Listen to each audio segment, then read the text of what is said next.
9块9，8块8。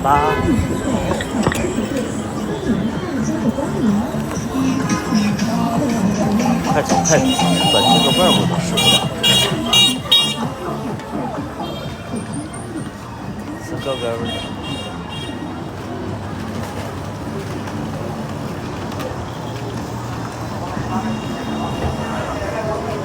这谁能想到啊？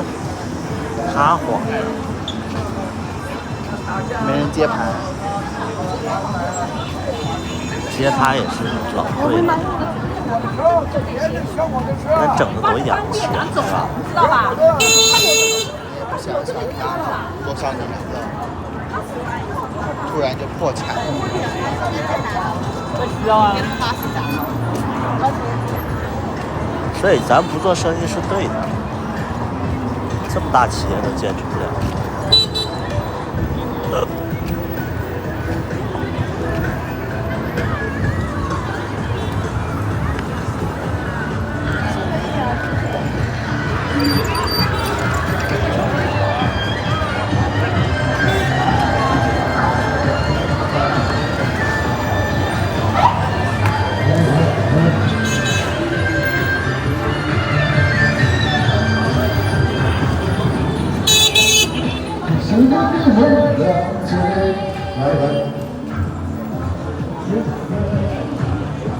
我曾被风儿吹，吹走心中滋味。我们各自的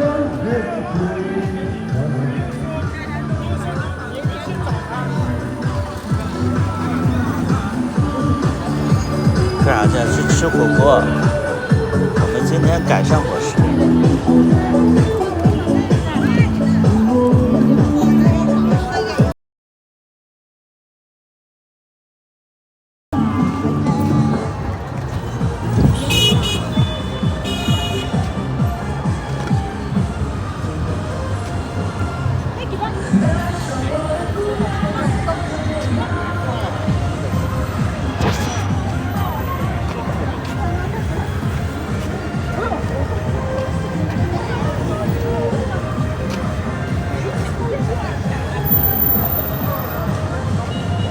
团好了吗？团好了。你记不记得之前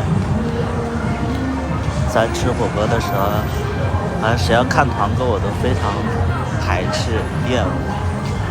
现在呢？这有什么关系吗？看团购，还非得单点？我得一个人回家。就你有钱。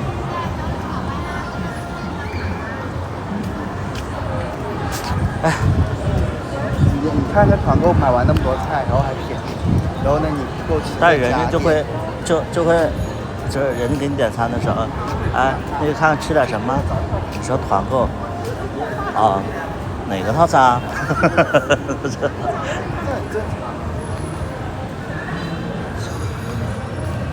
生意不好。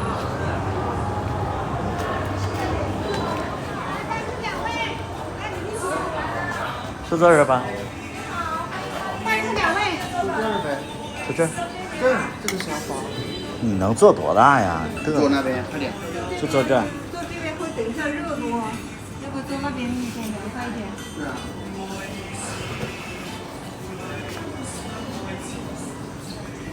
请问两位？啊。我用这个。套餐。好，面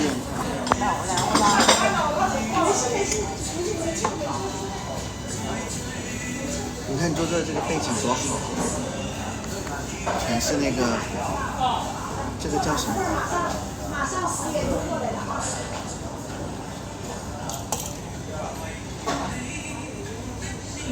这个是多少钱的128。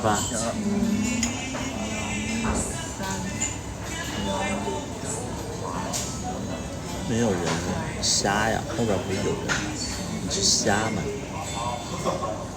这是牛肉，这是羊肉的，看着麻烦一点。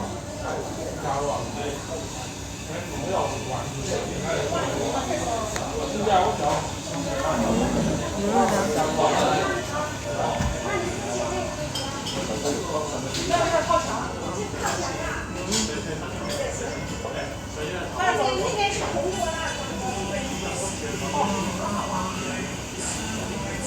就是8个菜。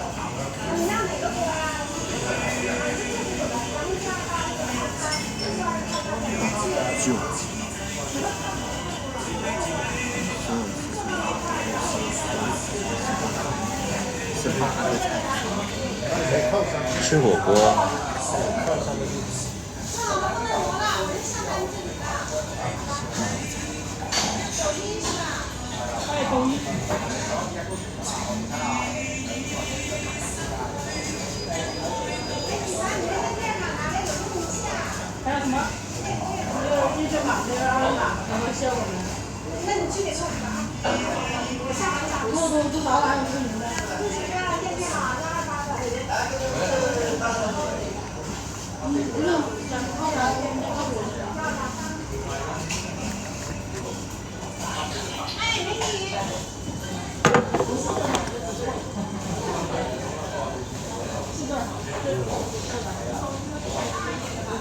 那个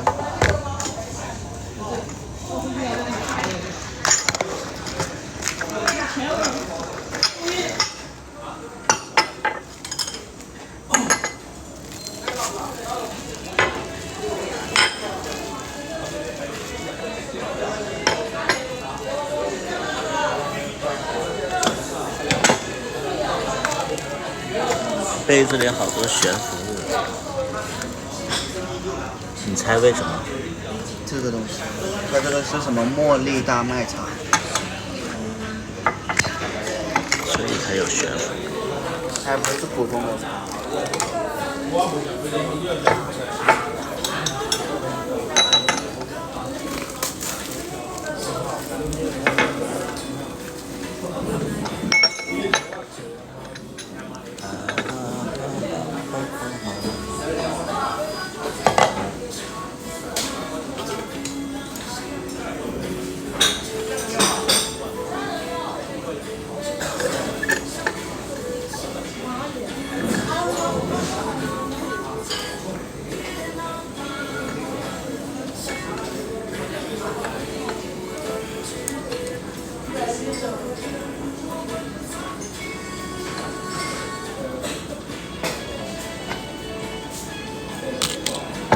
咱们那边有手链哈。好，谢谢。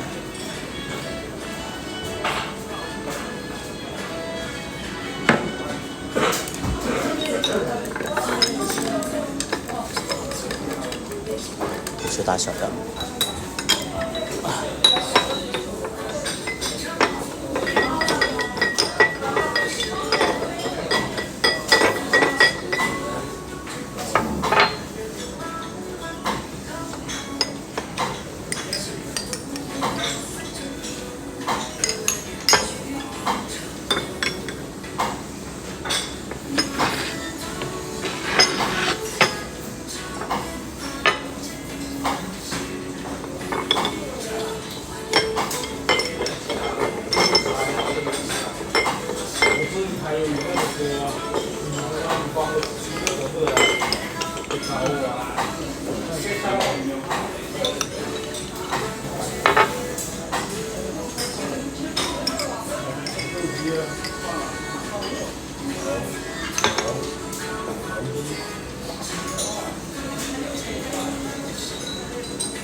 果然戏好老婆。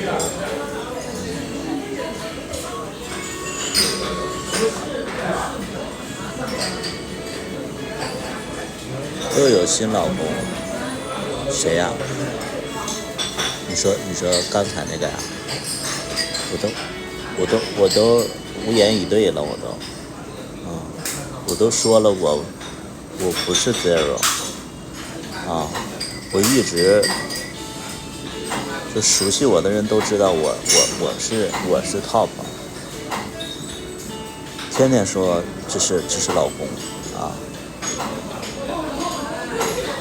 吃什么？吃火锅呀？吃火锅，今天改上伙食，我都无言以对了。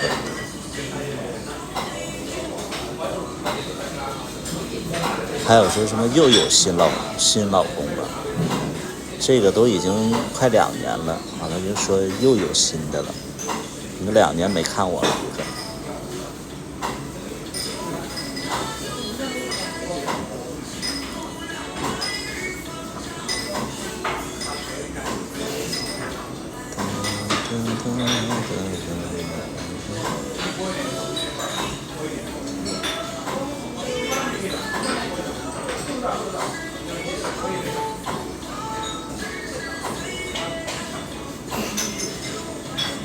128好低，就我们找了好久，找到这么便宜的，本来舍不得吃的。好久不看我了，好久不看我，你之前怎么就认为我是零呢？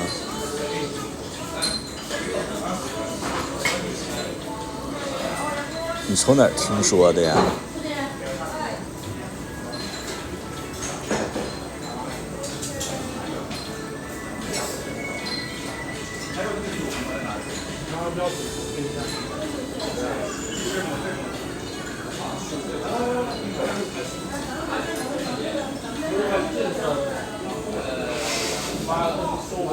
吃火锅，我说话是听不见吗？是，我不说吃火锅吗？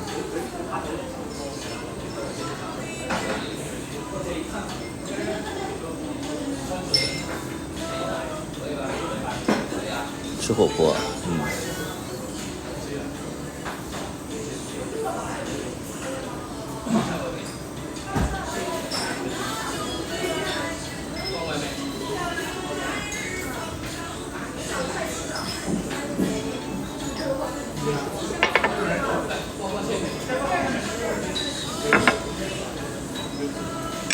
本秘制小料汁。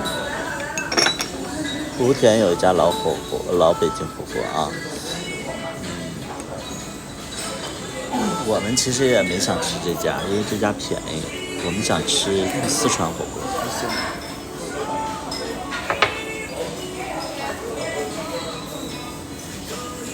它这家便宜量又大，便宜量大，便宜量又大。我不知道量大不大。便宜菜多，还行10多个菜呢，挺夸张的。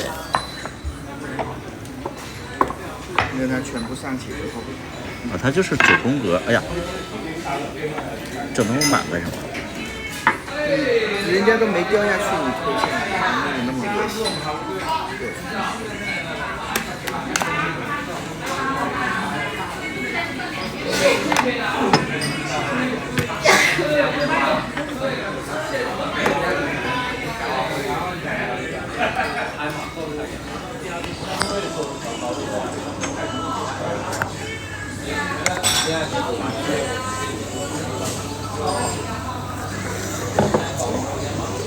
128，125，就这些玩意儿。还有呢，还有很多。啊，还有一个围脖，大围脖。他们也是团菜。先把这个丢进去煮。丢呗。这些要煮好久的。这么点菜，它这个不是一次性上的啊？这么9宫格2个，跟东光。谁上菜能一次性全上完？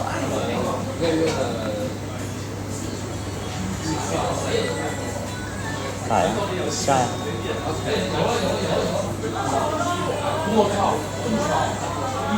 火锅好吃啊！没有新奇。吃什么？吃火锅。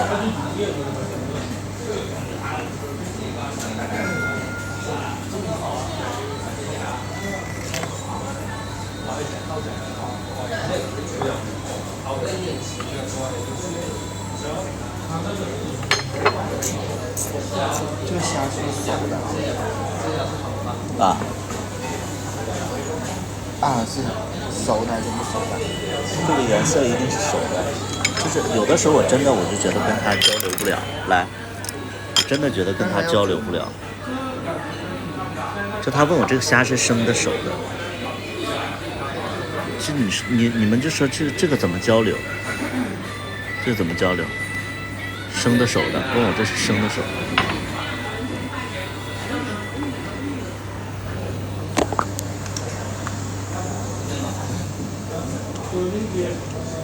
试一下就知道。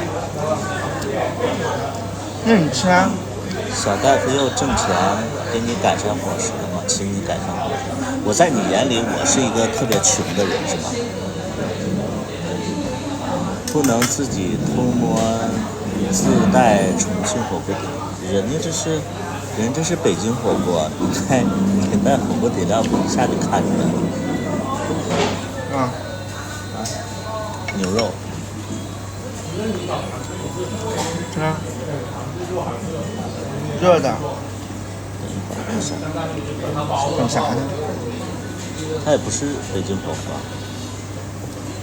因为我们点的不是铜锅。哦。好像不是铜锅。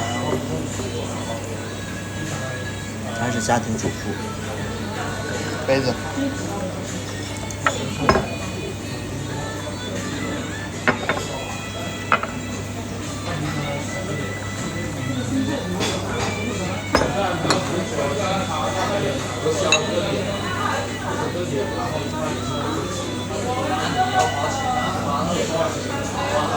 感觉这个比在家里吃都划算。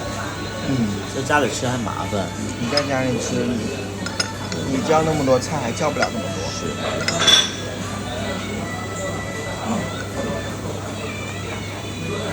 这个青菜很嫩。不要吃这个，这是打底的菜。打底的菜那也是菜啊。不要。能吃。它应该有青菜。一样的。还行。吃呗。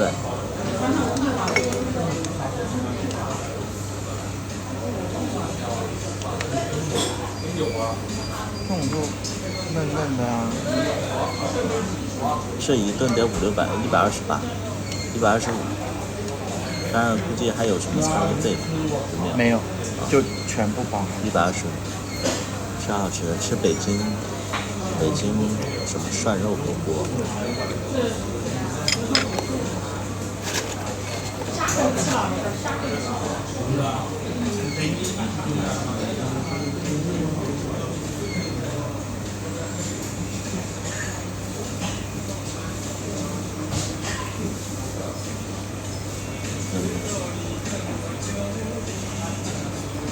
这不是吃冰镇的虾吗？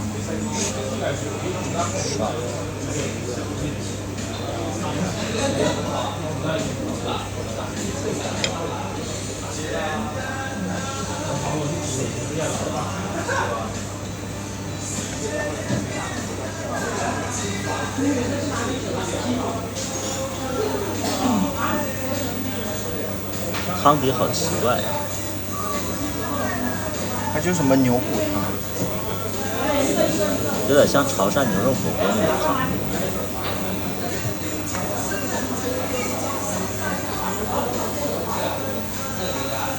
上菜。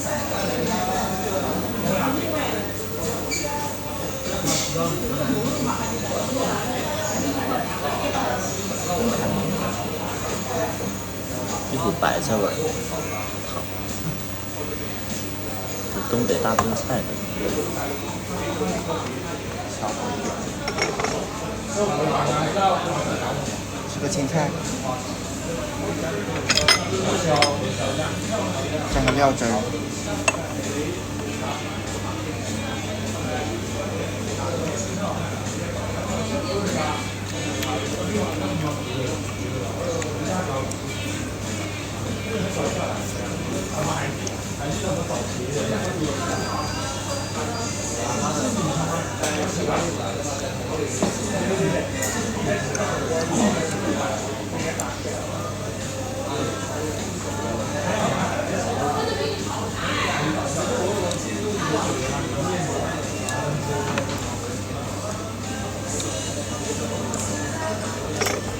没啥吃的。火太大了。5档火大吗？大。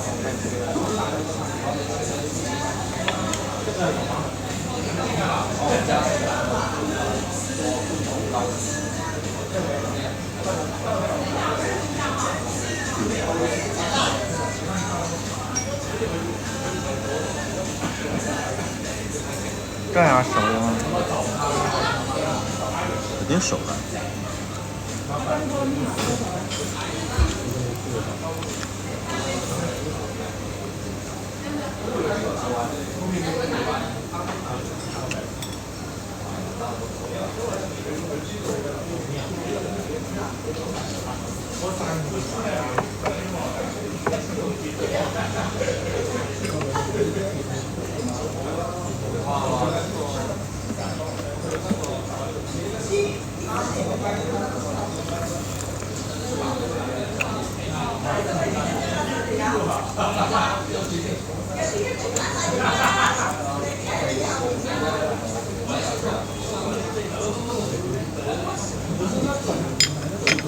新鲜吗？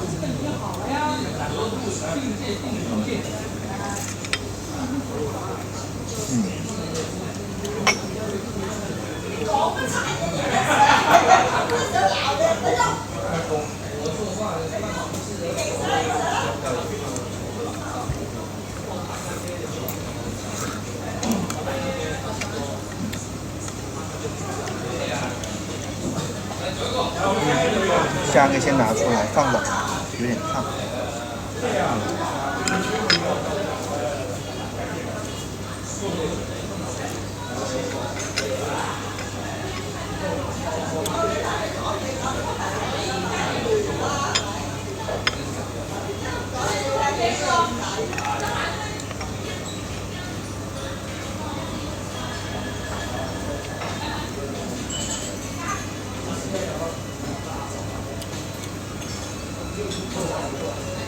看咱们单子有肉吗？有啊。我不跟你念了很多什么吊龙手柄吗？咱们在那切呢，帮你摆盘。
越来越远了。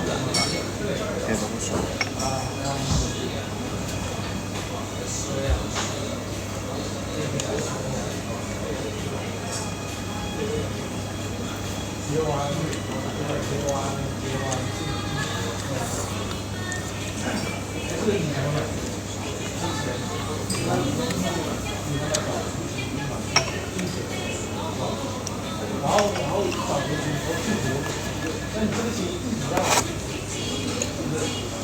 这个碗太小。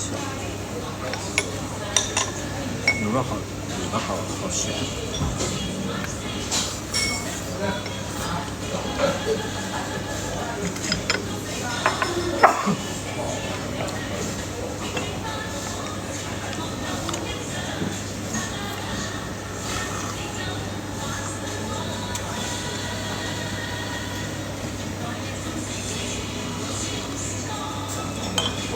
吃这个了吗？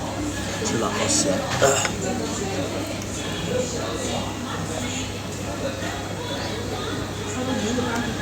吃个冻豆腐，就2块，咱俩一人3块。啊。你吃吧。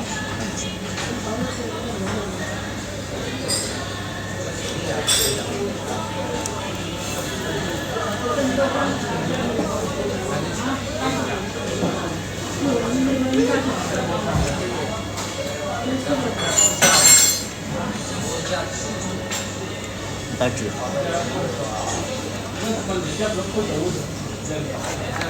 免费的吗？泡开了的。上菜了。啊。3句啥都没有事。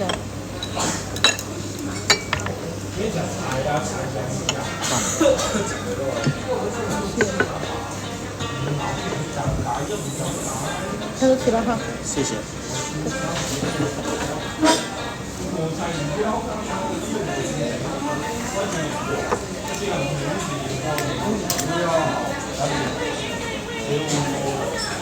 炒涮牛肉火锅呀。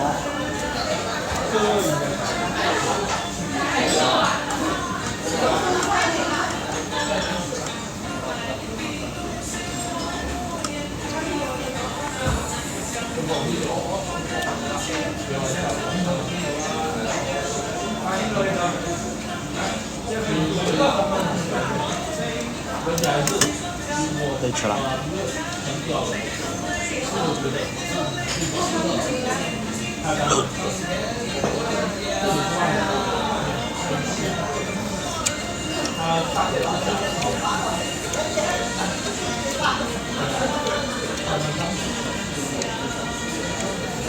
肉还是还有一个，来，吃啊。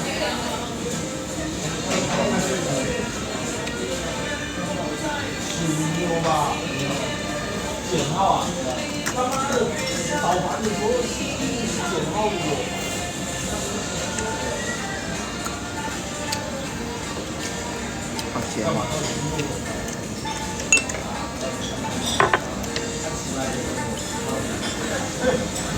我换个沙茶酱，你要不要？对啊。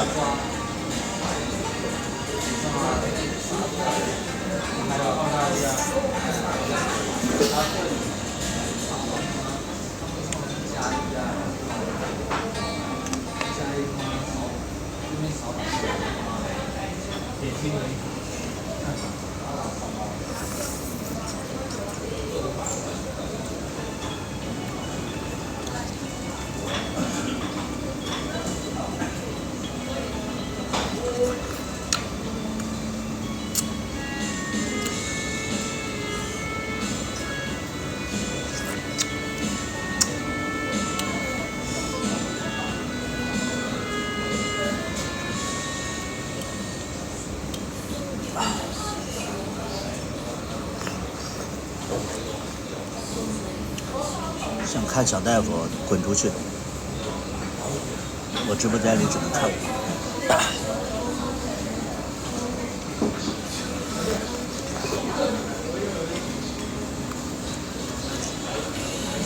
只能忍不住来吃火锅了。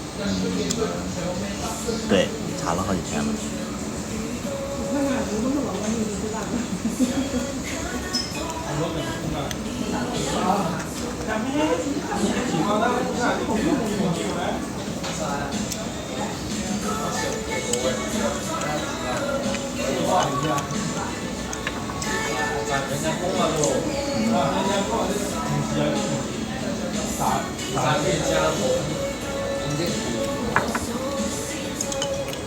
这么看，经济还是不行啊。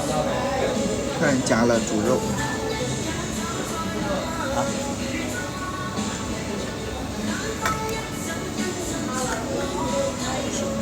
吃饭的人少。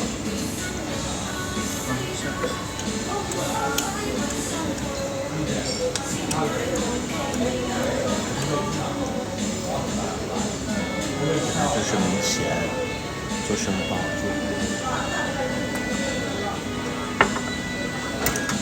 不吃了。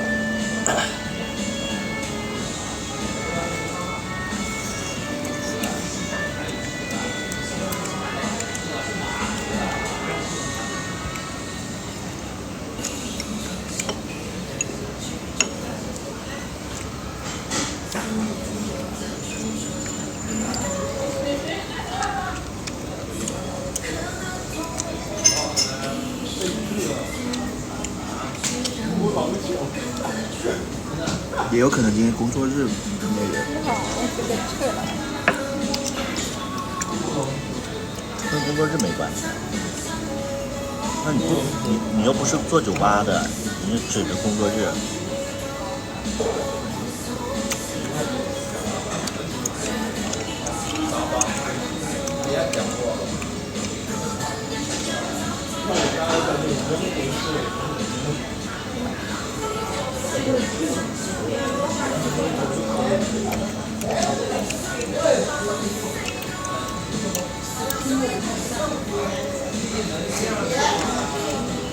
只有咱俩吃不饱，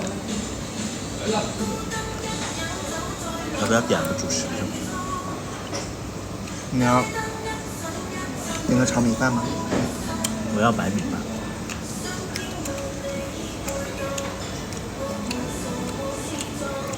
那没点个白米饭吗？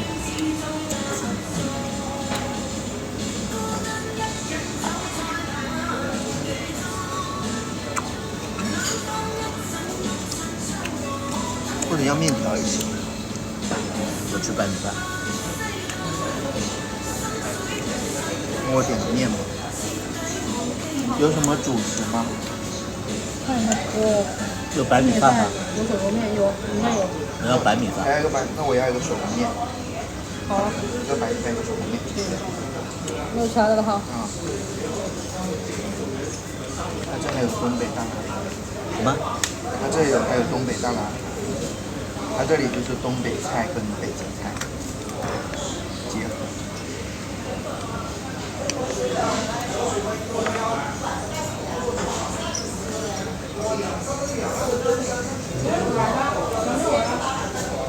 这应该是中国人吧？对。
不是串的，是火锅吗？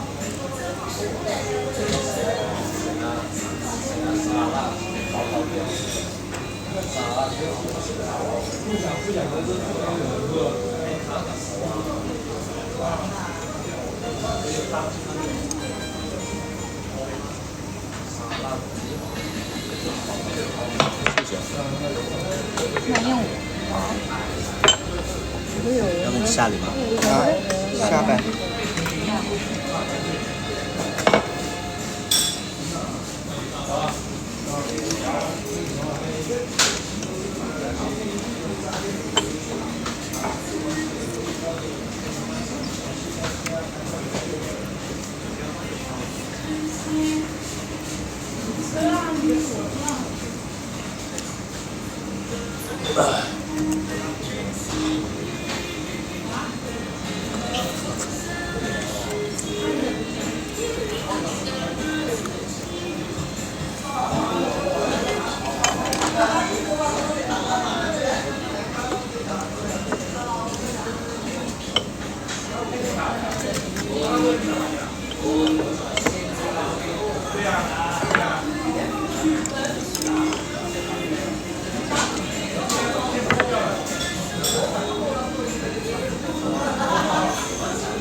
是的，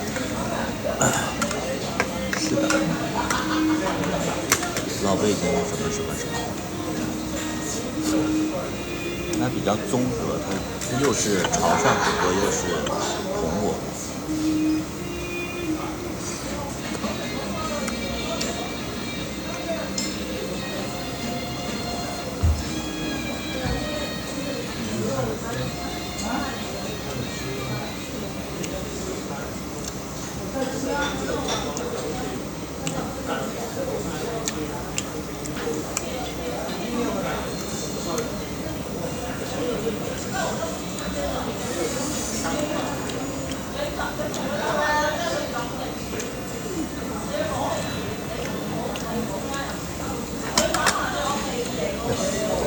吃肉吗？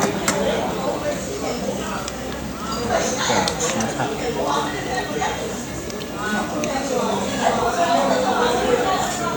还有纸吗？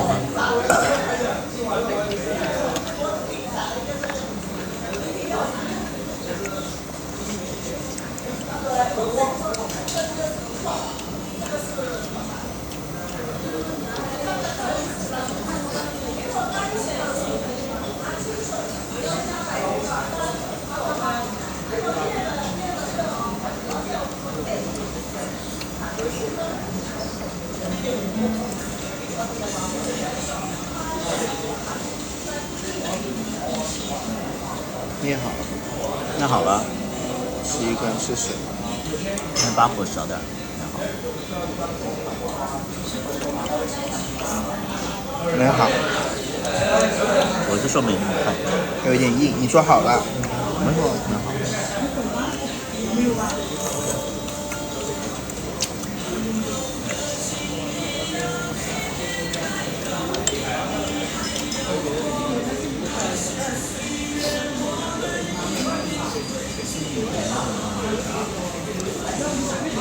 是的，今天终于舍得下火了。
吃肉啊，是啊，吃面。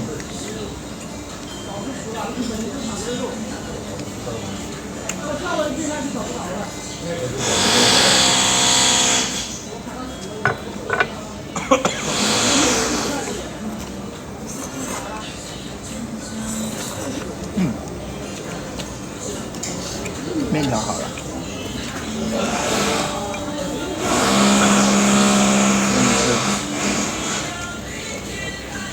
你吃，你吃。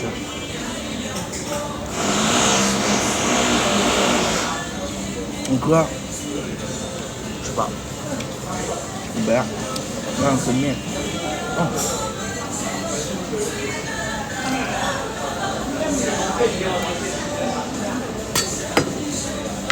吃面。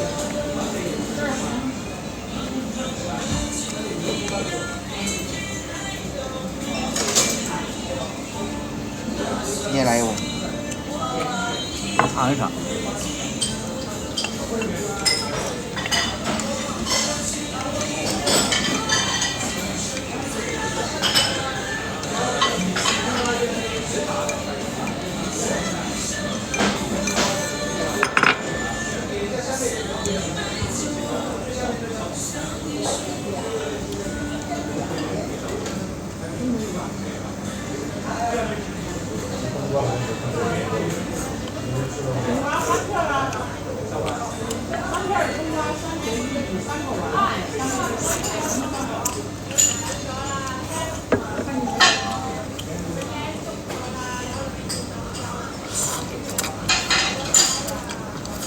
加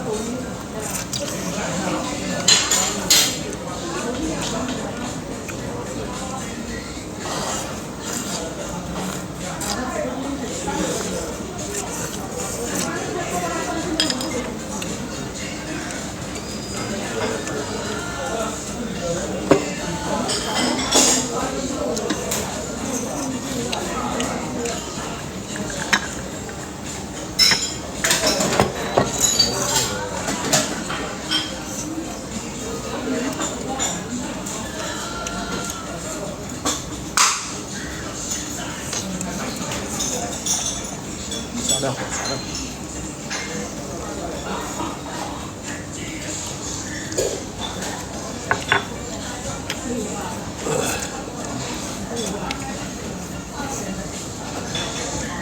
虾怎么不吃啊？吃饭。吃了。吃一碗米饭饱了。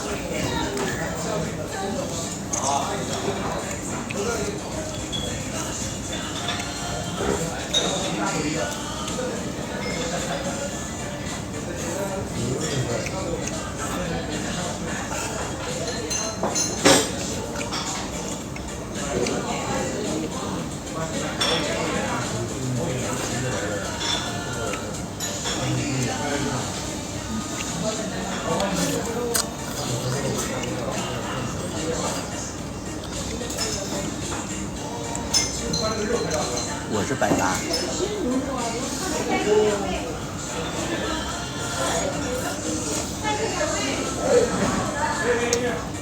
你不吃？那么多个，你吃？我不吃。还有。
小孩这段没听，因为你不喜欢小孩。你要喜欢小孩，你就有意见。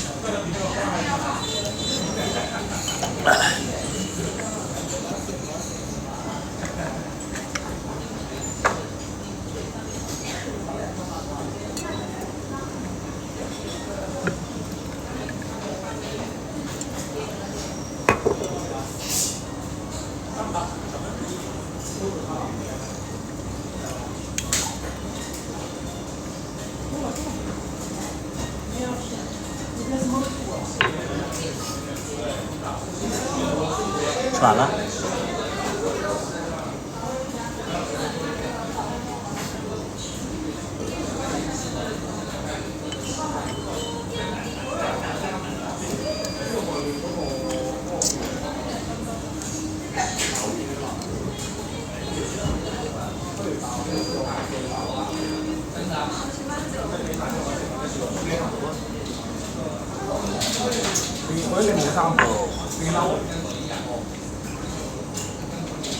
吃一身汗。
还有，不要啊，吃你的呀。吃那么辣呀？啊？不是你吃那么辣。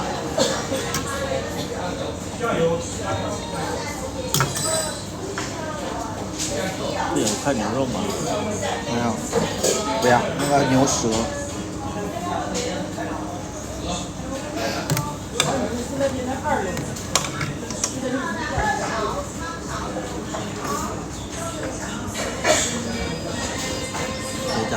在家播呀，今天还要播。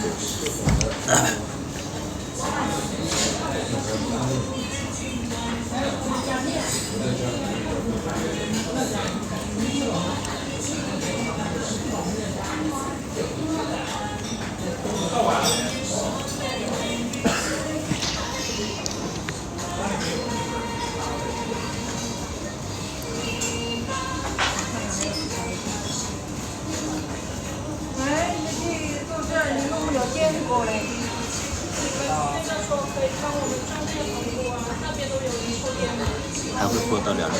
会，应该会，没啥事儿就会播的晚一点。我一般下午睡觉的话就能坚持到2点，下午要不睡觉的话坚持不到。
这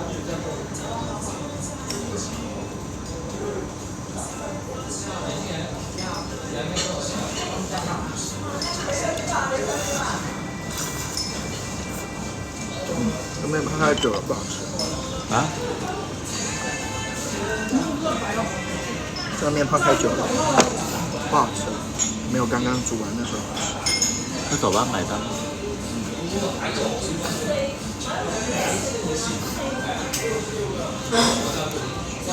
走吧。走吧。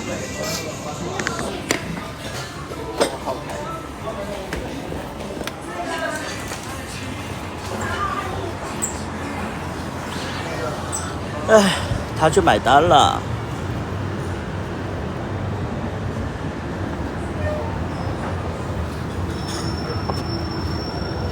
啊，是，就是啊，东北有东北的味道，深圳有深圳的味道，就这种空调味，就是空调坐在外边你就能闻到空调味儿。支架拿了吗？没有。一线城市2个人吃火锅大概400-500块钱吧，如果不顾及的话400-500块钱，要是吃的差不多的话就是200-300，要是像我们今天就是140，是不是140啊？140，没有140。米饭加面条呢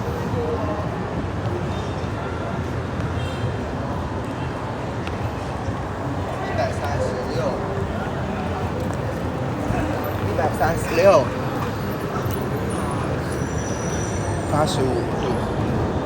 蛋糕还挺好吃，不，面包还挺好吃。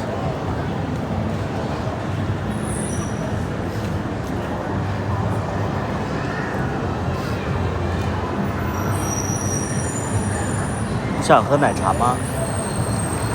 可以让你喝蜜雪冰城。那得往上走。行，今天咱们索性出来了，咱们就是 shopping。咱们 shopping 才150，今天消费150。shopping， 咱们去蜜雪冰城 shopping。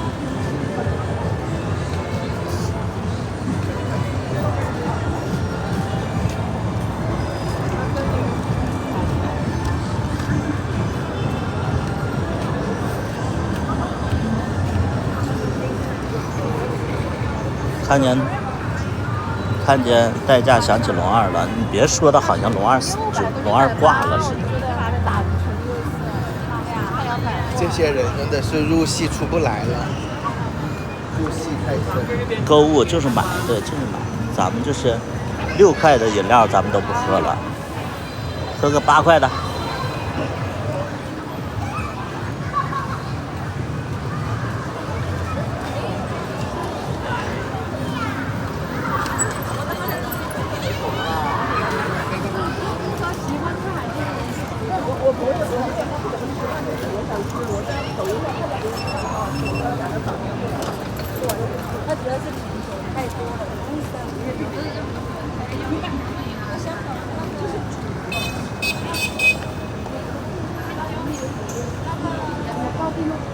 8块的蜜雪冰城能喝的挺好的。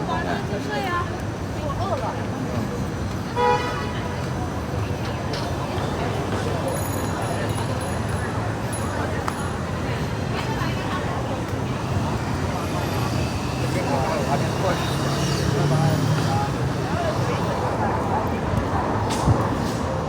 谢谢老板，谢谢，看一下呗。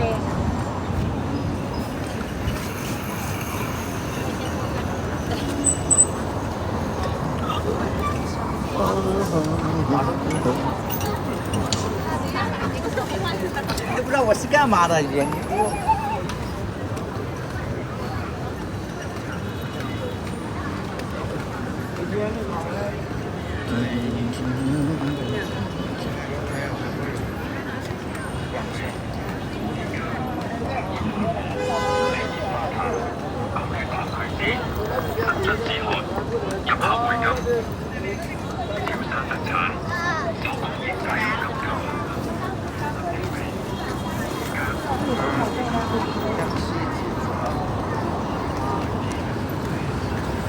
江西有啥特色呀？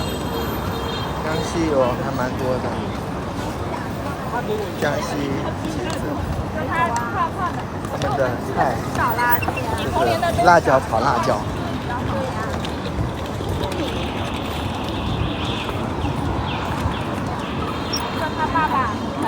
这个百叶烧，我就不爱吃什么栗子，炒栗子。啥呢？好大个柚子，16、15块钱2个，比在天虹买的还大。免費加工，花長大生蠔。大閘蟹。在最初总是丝滑有力的口感，令人回味无穷。本店产品什么时候装修的？这么快？这么快装完了？扫一扫蜜雪冰城小程序2维码，扫码点餐更快速划算，打开微信。我要个珍珠奶茶，中杯就行。对，你要什么？珍珠奶茶。珍珠奶茶，然后我也，那我也要个珍珠奶茶。我的要少。扫一扫蜜雪冰城小程序2维码，扫码点餐更快速划算，打开微信或厨房扫码，蜜雪冰城小程序下单，快速点餐不排队，冰淇淋、果茶、奶茶、咖啡就找蜜雪冰城小程序扫码点餐不排队，冰箱美味小程序扫码点餐1块钱一单。啊？口。茉莉花香拿铁，9块9。乌龙茶，那买回去我们自己泡了就喝就好了。还买啥？是不是？你又想花钱了，是不是？那家里又没有茶，还有摆件不搞我。啊，就是想花钱了。我想要这个，我想喝咖啡，我已经好久没喝过了。你要呗。算了。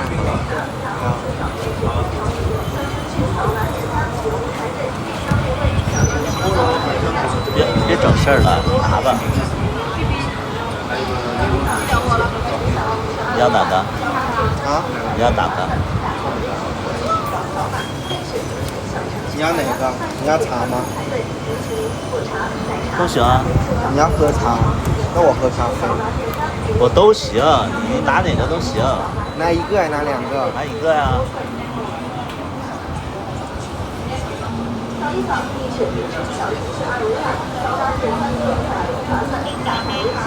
乌龙茶，白桃乌龙。都行，你别问我。都行是吧？那我就2个都要。要呗。不要。还有整事儿。回去又蛐我。现在说要呗。我说回去，然后回到家之后就要一个。这不是你要的吗？这得蛐我。就是你要完了你得喝，你要不喝我就蛐你。我喝呀。那我问你喝不喝茶吗？我都可以啊。别都可以，你喝茶喝就是你可以选一个。选一个我就喝咖啡。可以啊，咖啡我也能喝呀。确定？啊。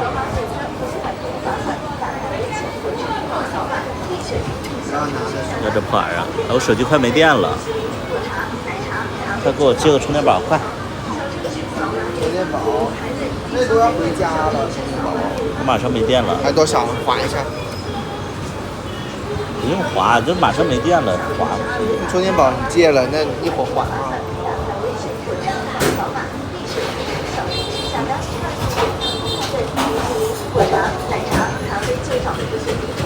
没发现都是小大夫付款吗？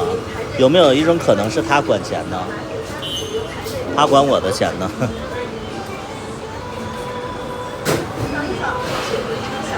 有没有可能我的钱？有没有可能就是我的钱在他那儿呢？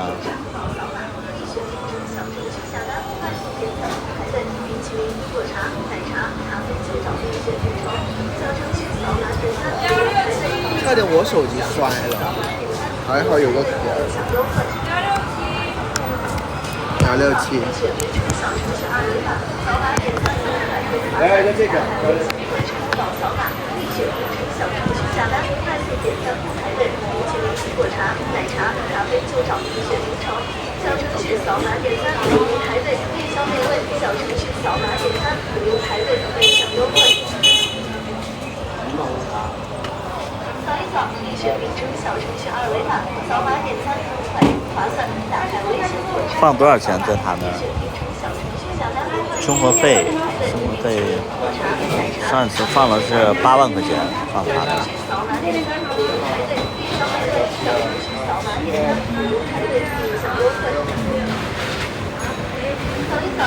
前阵子上班公司，他上班哪有？他都1个月不上班。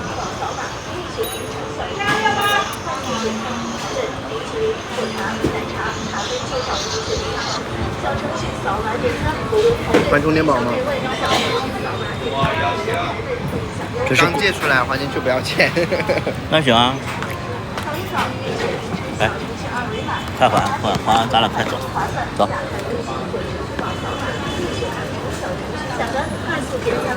我俩够省钱。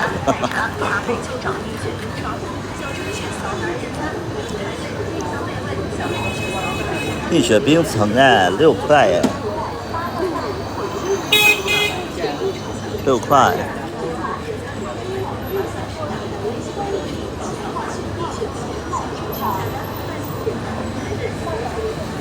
你这个月的零花钱没有了？我这个月我一直都没有零花钱啊。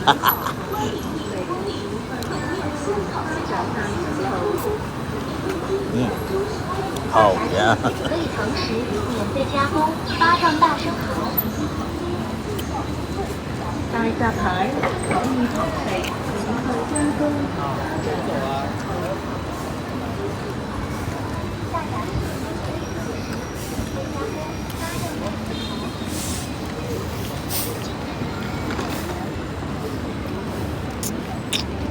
奶茶怎么这么甜？因为你是正常糖啊。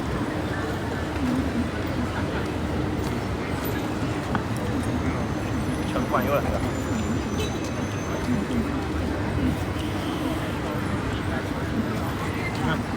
刚卖16的全跑掉了。深圳的城管还算挺好的。是哦。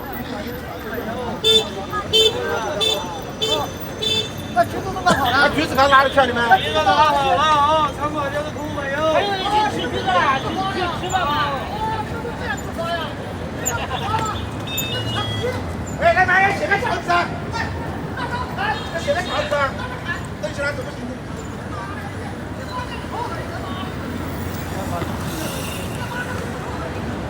看着，我要去后围，到那个桌子不给钱。快点，不要上后。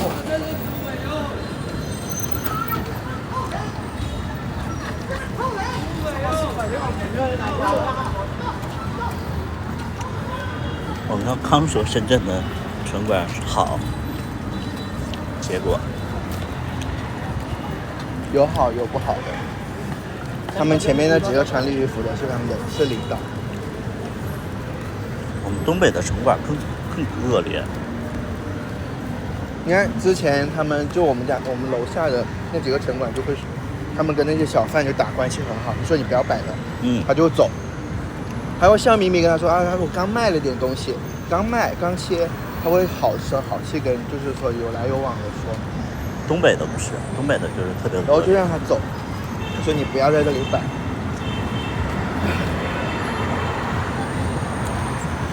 不给钱啊，那时你们也敢。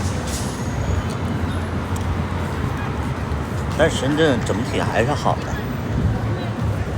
这边的人稍微没那么夸张吧。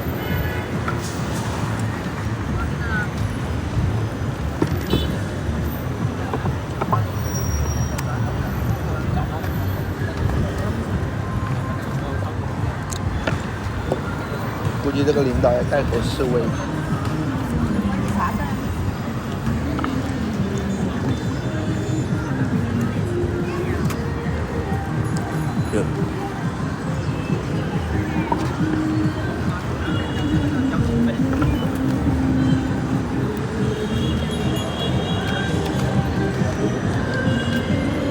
他工资给你开了吗？没啊，小伙子，没有啊。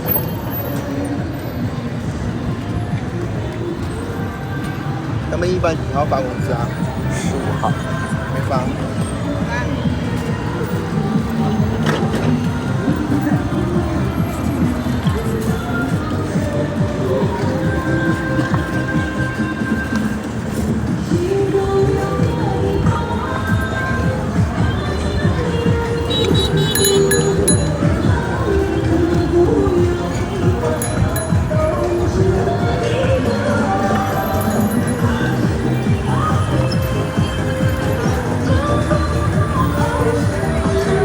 对啊，回家路上。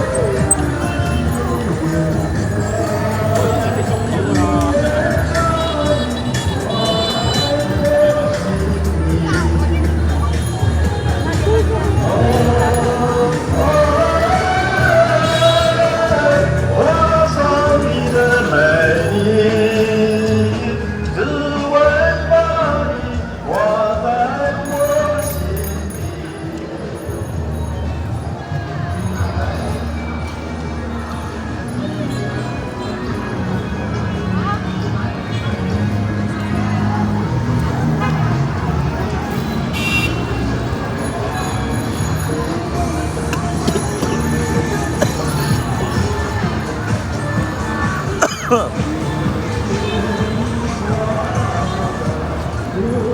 你们要知道，深圳的老头吧就这样。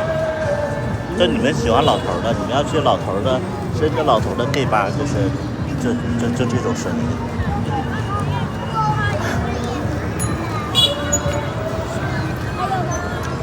音，一模一样。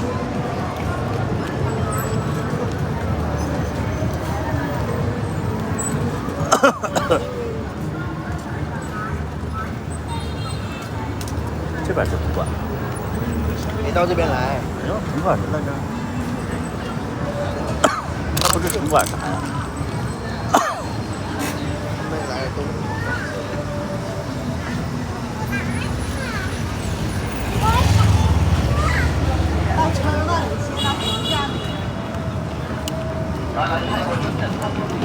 有什么 gay 吧推荐吗？没有。啊，就没有啊，就是深圳的酒吧就很无聊。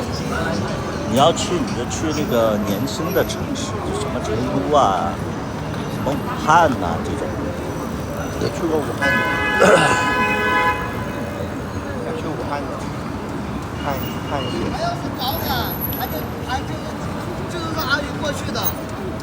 对呀、那你看大中华这里的这条路现在一直都开放，为什么？不知道。我现在每次遛狗这里它这东西都是开的了，都车和现在车都往这边进出，那边的就少很多。太窄了吧？现在两边都可以通。走多远呢？到家？马上到了。以后还开酒吧吗？不开啊。开酒吧干嘛？我以后我都不想做生意，做生意事儿太多了。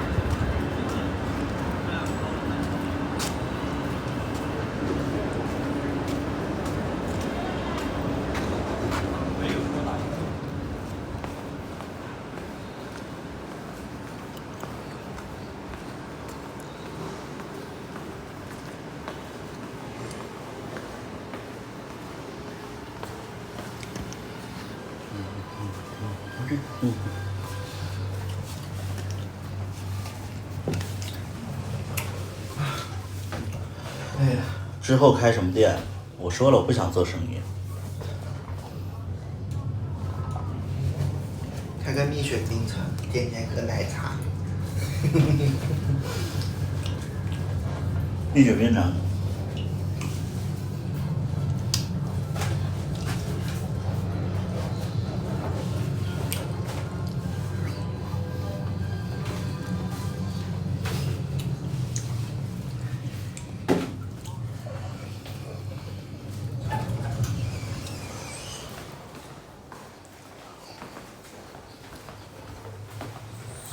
李珊珊好喝，李珊珊是是一个品牌吗？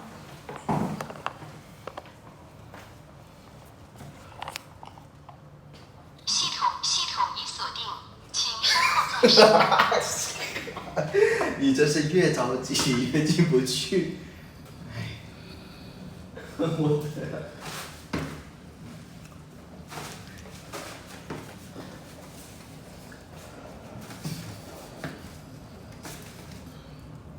被锁外边了。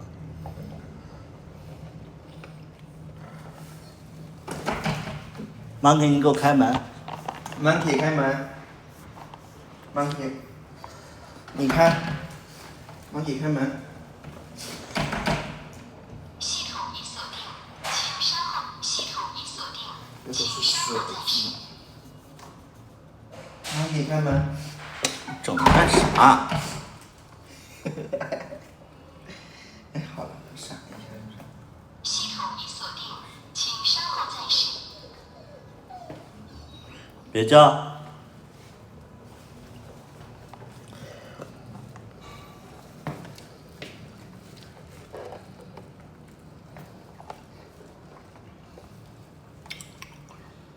系统已锁定，请稍后再试。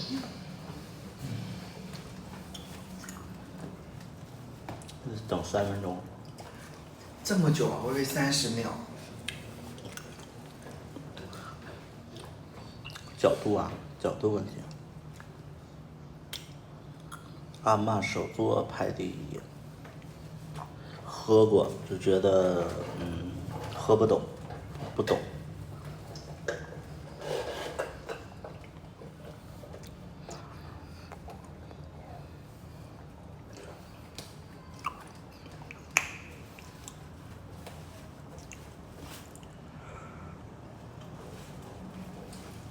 被锁外边了。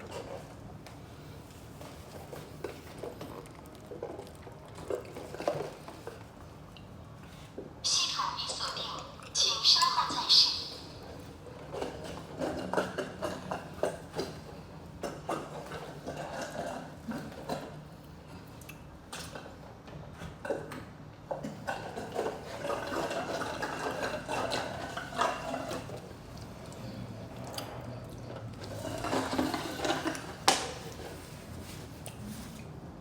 对的，按密码稍微好一点。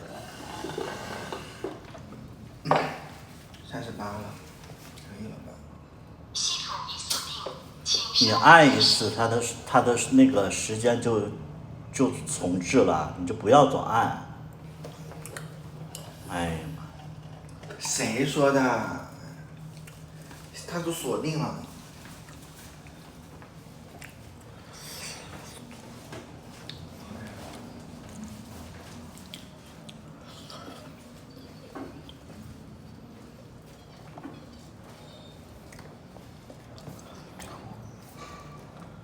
等个5分钟呢，得等。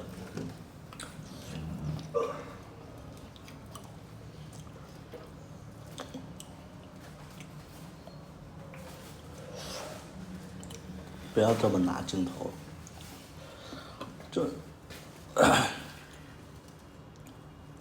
这么拿吗？这么拿很奇怪，很累。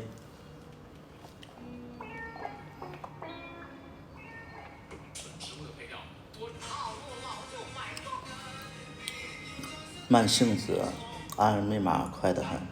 不是，它是太热了。我感觉咋是不是更厉害一点？楼道里没有空调。会不会太暴力了？这一套初衷，我平时是不玩会看路的，就是今天想玩一下，给大家助共福利。完了。玩一玩我自己不擅长玩的英雄。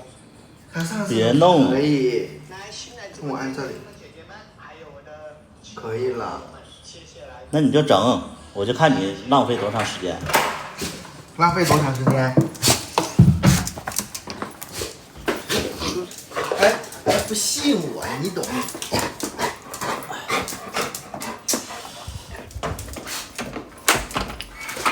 你那里多少度？30度吧。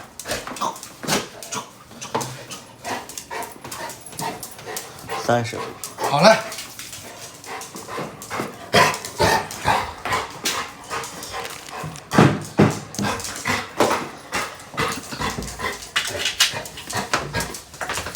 哎呀妈呀，这有空调。你上哪充？哎，支架呢？这儿呢。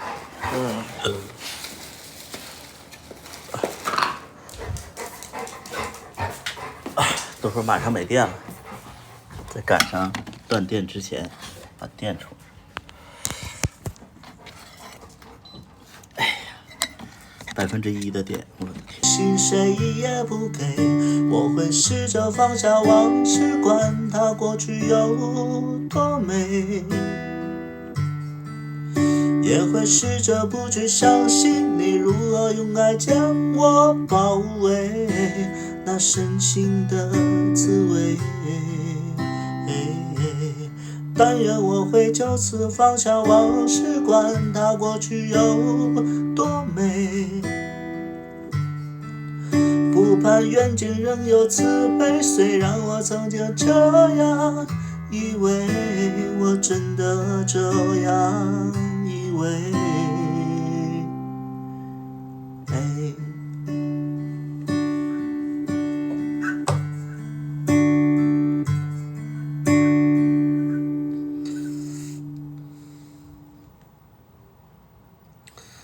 什么乐器啊？这个是那个吉他啊，电吉他，自动吉他。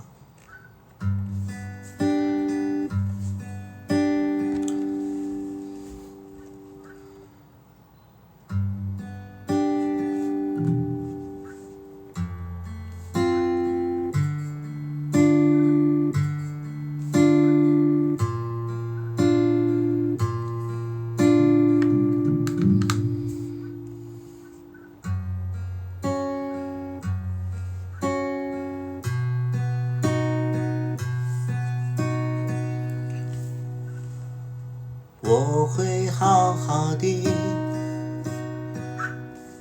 花海上下的，时间一直去，回忆真美丽。我是想着你，一直想着你，你在我心底变成了秘密。不要说你爱我，你想我，如果你的心里没有这么做，只是勉强的敷衍我知道了会很难受。我要你默默走，不回头，我会清楚明白你要的是什么，无需勉强的安慰我，说奇怪的理由，到现在还是深深的深深的爱着你，是爱情的有情的都可以，那是我心中的幸福。我知道它苦苦的，到现在还是深深的深深的爱着你，是爱情的有情的都可以，那是我心中的幸福。我知道它苦苦的。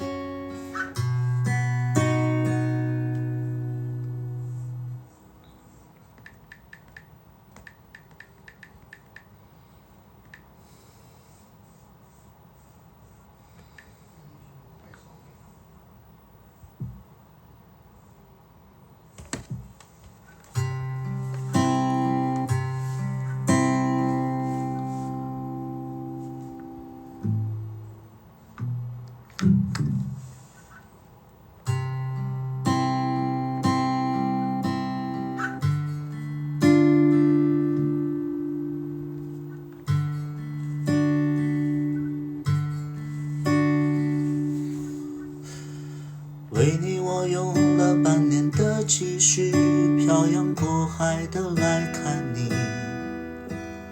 为了这次相聚，我连见面时的呼吸都曾反复练习，言语从没能将我的情意表达10000000分之一。为了这个遗憾，我在夜里想了又想，不肯睡去。记忆它总是慢慢的累积在我心中，无法抹去。为了你的承诺，我在最绝望的时候都忍着不哭泣。陌生的城市啊，熟悉的角落里，也曾彼此安慰，也曾相拥叹息，不管将会面对什么样的结局。在漫天风沙里望着你远去，我竟悲伤的不能自己，多盼能送君千里，直到山穷水尽，一生和你相依。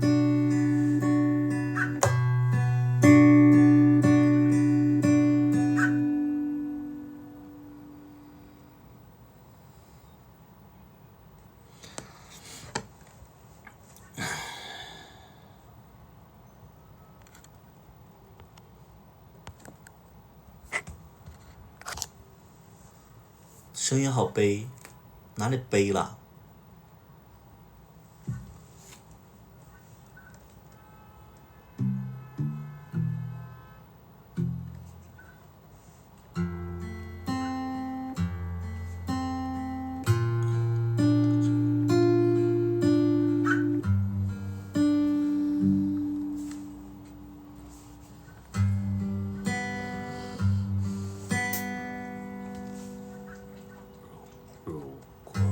眼神能够为我片刻的奖励，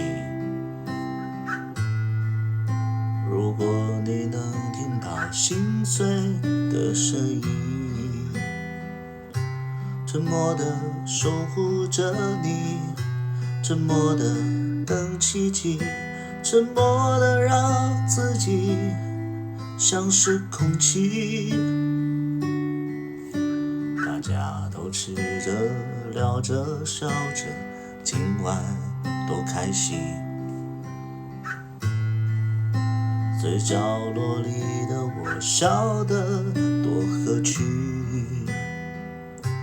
满地的洋葱像我永远是条尾鱼，偷偷地看着你，偷偷地隐藏着自己。小大夫来，太高了，来，预备开始。如果你愿意，那你预备起。如果你愿意一层一层打开我的心，你会发现我会让你是我最压抑，就不会了，这边。如果你愿意一层一层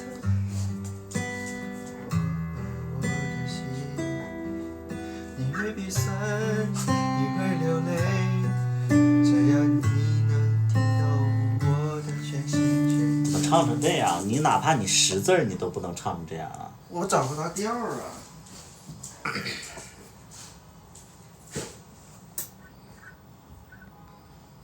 太久没唱了，我一会儿练练。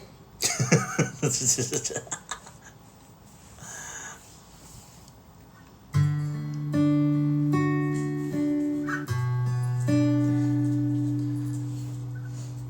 你是我最苦涩的等待，让我欢喜又害怕未来。你最爱说你是一颗尘埃，偶尔和恶作剧的飘进我眼里，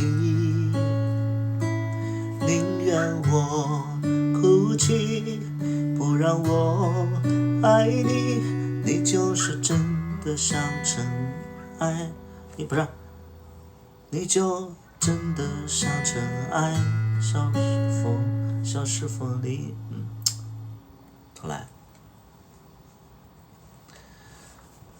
你是我最苦涩的等待，让我欢喜又害怕未来。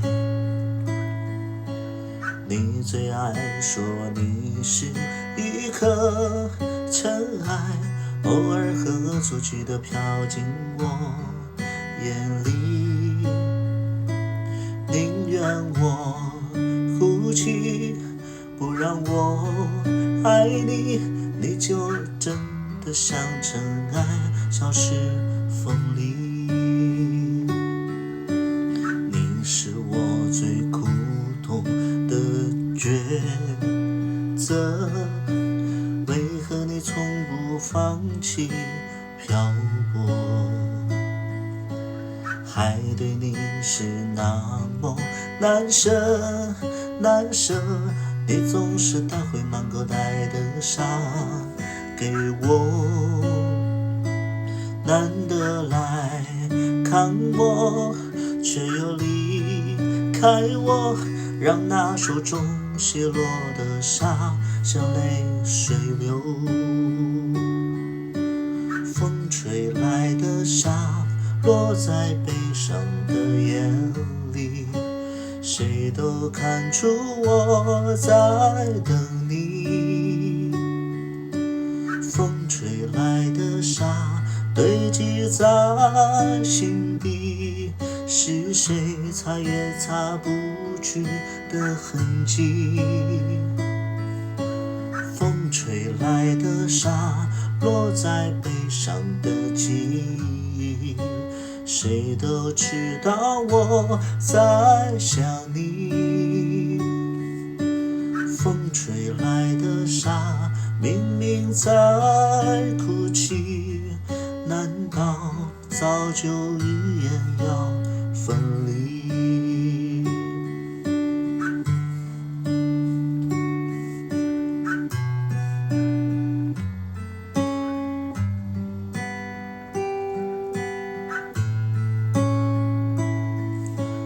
你是我最苦痛的选择，为何你从不放弃漂泊？还是你对你难分难舍，你总是带回满口袋的沙给我，难得来看我，却又离开我，让那手中泻落的沙像泪水流。风吹来的沙落在悲伤的眼里，谁都看出我在等你。风吹来的沙堆积在心底，谁也擦也擦不去的痕迹。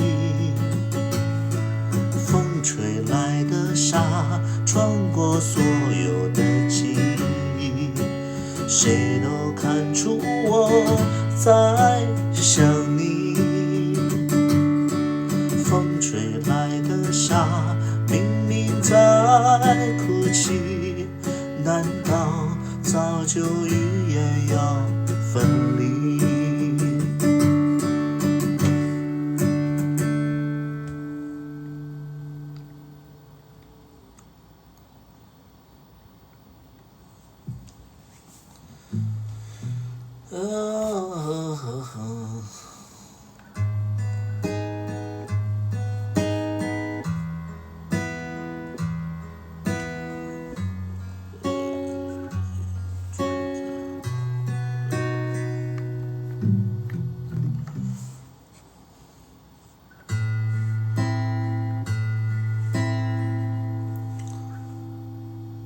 你说你想在海边买一栋房子，和你可爱的松狮一起住在那里。你会当一个心情杂货铺的老板娘，随着心情买着自己想买的东西。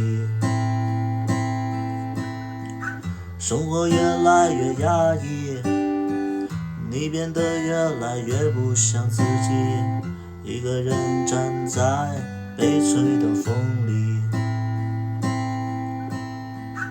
玫瑰你在哪里？你说你喜欢的人都已经离去，不要欺骗自己，你只是隐藏的比较深而已。玫瑰你在哪里？你总是喜欢抓不住的东西，请你不要哭泣，我们只剩下一堆用青春编织成的回忆。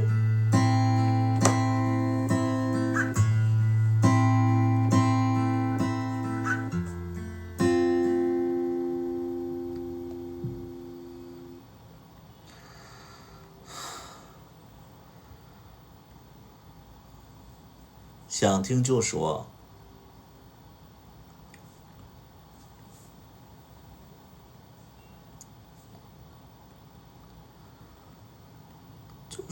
就说没有。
最好的那个天使，我最熟悉的是你的名字。我们会有大大的房子，你会送我一首小诗。最坏的那个天使，我最爱画的是你的样子。我们守护着什么？不会。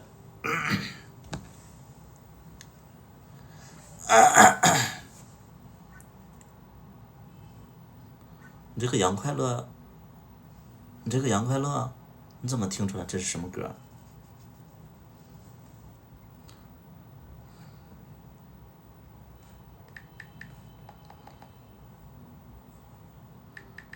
是杨快乐，好厉害。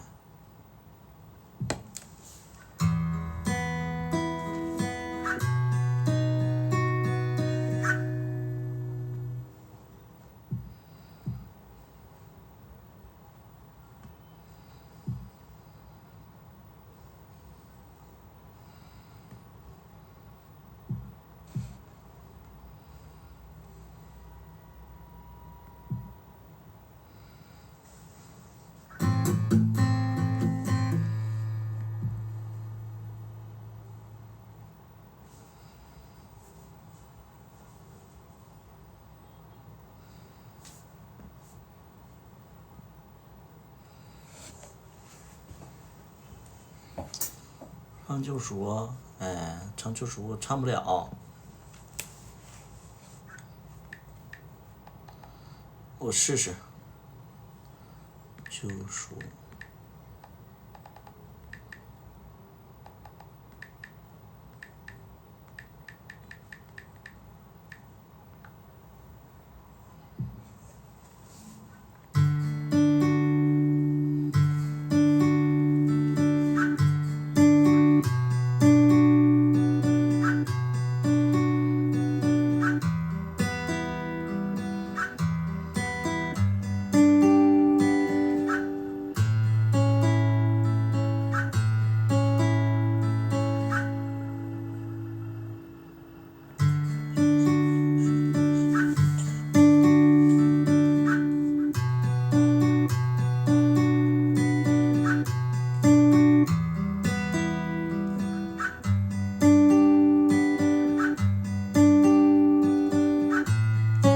好，我可能会忘歌词啊。那些曾经是他心头上的痛，就算你再生气也别再触碰。如果他道歉时候，哎，我总忘了歌词。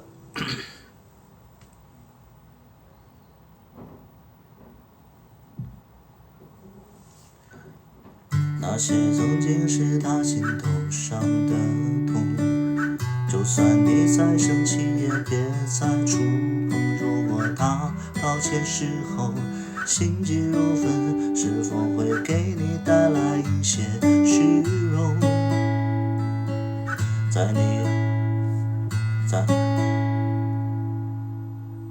在你的内心其实有片山谷，吵架是因为平淡已变冷漠，他浅浅的笑容一闪而过，一个无声拥抱换来泣不成声。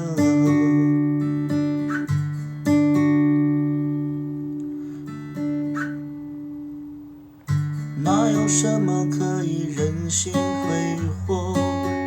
除非你已经厌倦拥有，就算不能像热恋时相拥入睡，就好过一个节日一个人喝醉。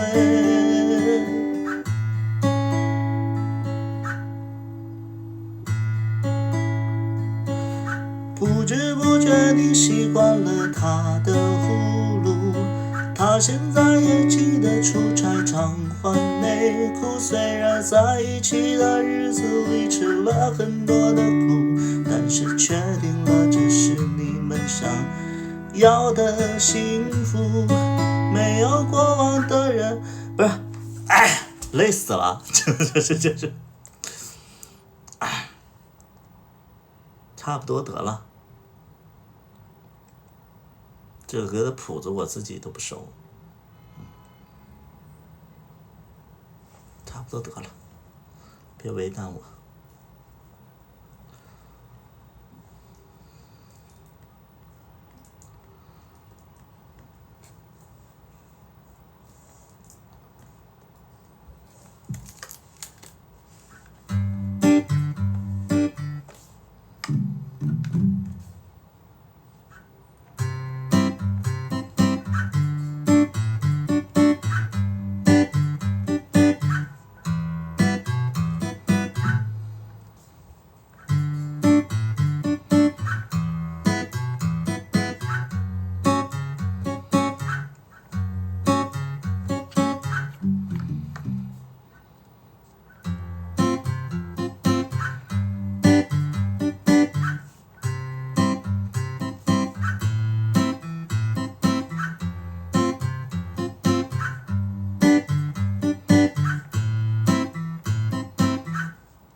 哎，那个在我第一句是怎么唱？的，这是歌词是怎么？自己都不唱。第一句歌词在我是什么？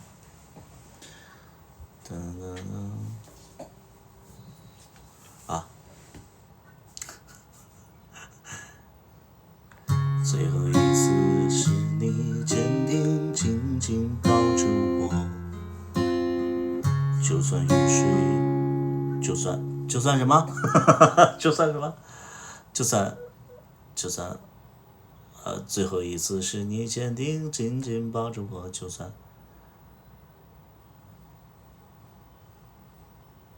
算雨水倾sorry 怎样吗？就算雨水倾盆而落也会收到。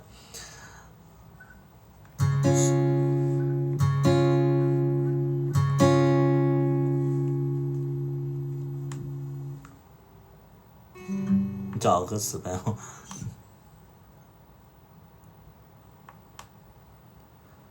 哎呀，我不有歌词本吗？正好咱有，自己的歌都不记得，都有歌词本。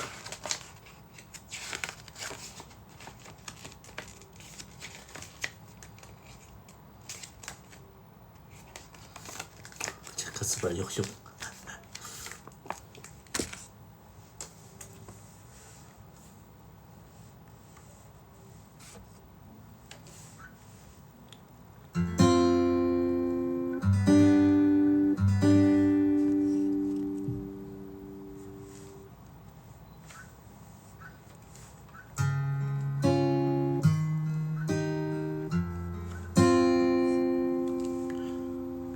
最后一次是你坚定紧紧抱着我，就算雨水倾盆而落也会舍不得。远处萤火点亮银河，银河逆流着，仿佛天地间只剩下你和我。后来不知为何你的眼睛总闪躲，昨天就像今天明天也亲密如昨，请用最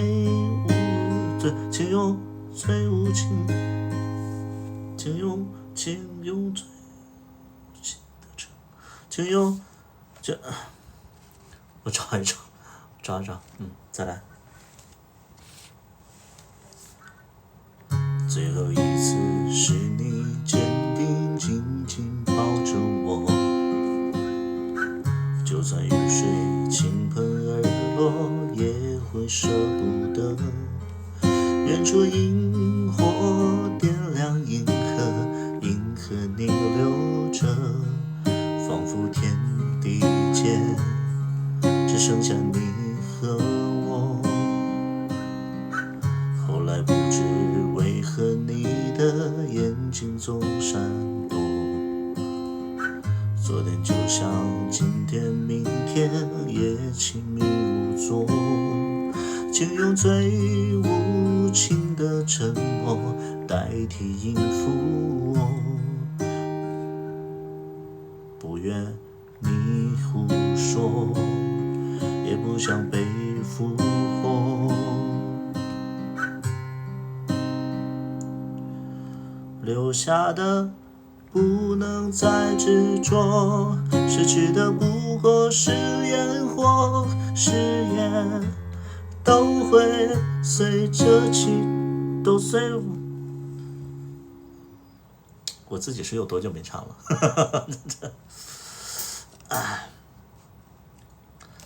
留下的不能。留下的不能再执着，失去的不过是烟火，誓言都会随着风起起又落落，就当是途经过沙漠，或者是天灾或人活，是否还有一颗心起起又落落，在意我，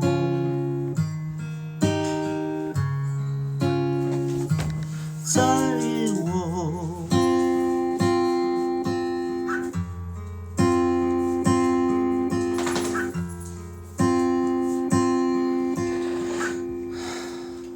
来干什么？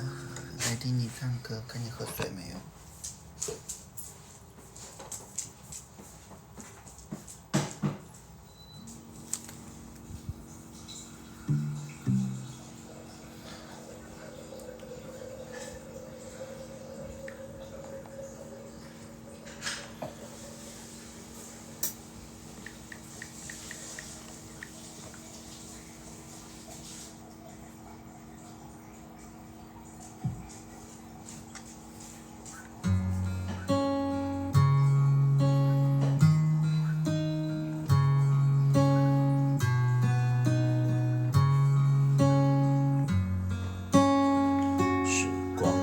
琥珀泪一滴滴被反锁，情歌再不朽，也磨成沙漏。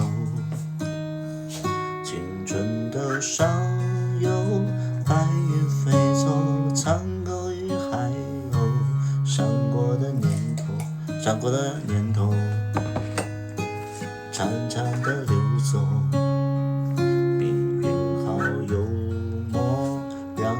的人都沉默，一整个宇宙换一颗红豆，回忆如困兽，寂寞太久，而渐渐温柔，放开了拳头，反而更自由。慢动作，坚决交战，从不默片，定格一瞬间。我们在告别的演唱会说好不再见。你写给我的第一首歌，你和我十指紧扣，默写前奏。可是那然后呢？还好我这一首情歌，轻轻地轻轻哼着，哭着笑着，我的天长地久。这谁呀？滚！不滚！滚出去！不滚！天地一浮萍，这是谁呀？这是谁呀？天地一浮萍 ，Who are you？ Who are you？ 别吵！我吵什么？不许凶！滚出去！他凶我就，你看我一来人都上来了，快！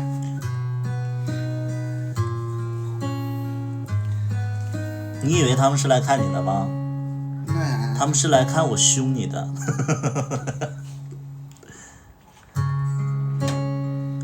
命运好幽默，让爱的人都沉默，一整个宇宙翻一颗红豆，回忆如困兽，寂寞太久，而渐渐温柔，放开了拳头，反而更自由。长镜头越拉越远，越拉越远，时隔好几年，我们在怀念的演唱会，礼貌的吻别。你写给我的第一首歌，你和我十指紧扣，默写前奏。可是那然后呢？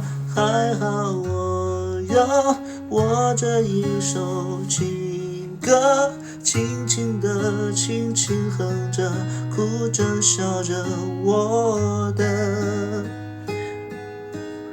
天长地久，陪我唱歌，轻唱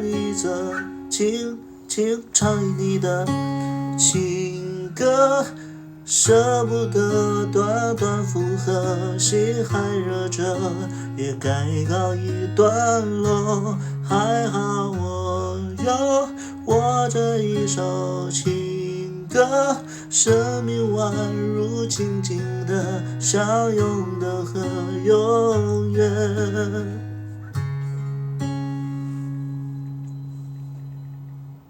天长地久。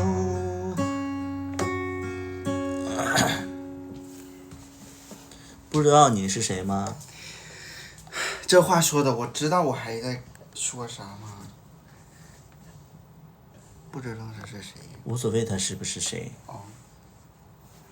你给我滚出去！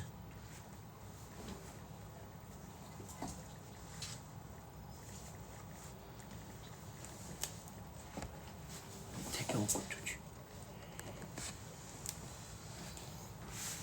唱王心凌的歌。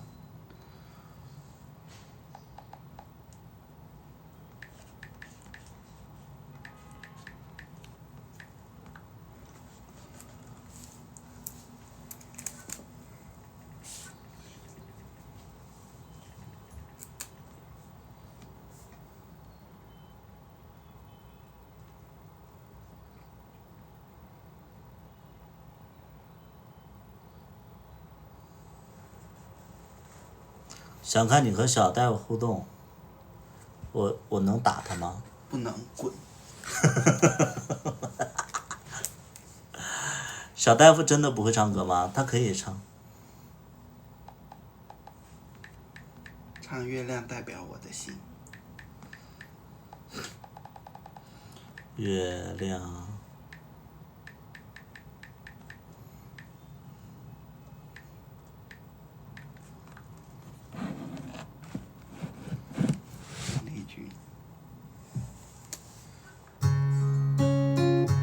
唱啊！来，它不是有切入点的吗？不要。来，预备，开始。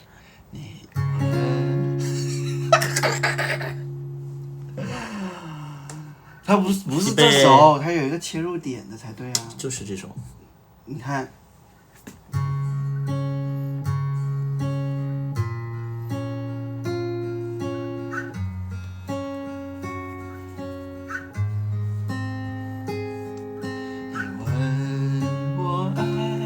你有多深，我爱有进入不了状态。深情一点。我深情不了。你想想你当时就是排除万难，追我的时候。我没有追。快来，来。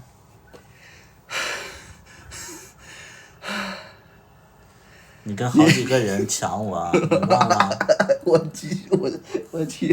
笑我切入不进去怎么办？哎，这首歌太深情了。还是换一个吧。换一个开心一点的。开心一点的。我真的切入不进这么深情的歌。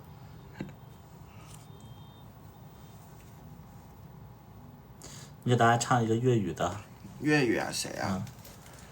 粤语是谁？不是粤语什么歌？你会什么粤语？我也不是很会粤语，就比如说刚刚那个我看到。今天我。来。对不起，黄家驹。希望你。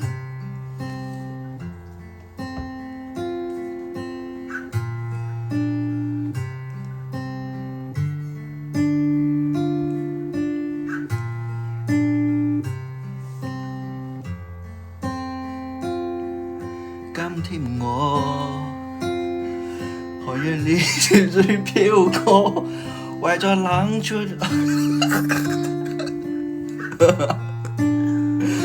風雨裏追趕，無力飄出分分鐘，天空海可願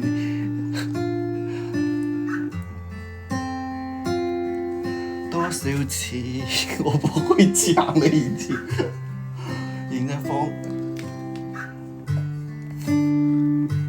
的泪洒，一刹一刹那，那，哒哒哒哒哒，感覺不知不覺變得分離愛。原諒我這一生不羈放縱愛自由，也會有一天，不，也有 Oh no， 背棄了理想，這樣都可以。哪怕一天你只共我，唱真好。今天我都不會唱了，已經很久沒唱過了。我要唱粵語了，我都不會了。你會唱啥？我啥也不會。干啥屁？想看你笑來。他要會唱歌才合適聲。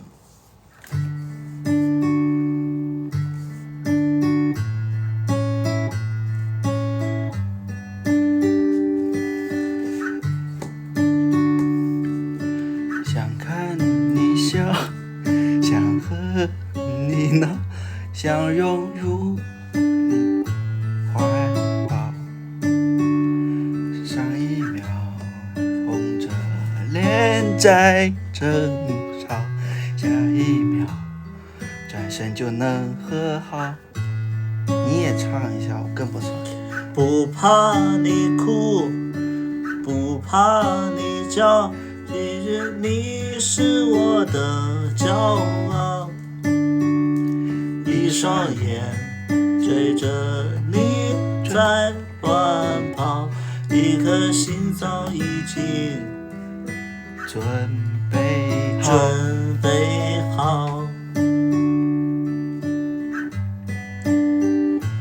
一次就好，我帶你去看天荒地老。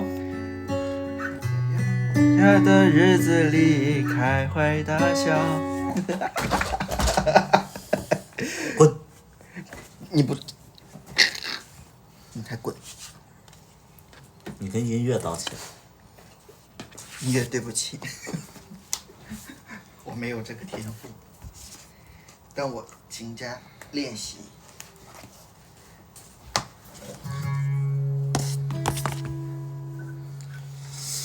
啥也不是。別拍我了。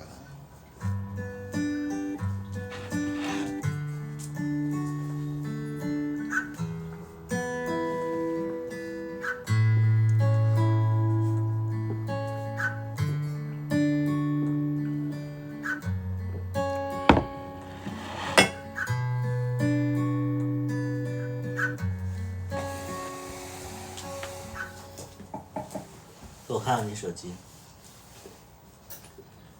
我要問出那個人是誰。誰啊？不知道。不是，咱倆就這樣，拿出你手機，然後看你點讚，只要有一個男的，我就射你嘴巴子。你是用哪個地方射？撤。不給你看，沒有讚。抖音點讚。抖音沒有點，不行，那麼多點讚，你不得刪死我？那你他精神出軌。為什麼？我又不是不知道密碼，是我的生日是吧？不行，是你的生日不行。图图呢？我的就是图图不是更多？对啊，它里面有好多那种见不得人的那些我只要點聊天記錄。讚都是男的呀。它里面有很多那些聊天，那些见不得人的聊天記錄，還有那些點的，他的那些點讚點那個愛心，全部都是那些肌肉男。是啊，我比較專一。你裝個屁！幹嘛關？打開！打開！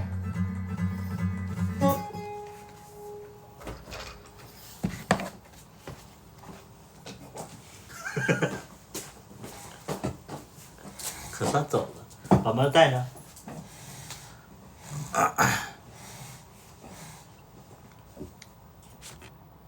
可算走。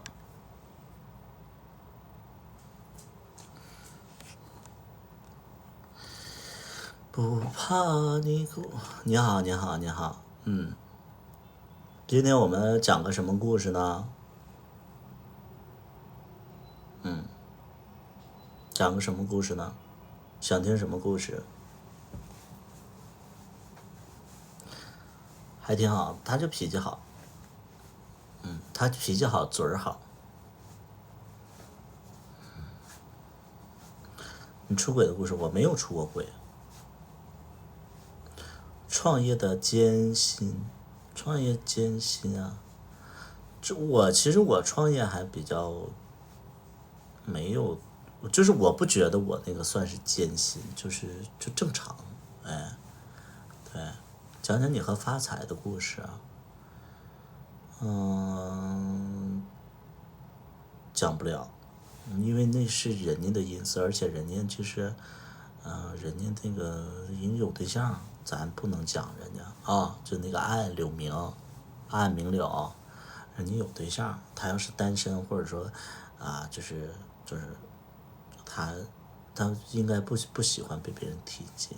讲龙二讲过了，龙二前2天刚讲完。你开过淘宝店？对，我开过淘宝店。还有什么故事啊？出轨的故事也没有。讲你最猛的一次啊。次猛，就不知道你想要哪一次。都很猛。到现在就是，你看我30多岁啊。对。这还挺猛的。你们听点正常的故事啊，听点正常的故事。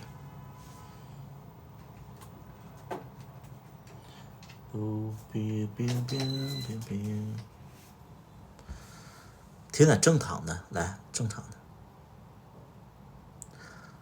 也不是很老，没说老啊，我觉得就是刚刚好。芝麻里都是自己的故事啊，也有杜撰的一些桥段，但是其实大多数都是自己的故事啊，就根据自己的经历去改编的。还想听什么故事？来，可以就是想听的可以点播故事。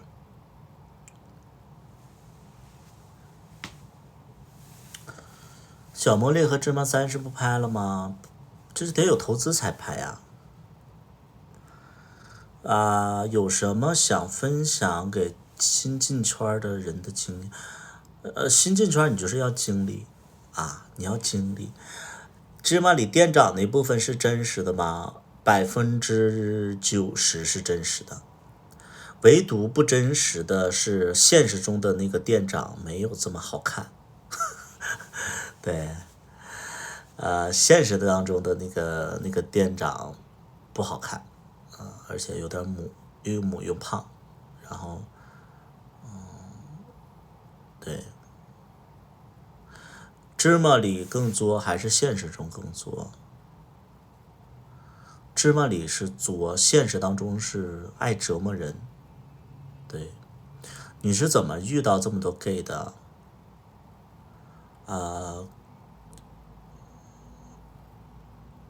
就是一开始的时候就是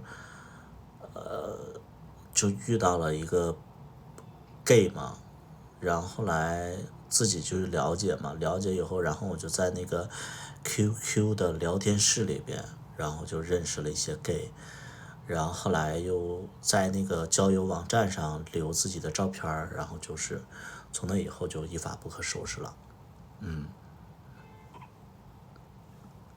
就是一开始的时候是你生命当中就遇到了一个 gay， 那个时候我不是 gay， 然后后来因为他我就开始了解这个群体，然后就在网站上，在那个聊天室里边，所以说照片很重要，照片是很重要啊，就是你你长得好看就会有人跟你打招呼啊。面积多吗？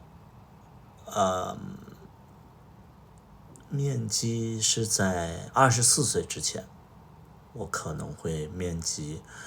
自从做了直播以后，就是算是有点小人气了，就不会面积了，就是会比较的，就是我做了直播以后，我就会觉得说我好像自己是个小明星了，然后就是不太会主动去跟别人聊天的那种，能懂吗？就是因为做了直播以后，你就有粉丝了，然后你就那个就是会觉得说啊，不应该跟他们走得太近，然后要保护自己之类的啊。对，这个圈子长得好看那种样，我不算是好看，但是我觉得是，就是一般人一般人。行婚会伤害妻子吗？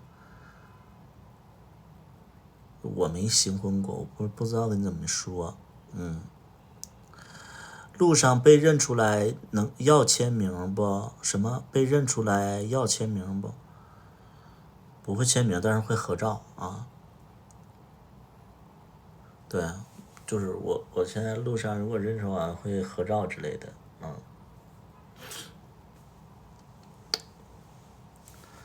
熊叉大佬那个时候我胖，我24岁左右的时候我才70公斤，现在我87，我现在87、88公斤，差了10几公斤呢，差30多斤啊。那个时候140，现在170、180啊。你是瘦的还是胖的？就是这个孰是孰非呀？你经常问的问题都让我就特别的不知道该怎么聊。你是瘦的还是胖的？你看不出来吗？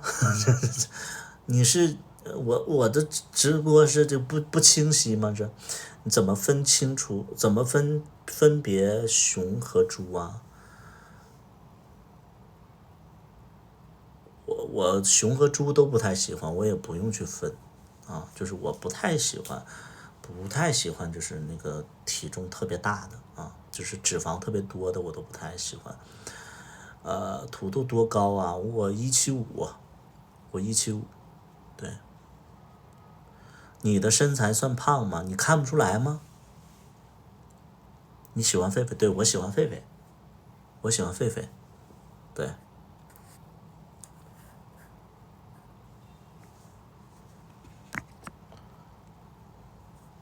标准身高，在东北我们算残疾，东北还比较高一些啊，就是我们这个身高在东北算是比较矮，2等残疾我们算是在东北。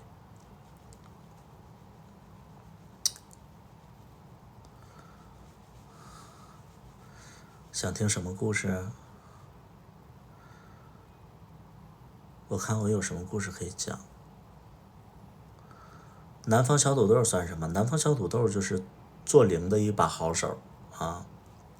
怎么没听出来东北口音？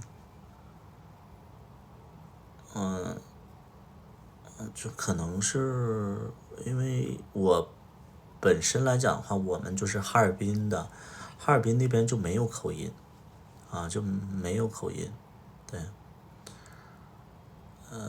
再有呢，其实因为我可能也在南方城市待了很多年了，所以就是越来越没有了啊。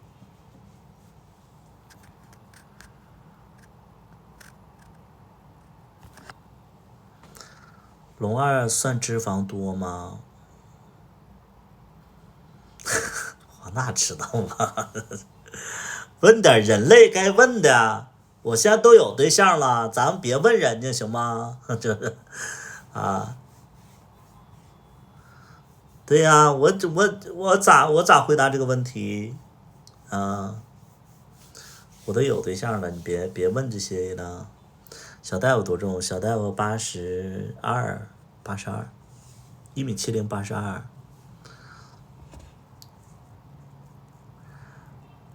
小大夫多高？170。小大夫算是狒狒吗？他算胖子。粉丝来见你，你会去吗？去哪儿啊？就是你们说粉丝来见你，你会去哪儿啊？正经生意全哥可飞。这名儿起了，你真的是帮，你这名儿起的不行啊！你正经生意全国可飞是什么生意？说清楚。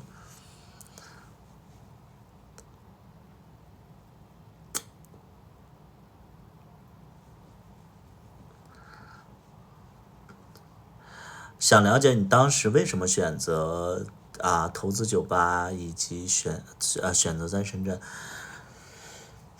我选择做酒吧其实是跟那个卡卡有关系。卡卡不是在北京的时候就是开了一个串串店嘛，就是你们知道吧？卡卡之前在北京开了一个串串香的一个火锅店，然后我们芝麻一就在那取的景嘛。当时因为我跟卡卡就是我不是喜欢卡卡那个类型，但是呢，我这个人其实就很喜欢事业型的那个感觉，所以我就觉得说卡卡当一个小老板那个状态我挺喜欢的，我也想当老板。然后因为他那个时候还有一辆那个奔驰 A 的一个车 ，A 级的一个车，我说当老板又有车开，完了又挺神气的，然后那个状态就很好，我就想我也想做老板嘛。后来就是好久不巧，我们拍完这部戏以后，就是我觉得我做酒吧就是一个非常非常自然的一件事情。为什么呢？就是我们拍完这部戏以后就火了嘛。火了以后就是方糖你们知道吧？那个 APP 的方糖的那个老板就是那个 CEO， 然后就知道我们火了以后，然后就想跟我合伙开个酒吧，在北京开，然后就是想在袋子不远的地方想开个酒吧，完了就想找我，那意思就是因为那个时候我其实就比较外向了，所以就是他们就想跟我合开酒吧，然后让我主外，就是招呼客人之类的。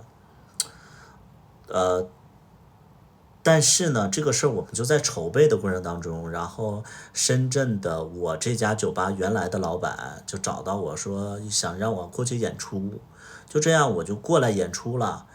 来深圳演出之后，然后这个老板又是我们哈尔滨人，演出完之后我们就回北京就开始筹备这个事情。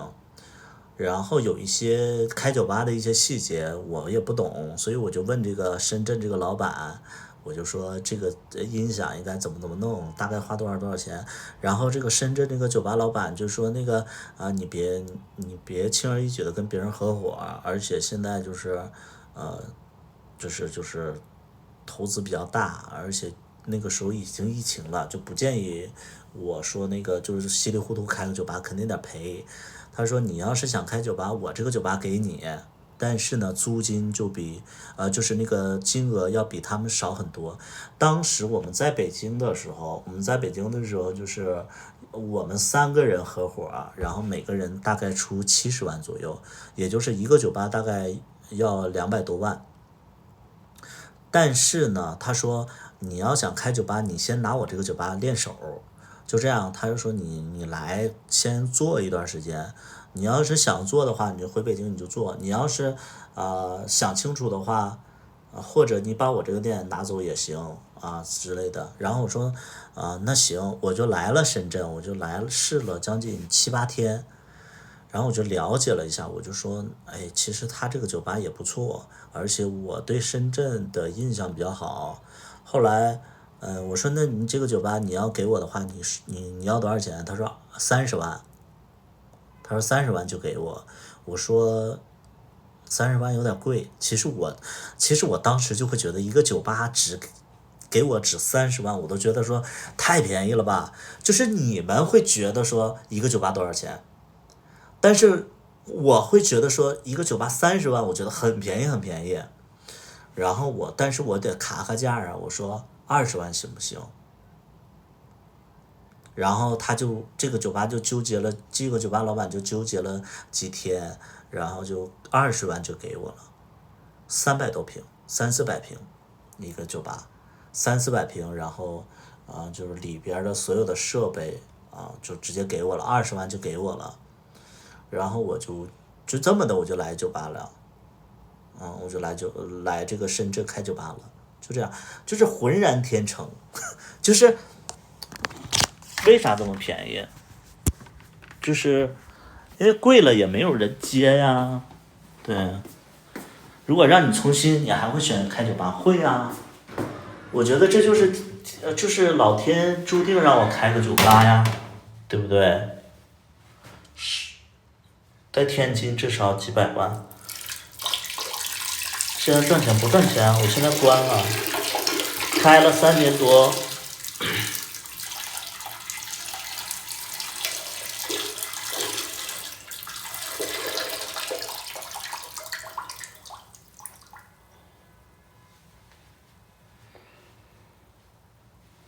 为什么差距这么大？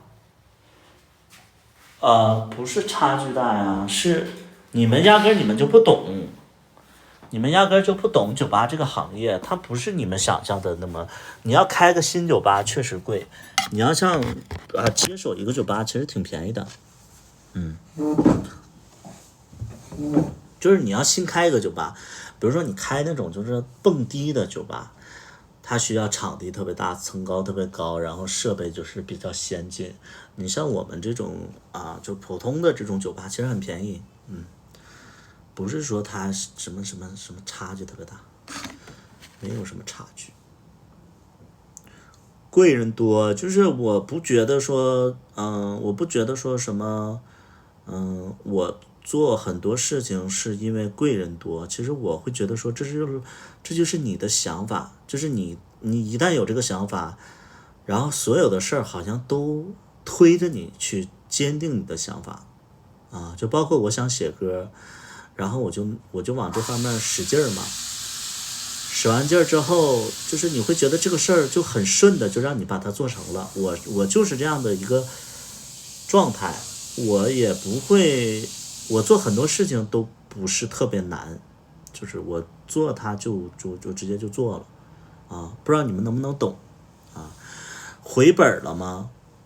回本了吗？你说20万回本了吗？20万肯定回本了就是那些设备都回本了就是你开个酒吧，你想想他们要装修一个酒吧，然后那些东西肯定不止20万，可能100多万。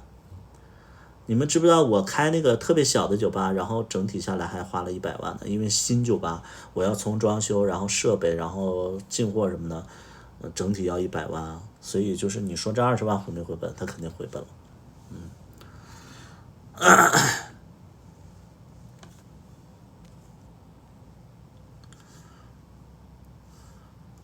开酒吧遇到最挫折的事是啥？就疫情开不了开酒吧最大的我没有什么挫折，最大的问题就是当时口罩特别严重就是不让你开这个是最大的问题其他没有问题。租房子要自己去问去找吗？租房子要自己去问去找吗？什么意思租什么房子？除非你的表达能力就是再加强一点，就是你表达东西一点都不准，你说话就是得让人猜。租房子要自己去问去找吗？是什么意思？什么房子？就是你的表达能力再强化一点就好了经常会说一些就是就是会奇奇怪怪的一些东西这个人还真的是逻辑不清，是的，他有一点点就是就是沉浸在自己的思维世界里边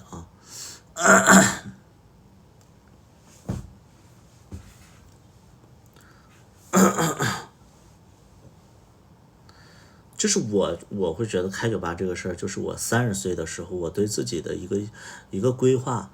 我30岁的时候，我就觉得说，一个男的要去做生意，然后要去有一些经历，要不然你，比如说我没做这个酒吧，可能我30岁到35岁期间，我可能一直在做自媒体，但是很多人情世故我就不懂。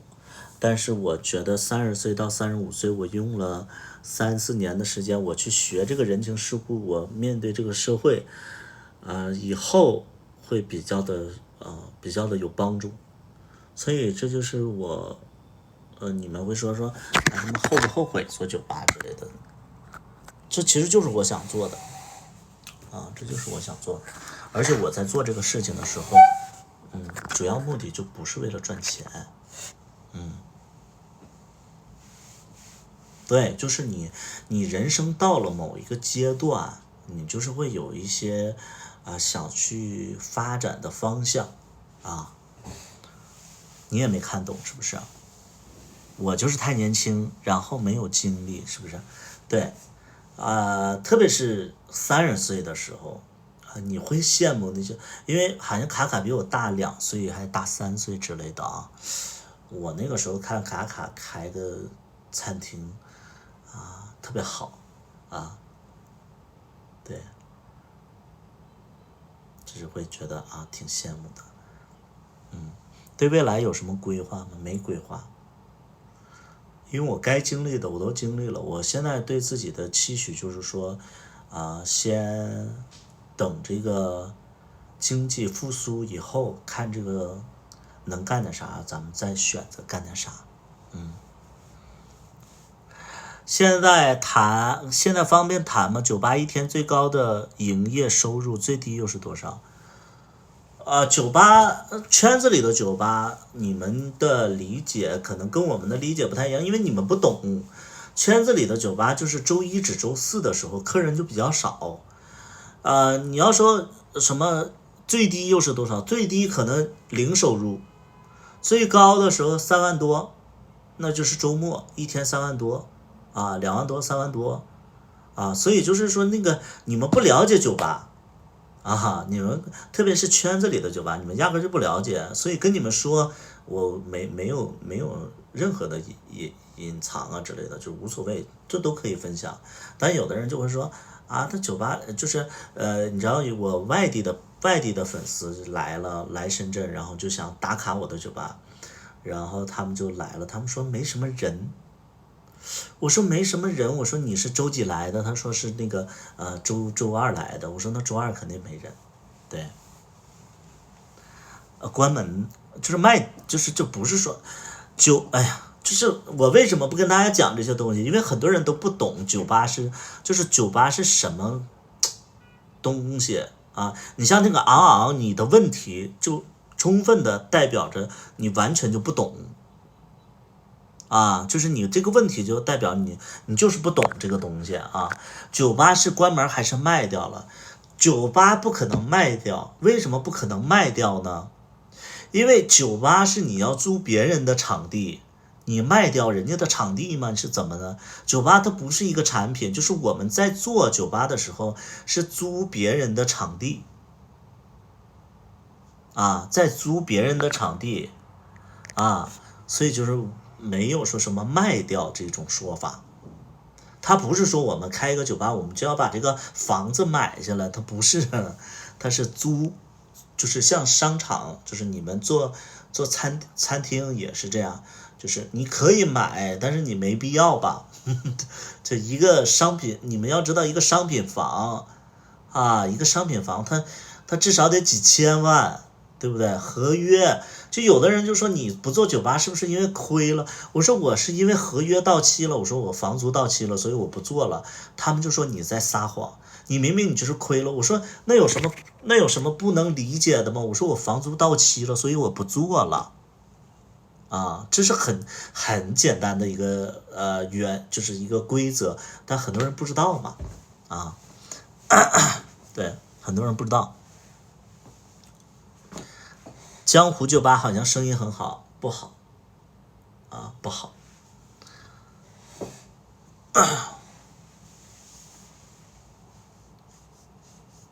对，酒吧不是卖掉这个事儿，还会继续做吗？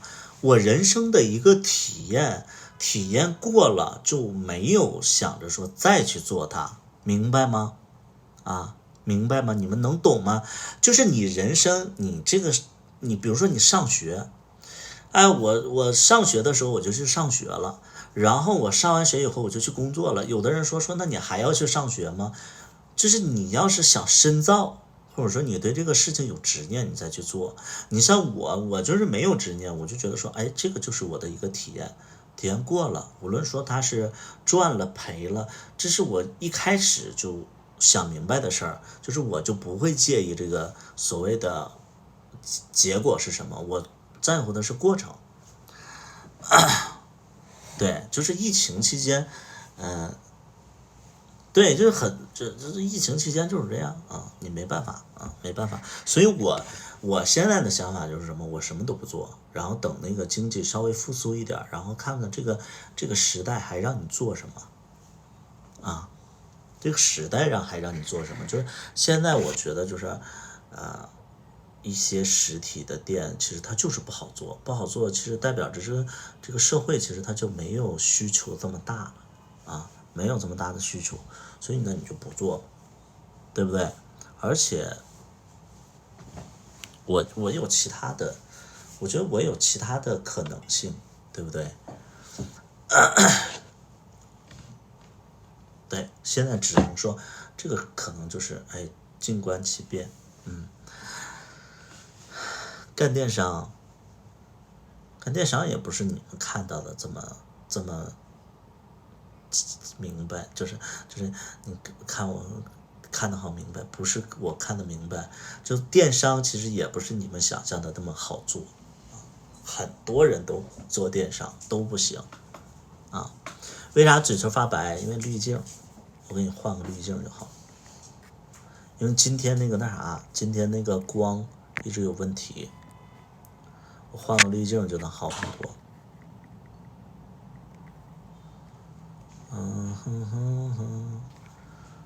对，这滤镜不就是嘴巴就红了吗？对，就这个滤镜，行，这样不就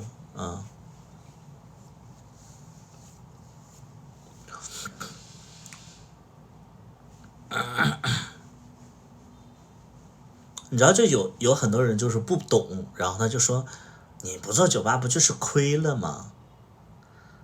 你不就是亏了吗？然后你不做就不做你就亏了嘛，你干嘛就说什么那个怎么的你不做？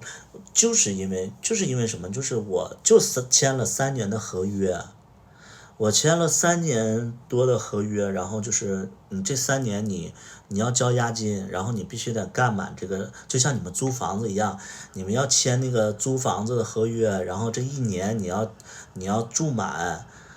你要不做了的话，你押金退不回来，因为我们的押金比你们想象的要高，我们是10几万的押金，你要不做了，这10几万就是扔掉了。而且其实我一直都说我做3年，我就决定我做3年，这3年过后我不想做了就不想做了这个没有什么逞强隐瞒的包括有的人说你现在落魄了怎么样就赔了很多钱。我做酒吧其实也是会赔钱，但是我个人会觉得这是我自己买经验，就是买人生的一个阅历一个经验。为什么会欠钱呢？就是很多人其实他不买房子，或者说他没到我这个年纪，他就完全不懂，他就觉得说你亏钱就是亏钱了。有没有一种可能，我亏的钱是因为我买房子了？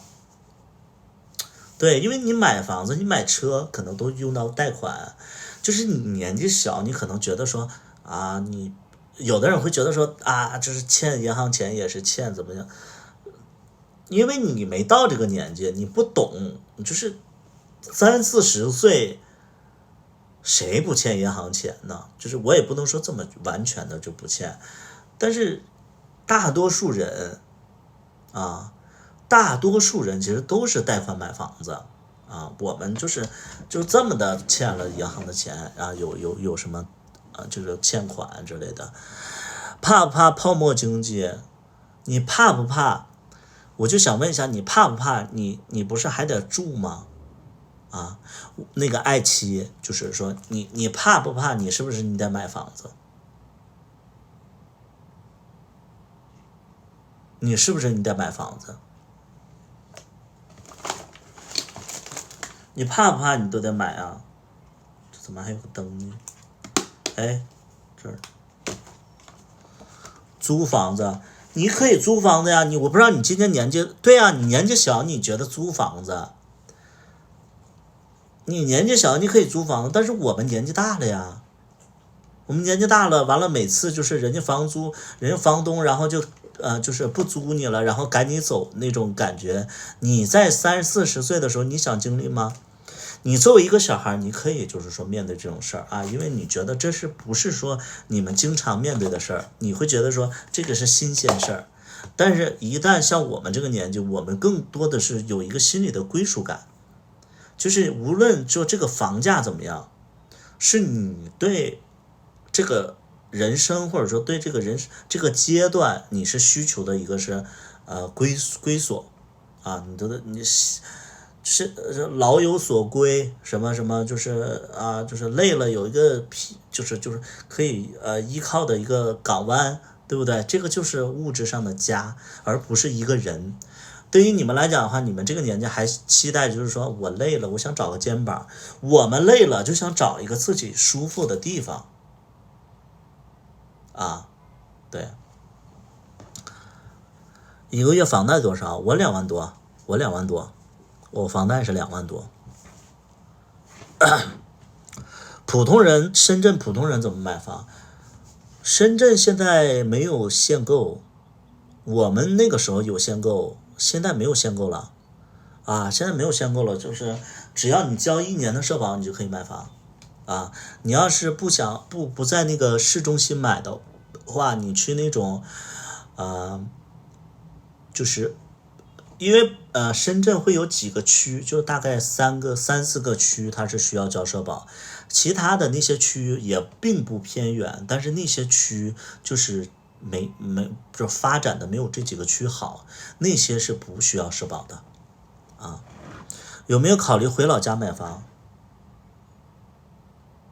这个大3的这个小孩你别问了，就大3这个小孩你问这些问题都很无聊啊，就你很无聊。回老家买房，我就是没有老家。怎么说老家呢？就是我没有老家，就是你们可能就觉得说什么老家的定义是什么？就是因为我就没有老家，反正我出生到现在就不回老家啊。什么是老家我不懂，因为我老家也没有房，就是只有地但没有房子，那是我父母的家。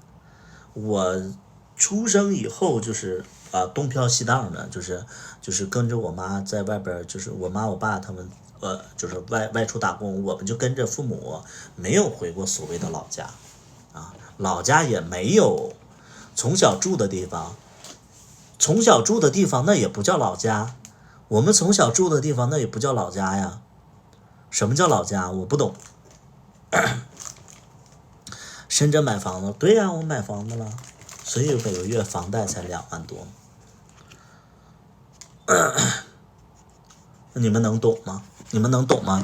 就是你们所谓的老家是什么意思？你们给我解释一下啊！就是有的人说你户籍所在地，户籍所在地是户籍所在地，那户籍所在地我没回去过呀，那我回去干什么呀？你们能懂这个意思吗？就是我小的时候，我也不是在户籍所在地生活的，所以那不叫就是那可能叫户籍所在地，那不叫老家啊。因为我所有的亲戚也好，包括父母也好，他们都是在外边，都是在外地就是生活的，都是在哈尔滨生活的，所以你说那个老家，我个人会觉得说那是父母的老家，那不是我的老家啊。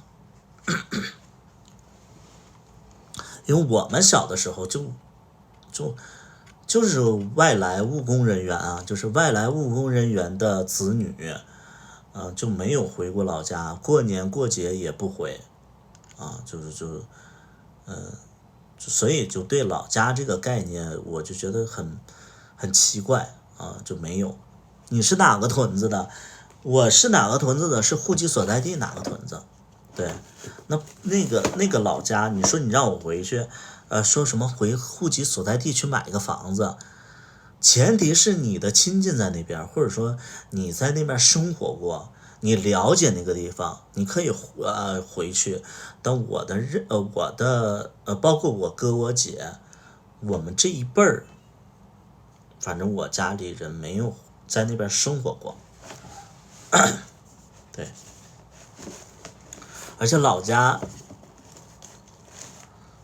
为什么在老家买房子，就是户口所在地啊，户口所在地就是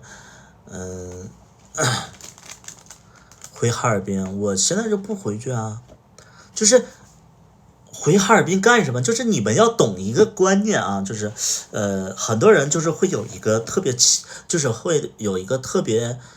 传统的一个观念啊，什么观念呢？就是说你要回去，那为什么要回去？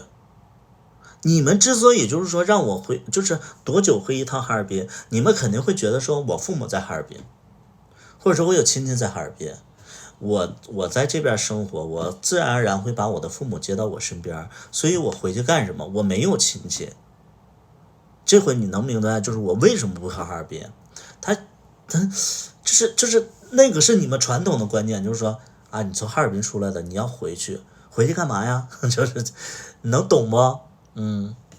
过年不回那儿，你看我就说这个观点，过年不跟父母一起过，我父母已经被我接过来了，能明白吗？我父母被我接过来了，所以我不用回去，哈。这个能懂吗？啊，就是我们这个年纪啊，跟你们那些年纪不太一样，就是说我们这个年纪更多的希望父母在我们身边，对，因为会担心他们年纪大了，然后你就会把他们接过来，啊，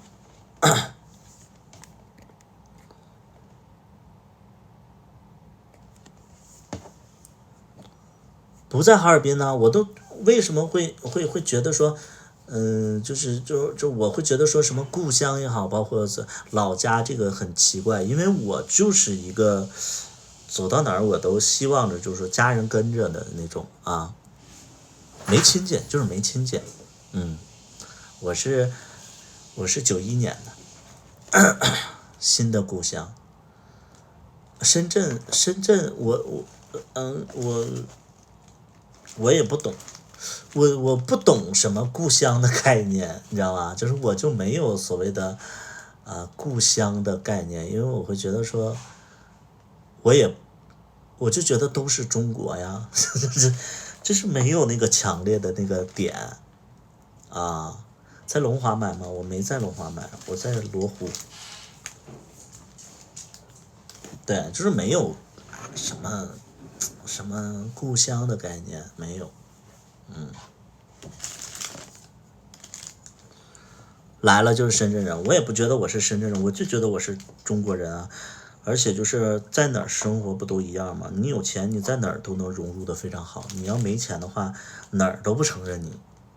就你只要有钱的话，我就说一个很现实的东西，你只要有钱的话，你在北京你就买房，你就在那边过得很好。但是我也没有觉得说你到那个城市，或者说哪个城市高级，哪个城市低级，没有家人在哪儿，或者说我也不是说家人在哪儿，我会觉得说你自己愿意在哪儿就在哪儿你自己愿意在哪儿就在哪儿，就是你在哪儿了，这就是你的家呀你买房子了，那就是你的家，对吧？目前有男朋友？有啊，有。深圳的房价没那么贵了，就是好一点的区还是贵，不好的区也不是说不好的区，就是一般的，也就是均价在5-6万左右啊，5、6万左右，啊，跌了不少。就是外地的朋友，我想跟你澄清一件事情啊，所有外地的朋友，我想跟你们澄清一件事情，外地的朋友啊，就是深圳的房价并没有跌多少，就是所有人都说全国的房价都在跌，深圳的房子没有跌多少。啊，那都是外界传的。你要是真的在深圳，你就知道深圳的房价没有跌多少。啊，你就是深圳的啊，你就是深圳的，你应该知道深圳的房子就没有跌呀。怎么跌了呢？就是我这没跌呀，对吧？它没有下降啊。你要说就是有一些浮动可以啊，您说深圳跌了没跌呀？相比21年，长得有点像沈腾，是啊，好多人都说我长得像沈腾。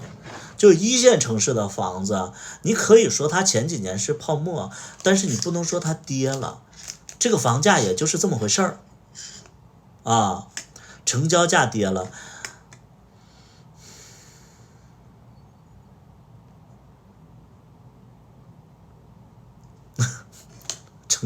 成交价跌了，我不知道该怎么反驳你。我就是有多少人有房子的，我可以跟你们解释一下啊，我可以跟你们解释一下，为什么说就是什么成交价跌了，你这个完全就是说法就说不通啊。你为什么成交价跌了？因为你是二手房子，你二手房子和新房不是一回事儿啊。你二手房子它是。你要想成交的话，你要想快速成交的话，你就得认这个房价往下跌一跌，能明白吧？你是二手房子啊，你就相当于你卖个那个就是什么那个二手车似的啊，它没有所谓的说什么成交价跌了，你跟一手房子是一回事吗？啊。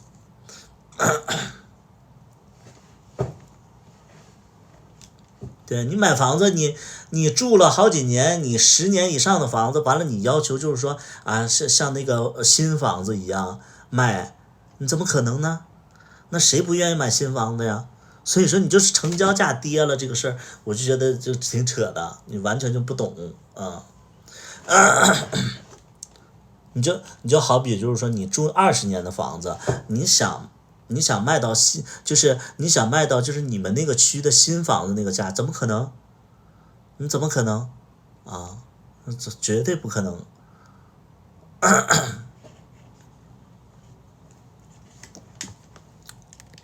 川爷来了，川爷是谁啊？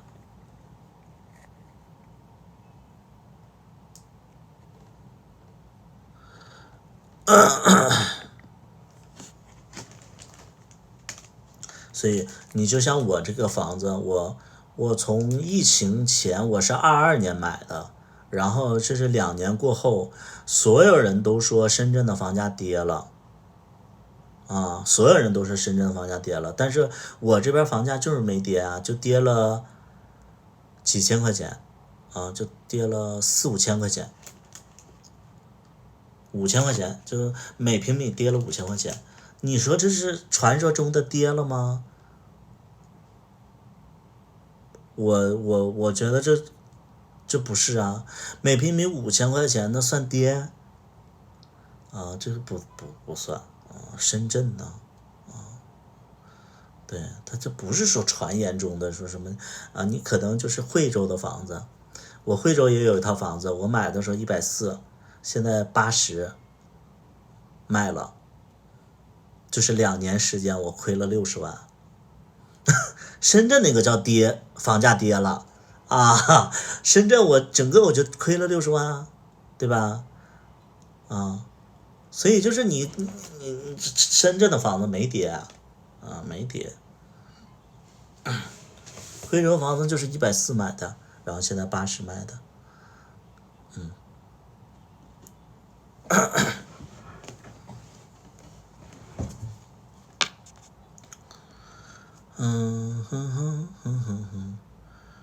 我现在就是有2套房子，一套是深圳的，一套是惠州的。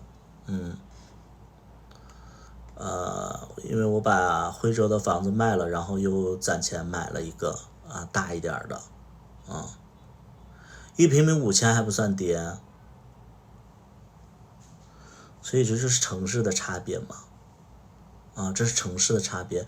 你像你像你生活的城市，可能最贵的可能5平米5000一平，但是深圳就是平均是5万一平啊，对吧？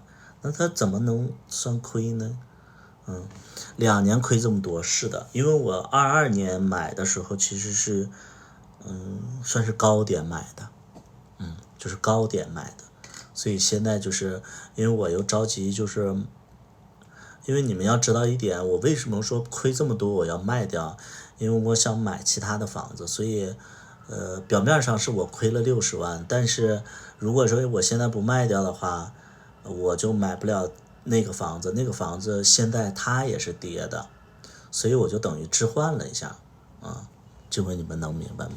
所以我就哪怕它是亏钱的我都卖掉了因为我要买同样亏的那个其他的房子。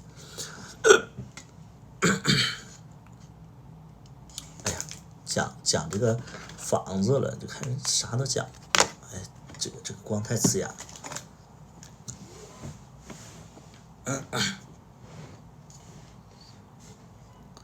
太刺眼了。2套换1套啊？什么时候2套换1套了？你们能不能听懂？我不是说，我这直播我真累呀。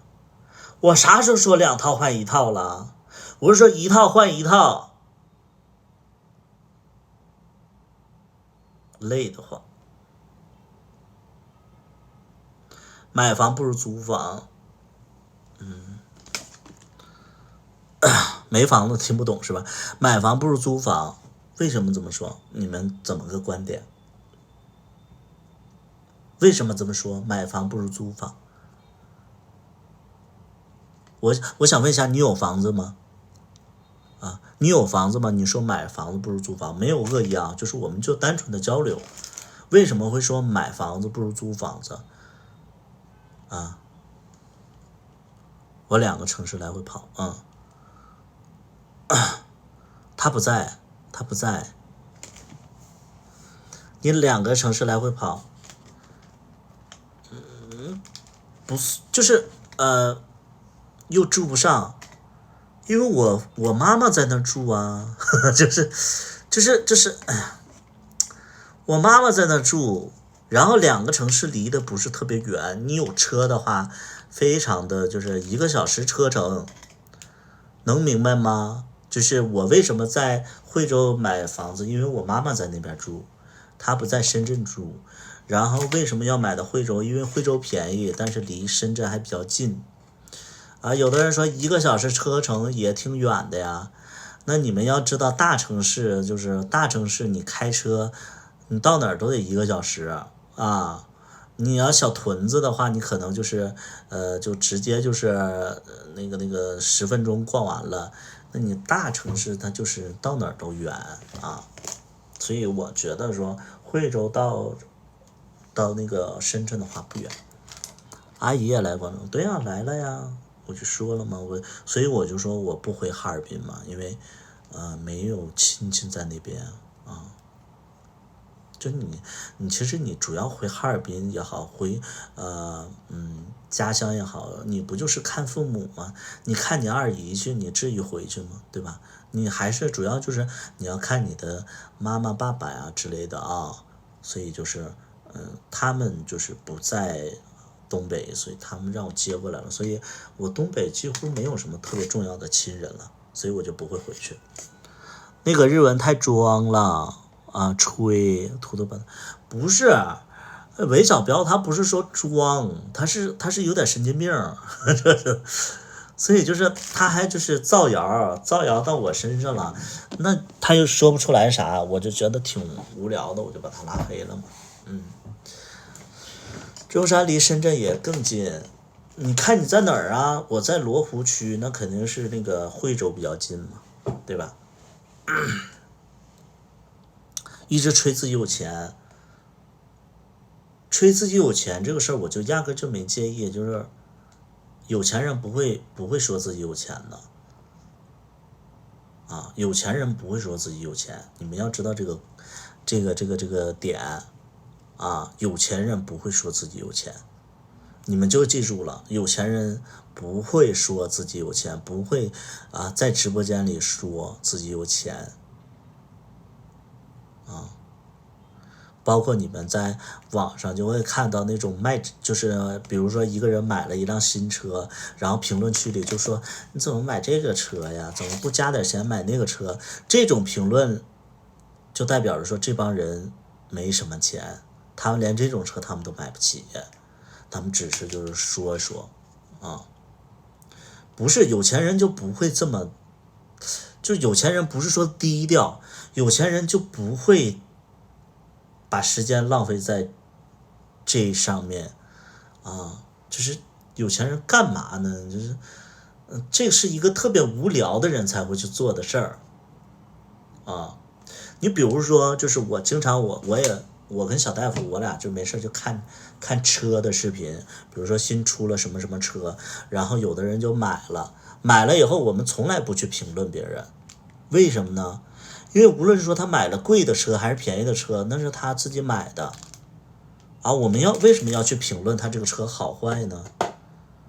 因为我们都买过车，我们就知道这种状态，就是你买车是因为你喜欢，或者说因为你手里没有多少钱怎么样的，你去评论说这个车不好之类的，这不是有车人去做的事儿啊，或者说这不是一个正常人就做的事儿。啊，就没有人就是说有车的人会说这种话，就招人烦啊。这是一个就是常见的一个现象。越是在那块就是指点江山的人越啥也不是。你知道我在做酒吧的时候，我第一年做酒吧的时候，有个人来我这边啊，就说你的酒吧这儿不好那不好，你知道吧？这是我的有一个顾客来我酒吧就说你这个酒吧这儿不好那不好，哎，你这不行啊，你要改啊。然后我就问他，我说你是做酒吧的前辈吗？我说你这个我应该怎么改啊？他说我没做过酒吧，我只是去的酒吧比较多而已。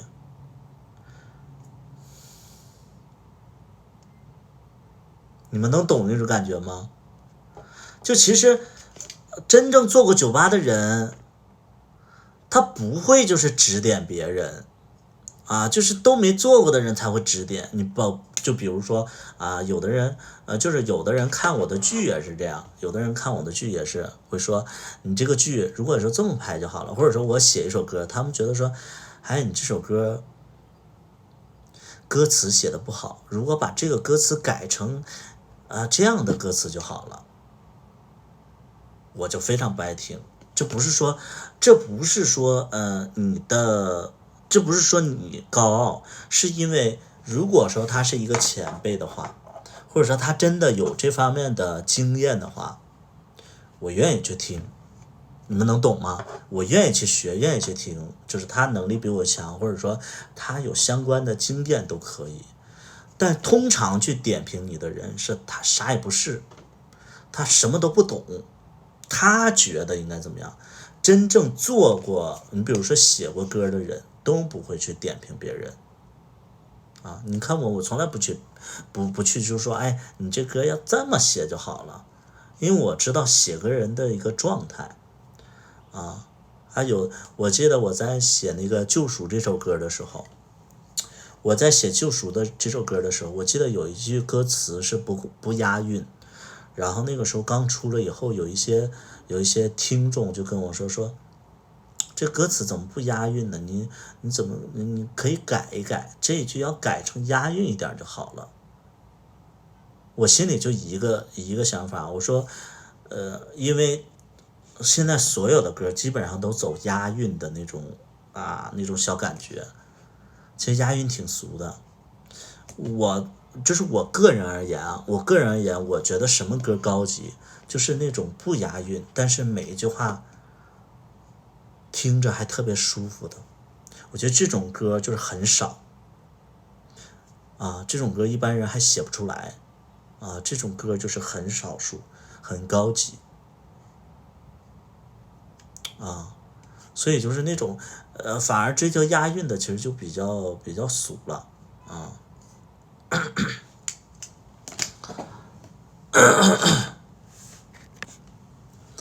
对呀，我就觉得说那些不刻意押韵的歌很好对，就很厉害。相反的那种歌咱们写不出来。我个人就会觉得说那首歌其实挺难写的。杨乃文就是杨乃文你懂，就是杨乃文很多的歌都不押韵，你会觉得他唱的就是他的歌就是很文艺，很小众，很舒服。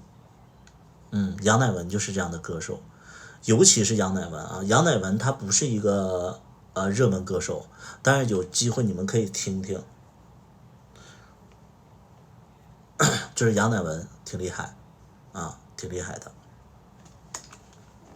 对，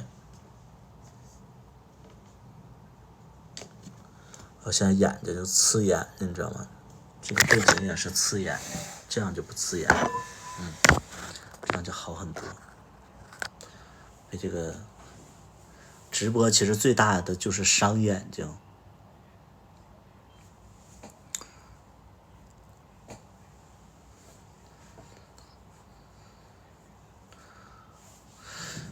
刘锦泽的守候好听。刘锦泽你喜欢他是因为他的外在是一个像 gay 的一个歌手，别让我拆穿你他的歌到底好不好听你自己心里清楚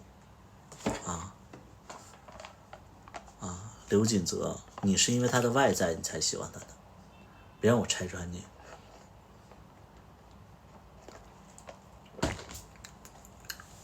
他的歌真的一般但是你看很多 gay 都喜欢很多 gay 都喜欢他你喜欢他的烟嗓，那改天我抽烟抽多了我也给你录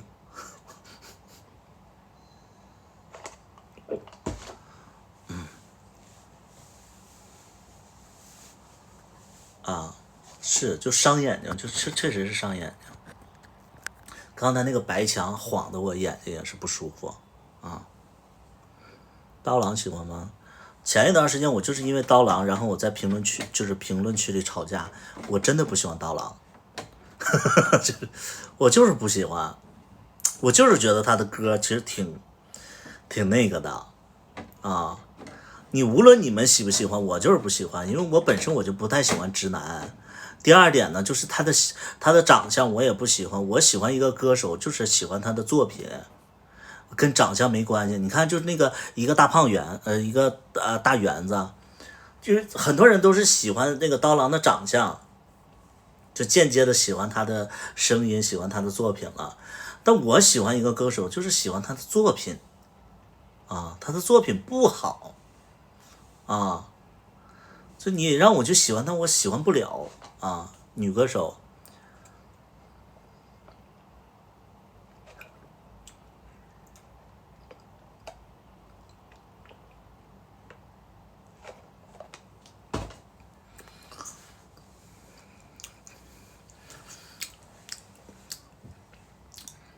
你看那个海兰阿木就是海兰阿木，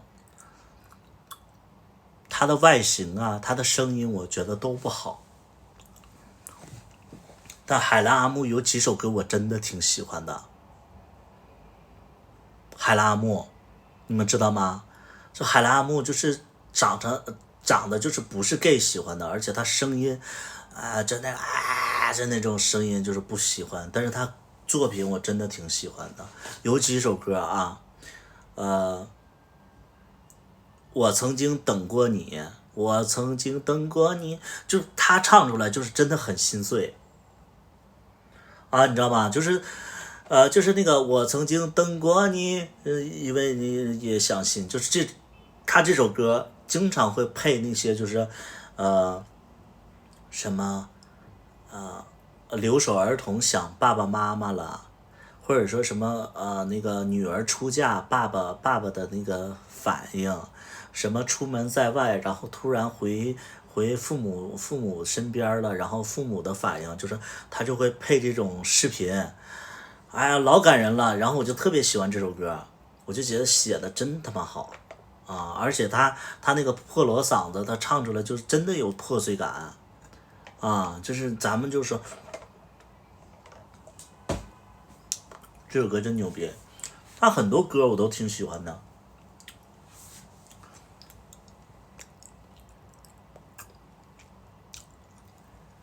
所以就是我不是喜欢外在啊，我就喜欢就是他的作品好，我就会喜欢。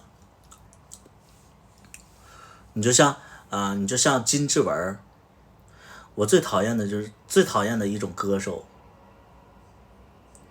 一个歌手金志文啊，金志文唱什么歌都是就赖了鸡的，金志文我真的不喜欢。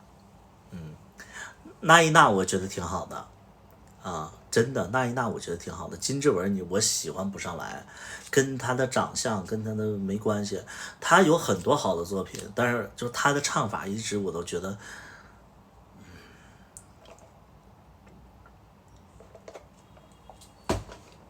又觉得有问题。你像杨坤我也不讨厌，杨坤他有几首歌他就是很舒服。我最讨厌一个明星，这个明星很多人都不知道，我不知道你们知不知道这个明星，她是个超女，叫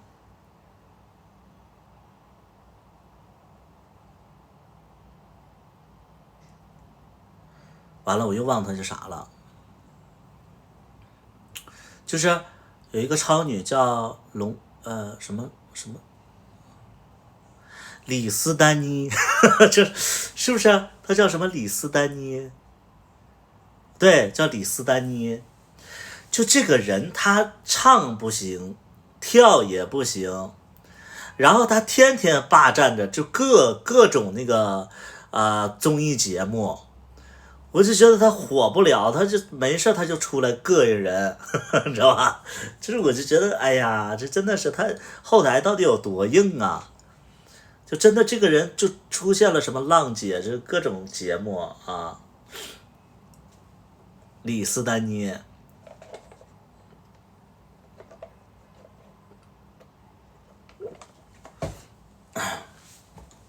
没听说过。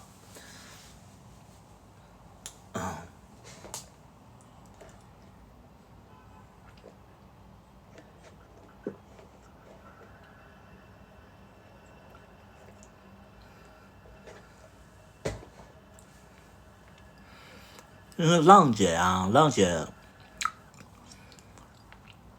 姐会出现什么武林大会啊，就这些综艺节目都会出现什么，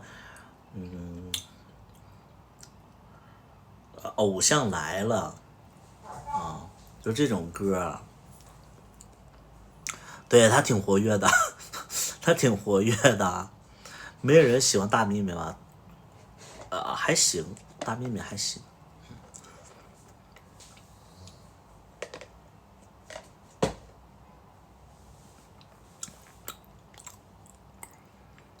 对呀、他唱歌那么难听，然后时光音乐会里边还有他。南方凯是谁呀？不知道。刘浩存，我也不讨厌，就是很多人讨厌刘浩存，我也不讨厌。为什么蜜雪可以喝这么久？因为我不喜欢喝呀。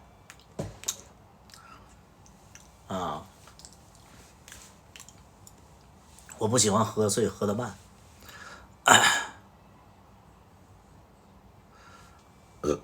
南方凯不知道，不知道。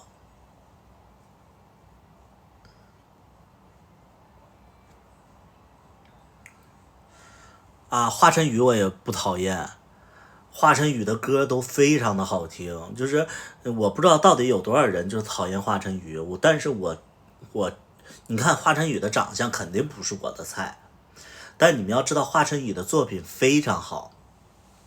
对，华晨宇真的就是你们不要因为你们就是大多数人讨厌华晨宇，然后你们就讨厌啊，华晨宇的作品很好啊，就是你们可以听一听啊。华晨宇的歌是鬼叫，他确实有的歌是不好听的，但是有的歌就是有5-6首歌非常的精品。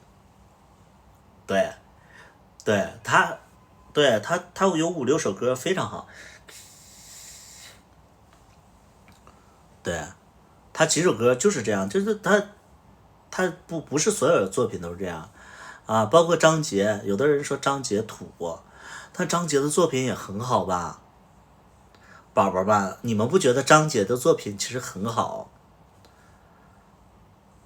啊？有几首歌确实土，什么你站来也，什么什么，但是你知道他有一首歌就是不要再逗留，勿忘心安，我觉得这个歌超级牛逼啊，就是不要再逗留，就是这首歌超牛逼啊，超牛逼啊！我就说嘛，我说大家喜欢歌手，你们不要因为外形去讨厌他或者喜欢他，要喜欢他的作品啊。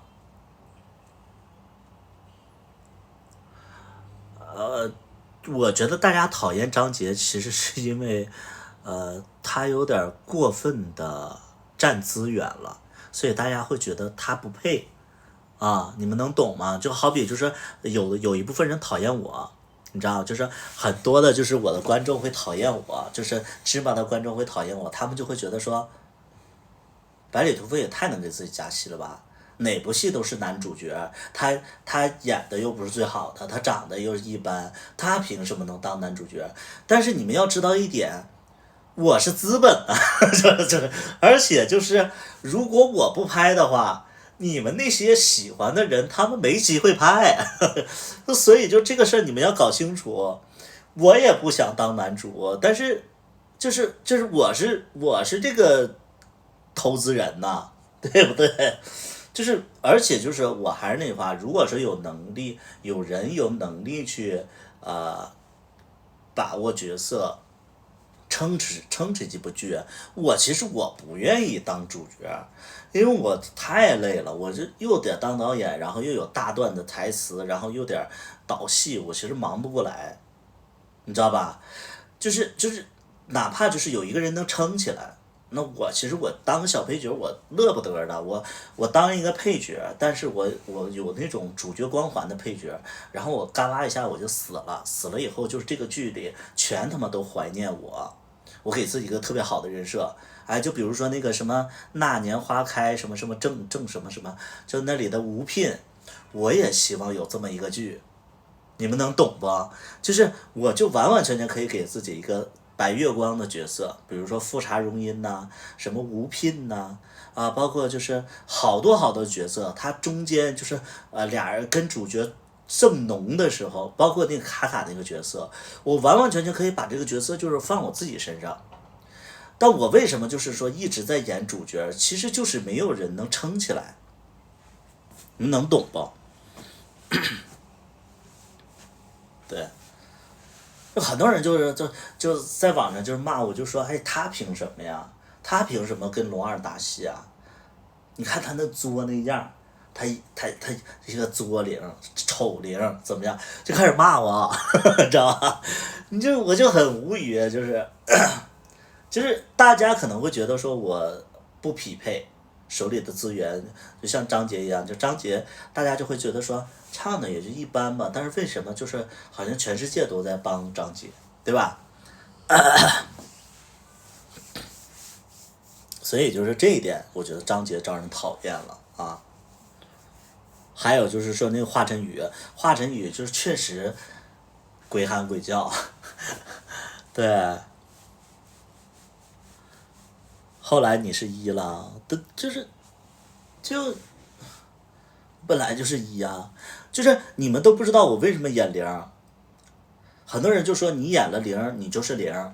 其实我一直都不想演零，我所有的剧我都不想演零，因为我本身我不是零，所以你让我演零的话，我其实心里是抗拒的。但是因为跟我搭档的那几个人都不愿意演零，你知道，就是真正的零，他们演零的时候，他们就会说，哎，我不想演零，我想演一，而且他们就觉得说演零会被大家讨厌。那我没办法呀，我是这个项目的主理人，我是导演，我是就是投资人，那我必须我得把这个东西完成。你们不愿意演零，那只能我来演。你们能懂这种感觉吗？就是如果说我不演零，他们也不演零，那这个剧它拍不了了。所有人都演一吗？所以就这个东西我特别无语，我也想演一个特别暖的一啊之类的，给别人肩膀啊。但是像这种好的角色，别人都挑啊，谁也不愿意演那种作零啊，就把这种角色，我就说那不行，我来演吧。因为你要知道，一个剧它必须得有这个所谓的一个剧，它必须得有那个所谓的那个戏剧性啊，就是一个暖，一个冷，一个好，一个坏，一正一邪，就是总会有那种好的角色，都会有坏的角色。你像我觉得我之前拍的那个零的角色，一开始确实有点作啊，所以就是大家讨厌，这个很正常。但是我这几年，你知道我这几年我看那个就是跟我回家，就是看那个评论，就大家都会骂那个龚大虎那个角色，就是风评变了。因为大家看完结局了，然后大家就说龚大虎这个角色真的啊，你就怎么样，然后就说小娟就是太惨了，小娟太专情了。然后那个从一开始的时候，那帮人都在骂我做零，然后有的人就在那评论说，你们不要骂了，他后边才知道，你们才会知道他是最好的。所以没有所谓的不好的角色，他们就是不懂。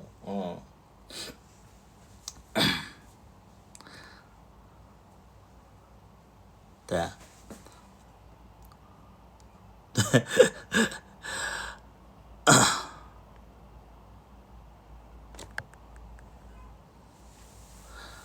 哪里看小娟？在 B 站啊，在 B 站啊。所以我就觉得挺无语的，就是很多人都说，哎呀，你演零，你就是零。我还是那句话，我真的我其实我不愿意演零，但所有人都放不下，但其实他们私底下都可零了，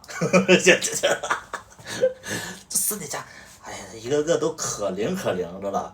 完了，一说演零，我不演。是他们就会很爱惜自己，我不知道为什么大家会觉得零很丢人，是怎么着？我不觉得。你看我现实当中，我就愿意跟零玩，我就觉得零很好玩。就是我希望我身边的朋友都稍微母一点啊，好玩一点，然后外向一点。有的人会觉得疯疯癫癫的那种那种零就是比较就是因为大多数的零都是这样，然后他们就会觉得说，哎，这个零看着就是挺轻浮的。但是交朋友干嘛想那么多？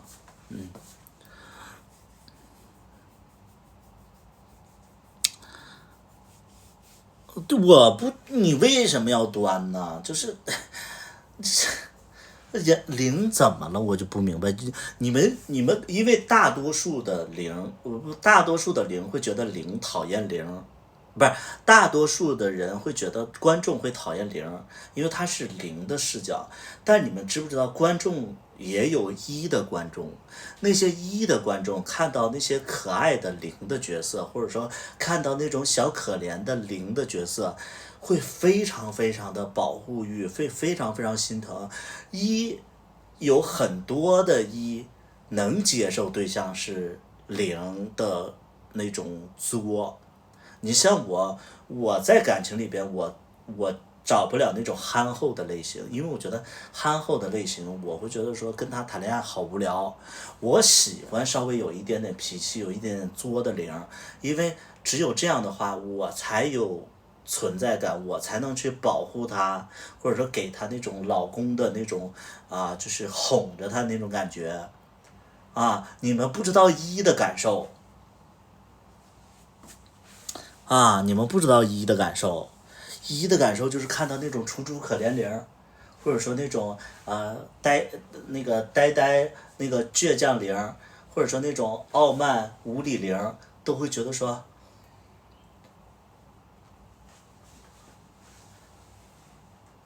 好特别，就对呀，就很喜欢，对吧？因为你们不是一，所以你们就会不懂啊。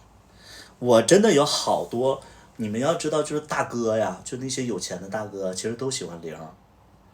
完了就是就找我，就是说，图图，好想让你哭哦，知道吧？就对，好想让我哭哦，对，160全是零，我这里零比较多啊，我这里零比较多，但你看我从来我就觉得我就是喜欢跟零玩啊，零多好。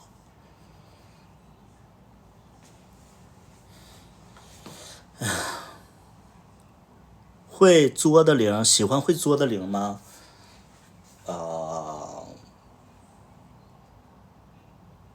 我喜欢啊，我喜欢，我不知道大哥真正的大哥会不会喜欢，反正我喜欢。我会觉得一个感情里边肯定是要有一个人是能让你有生活感的，就是一般大哥呀，可能生活比较有规律，他才能变成大哥。你像就是有一些，你看我为什么喜欢年轻的小孩儿，我为什么不喜欢年长的？因为我会觉得年长的人就是会给你安全感，会给你那种踏实感。但是本身我就有这些，我要是不处对象的话，我比谁都安全，我比谁都踏实。我再找这么一个人，俩人就是都是这种一样的个性的话，好无趣，人生就是每天都是特别就是特别平静的一个状态。人时间长了平静下去会疯的。你一定要找一个就是年纪小的，然后就是没事跟你发脾气，然后吵来吵去，我觉得这才是生活啊。不是喜欢年轻吗？不是啊，我其实就觉得零其实他的个性很好，就你真的不要去喜欢一个跟你一样的人，那你会觉得说，哎呀，好无聊啊，好无聊。对呀，作一下挺好的，你们不懂啊，就是你们可能觉得零都喜欢就是那种老实，就是一都喜欢老实的，喜欢那种懂事儿零啊。懂事儿可以，你在一起之后你懂事儿可以，一开始的时候你稍微作一作，你拿个劲儿，一会非常喜欢啊，一会非常喜欢。会吃醋的吗？会，我们会喜欢，就是如果有一个人会为了我吃醋的话，我会觉得说，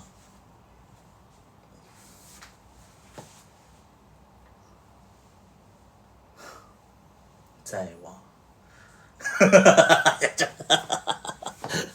对，我可能坐着有点肚子有点疼啊，站一会儿，成熟一喜欢作零还是懂事零？这没有规律啊，这没有规律。就是那个成熟一喜欢作零还是懂事零，这没有规律。你像我就喜欢作零，我不喜欢就懂事的零。特别是一开始的时候，我曾经喜欢过一个零，然后这个零其实，你知道那个时候我养 monkey 嘛，然后我在家里边就是因为 monkey 的那个就是那个狗盆，就是狗粮盆，然后就是没刷，他去了我家一趟，你知道吗？他第一次去我家，然后他说那个狗你都不给狗那个放狗食，它可能饿了，它要去拿这个狗盆，它说怎么这么脏啊，真是够窝囊的，然后它就边骂我边在那擦，这狗都让你养废了，你知道吗？它就是这样的，然后我就非常非常喜欢，我就享受那种感觉，啊，就是边骂你，然后它边把事儿干了，多么美好的生活感啊！你们能懂吗？就他会觉得说啊，你这个人就是，哎，这狗盆都这样了，你为什么不擦？你为什么不洗一下呢？这一点非常打动我，啊，他非常打动我，我不是喜欢他，对呀，他就是真的是在意你，他关心你，他想让你越来越好啊，就是这种灵真的非常好的总比那种就是总比那种就啥也不管的，然后就看你家脏啊脏呗，完了跟你在一起以后越来越脏，这样不好啊，这样不好。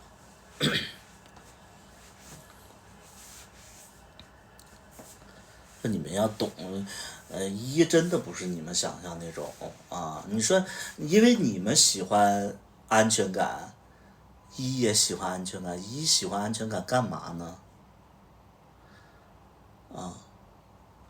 就是一喜欢年纪大的，干嘛呢？家政灵可以吗？家政灵也不要。家政灵你可以在一起之后你变成家政灵，你一开始的时候你就是要拿着劲儿。我告诉你们所有人啊，就是谈恋爱的时候，你要多拿着劲儿你就多拿着劲儿，一不会因为你拿着劲儿就不喜欢你了，当然你得看你自己长什么德行。就是你不要就是说你长得特别丑，然后你拿着劲儿，晚上去我家，才不要，那我走了。走啊，你就别理我。不行，不行。对，情绪价值，对，生活感很重要啊。怎么吃？喝奶茶喝得饱了吗？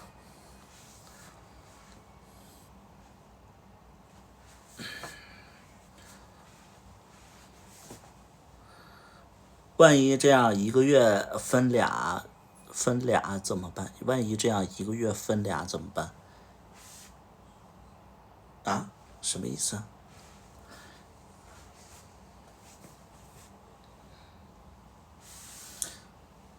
小大夫在那屋打游戏呢。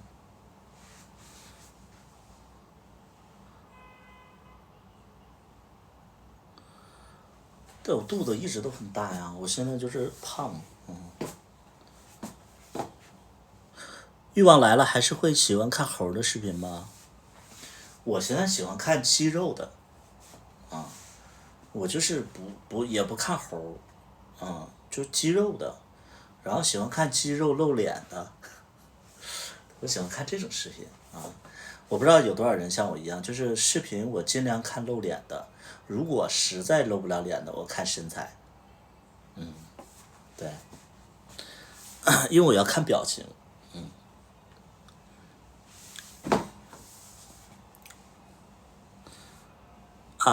喜欢周明磊那种纯真。周明磊就是我觉得是很正常的那种，他是很正常的那种灵，对，他是很平常很正常的一个灵，对。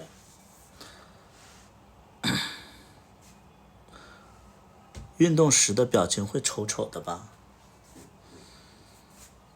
喜欢狰狞感。对，我觉得周明磊这个角色我演起来就特别不费劲儿，为什么呢？因为我自己也曾经就是有灵的状态过，然后第二点我接触的灵基本上都这样。对。对，我觉得周明磊这个角色就是很好演我觉得就是其他的角色，其他的那个演员，如果说演这个周明磊这个角色，应该也会比较好演。但你们看啊，你们看那个于小鱼的角色，你们看那个于小鱼的那个角色了吗？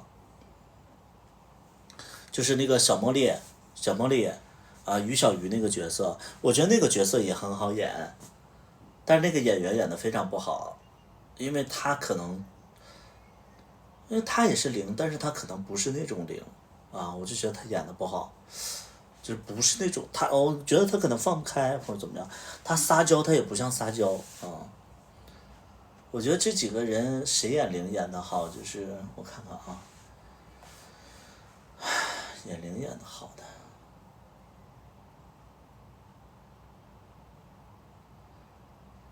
我觉得那谁灰灰演零演的好。灰灰演零演的好，罗翔对小冷演那个角色他演的不好，灰灰演零演的好，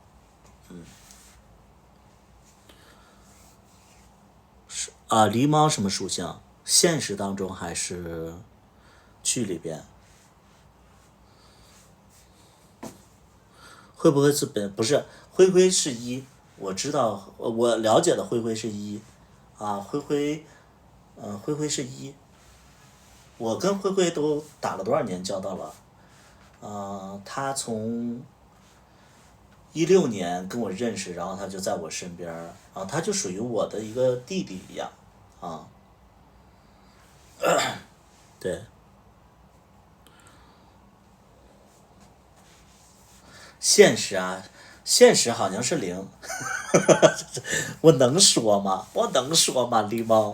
狸猫我能说吗？阿赞，现实好像是0.5偏0我不知道，能说吗？能说吗？对，毕竟碎了。其实我跟你们其实是就是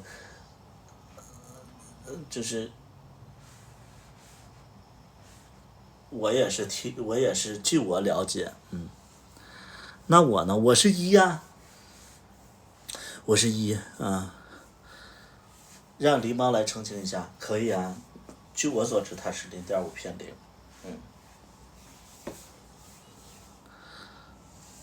对，哪个灰灰？就那个灰灰酱啊。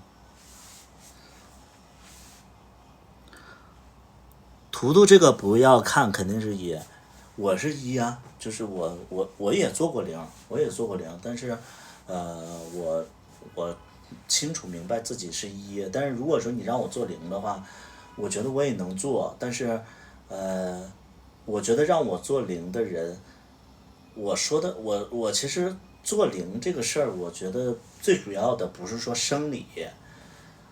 如果说你让我做零的话，你一定让我心里是接受我是零的这个状态。就比如说这个说法其实很简单，就是我给大家解释一下，就是什么叫心理做零，就是你这个人足够强大，你比我强大，你让我觉得说我可以依靠你，这样我心里可以做零，我生理自然而然的会做零。你们能懂吗？就是一个人他比你强大，各方面条件比你优秀，他能完完全全的能照顾你，你对他有依赖感，这个时候你心里才能接受你是个零，然后从而生理上你也接受自己做零。但是呢，就是我现在的状态是觉得任何人都不如我，能懂不？能懂不？所以就是我现在就没有遇到一个让我做零的一个人，就是你从心底来讲的话，你就是不信任对方，你也没有依赖别人的习惯，能懂不？能懂不？龙二是不是零？这个你要问他自己啊，懂不了一点儿。所以就是说，其实我没有觉得说我一定做不了零，我可以做零，但是你让我生理做零，一定是让我心理做零，你让我心理做零，一定是我各方面我认可你，一定是我各方面都认同你，就是比如说他赚的比我多，哎，他比我就是内心比较强大，遇到什么事儿他能第一时间说，图图你别担心，有我呢，我去咔咔他三下两下就解决完了，说没事儿解决完了，或者说哎图图我给你买了一辆车，然后咱俩好好在一起，你以后做我老婆。我觉得这个人他一定是有各方面的能力，能让你会觉得说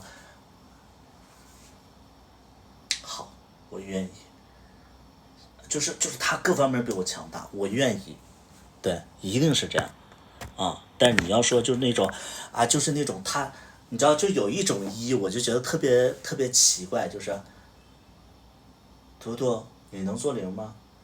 什么意思啊？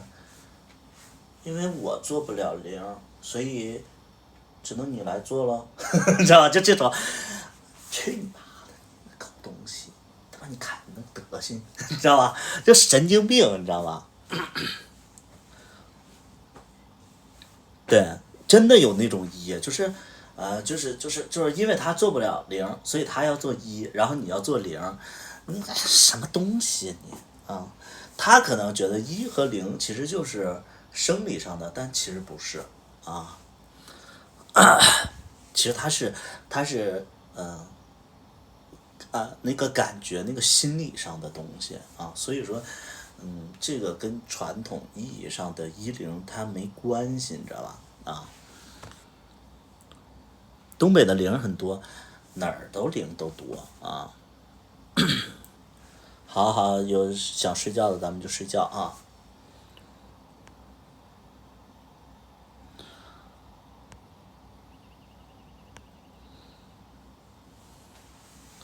不是啊，就是0，我觉得就是0比较多嘛，啊，0比较多。东北不是1多吗？哎呀，哪儿都是0多，就全国各地都是0多，0比较多，1比较少啊。它跟地方没关系。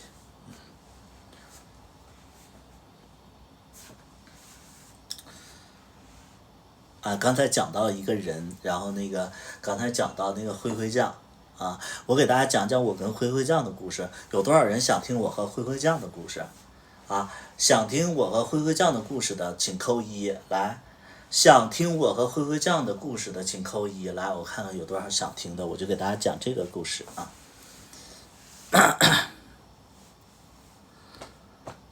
好，那我们就讲。首先，大家知道灰灰酱是谁吧？啊，你们知道灰灰酱是谁吧？知道的请扣0。你们知道灰灰酱是谁吧？啊，知道的请扣0。我看看有多少人知道灰灰酱是谁，我再决定讲不讲啊。知道灰灰酱是谁的话，请扣0啊。知道灰灰酱知道灰灰酱是谁，请扣0啊。好啊，都知道灰灰酱是谁，那我就讲讲灰灰酱。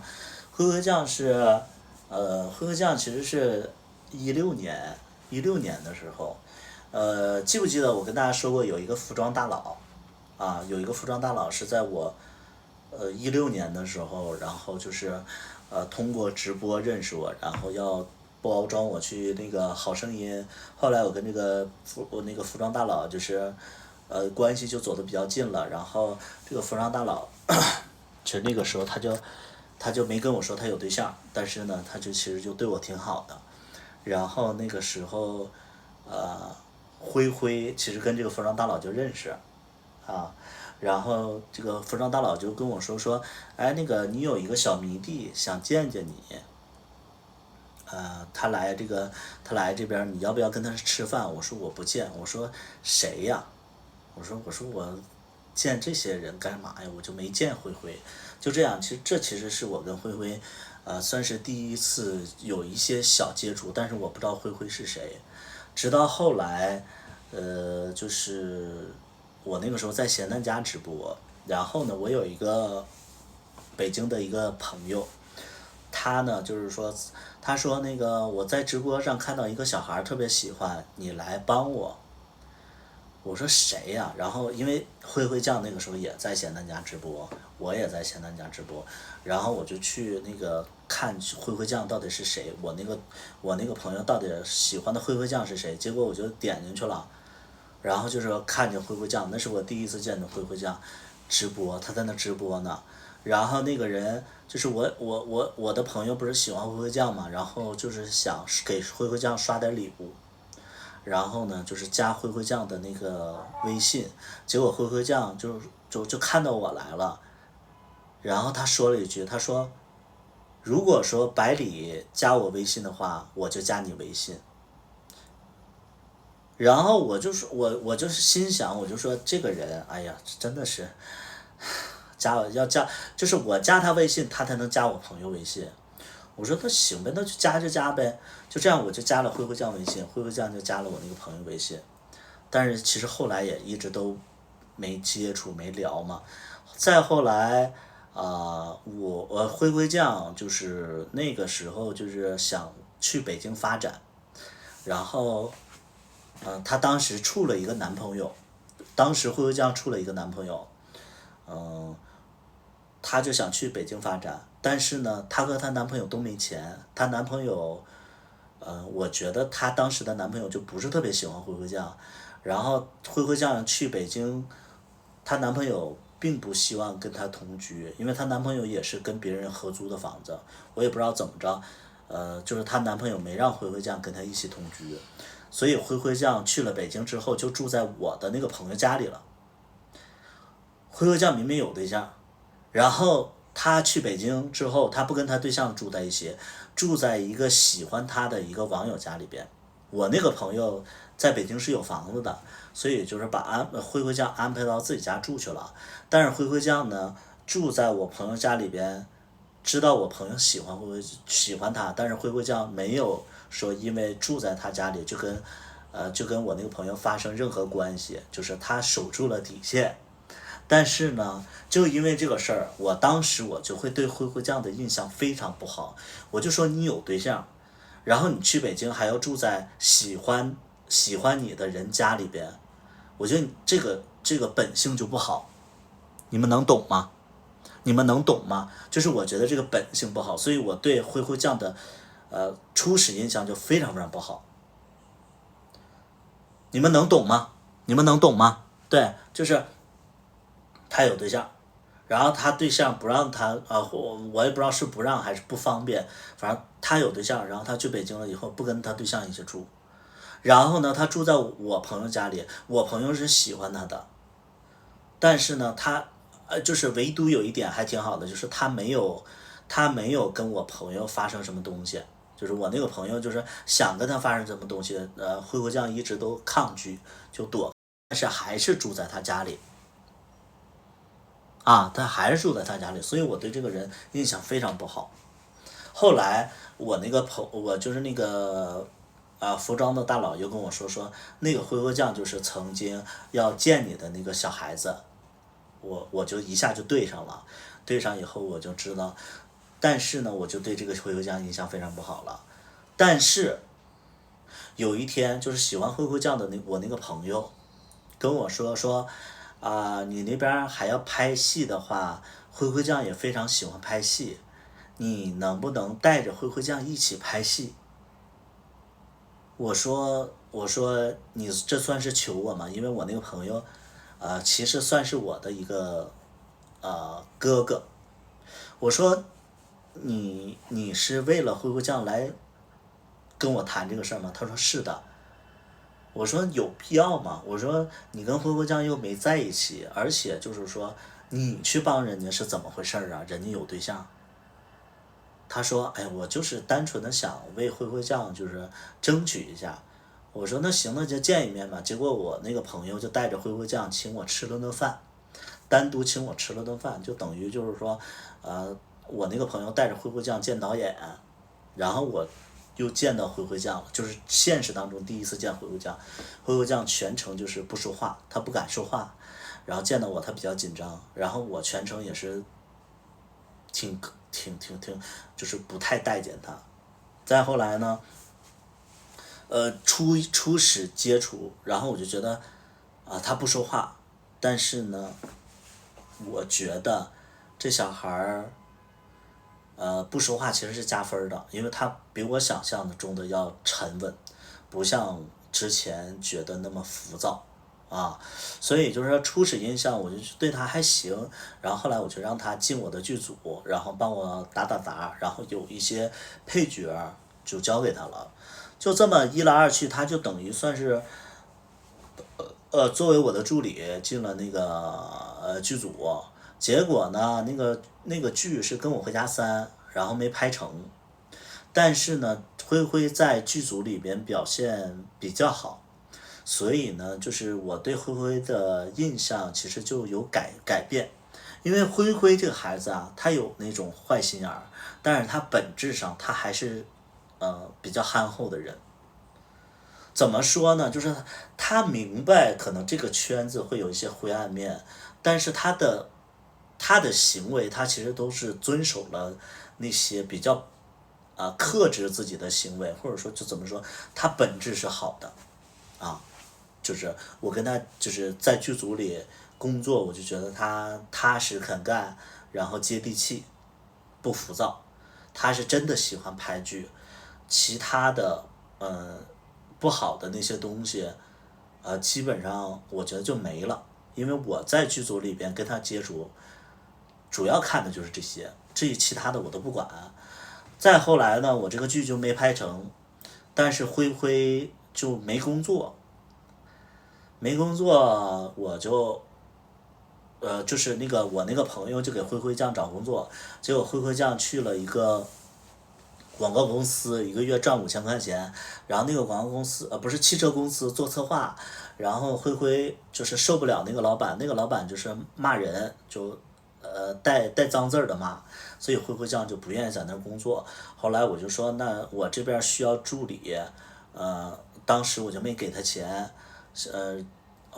那段时间我就其实是有点飘了，我就说那以后我在北京出门的时候都打车，那还不如说租一辆车，然后让灰灰来接送我，每个月我给他5000块钱，就这样呢，我就打算找灰灰做那个助理，就这样我就给他钱，然后他其实那一段时间他什么都不干，就只要我喝多了他就来租车来接我，就这么一个工作。后来就是北京其实有很多的那种局。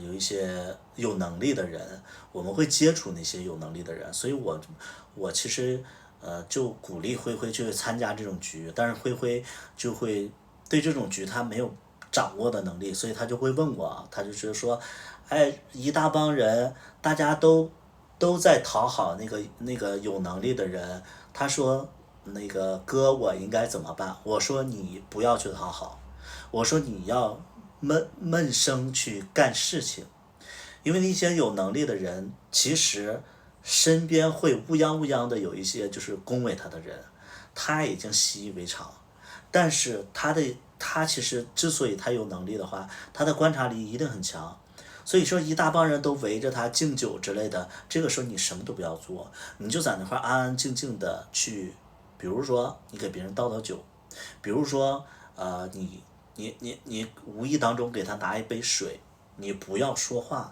这样才能引起他的注意。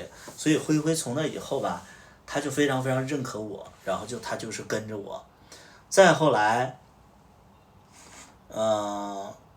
熊猫堂吧，是不是？现在是熊猫堂那个选拔的时候，就一开始选拔的时候，其实他们有找过我，然后但是我那个时候其实就是不太适合团体，他们就觉得我的气场已经非常强了，然后后来就说找灰灰，我就把灰灰推过去了。但是之所以为什么没用灰灰，我也不知道，反正就灰灰就错失了这次机会，本来是熊猫堂也是找灰灰的，再后来其实我们在北京接触的就比较少了，后来可能灰灰就跟我那个朋友就是再后来灰灰就跟他的那个前任就分手了，就他那个对象就分手了，分手了之后，好像灰灰也没跟我那个朋友在一起，但是我那个朋友依然会喜欢他。再后来我就来北京，不是，我就来深圳开酒吧了。然后开酒吧的时候，其实我就在犹豫，我说我要不要来深圳开酒吧，我要不要来深圳开酒吧？然后我就给那个服装的那个大佬我打电话，他说你不用担心，你要来开酒吧的话，其实也是个好事儿，因为男人这一辈子要做很多很多事儿，要累积生活的经验。他说你要去深圳开酒吧的话，就是那个大佬在这边也有一些人脉，他说你不用担心，没有人敢欺负你，所以我就决定开了。但是开酒吧之后呢，其实我的所有的员工其实都是之前老板的员工，我就觉得说很多东西我不懂，我怕之前的员工会贪污会有一些小伎俩在这儿，所以我得有自己的人，逐渐的把之前的员工都开掉。所以当下我就很想招聘自己的人，但是我那个时候又没有能力去招。然后这个时候那个服装大佬就跟我提，他说或许灰灰酱可以，灰灰酱现在啥事儿都没做，你可以找灰灰酱来帮你。就这样我就找灰灰酱来帮我，我就说我开了一个酒吧，要不要给我做那个助理，1个月8000块钱。就这样，灰灰知道以后，他说我考虑考虑，他说我家里还有点什么事儿，他说等忙完这个事儿我再决定来不来。结果你说灰灰酱他就是没脑子嘛，他跟我说他说家里有事儿，过一段时间再决定来不来。紧接着呢，他所谓的事儿其实是跟喜欢他的我那个朋友一起去海南去旅游去了。结果我不知道，我忘了啊，因为都3、4年前的事儿了，我不知道是我那个朋友发朋友圈发出来了，还是他自己发朋友圈发出来了，就等于他撒谎就被爆，就是他自己爆了。然后其实我因为这个事儿吧，我就觉得说这个孩子就是脑子不太好，我就不想让他来了。后来他就来了，他一声不响他就来了。来了之后呢，我就其实就是来了就来了嘛，那咱就是让他过来。但是呢，因为他不懂酒吧，他也没有管理经验，然后他也不懂，我唯独的其实就是想让他在这边，我就培养他做那个这个店里的管理人员。所以我1个月给他8000，然后那个时候有员工宿舍，他又不想住员工宿舍，他想出去住。就这样，我每个月不光给他8000，好像还给几百块钱的那个住的补助，就是因为他住外边，我得给补助，每个月多多少少得有1万块钱。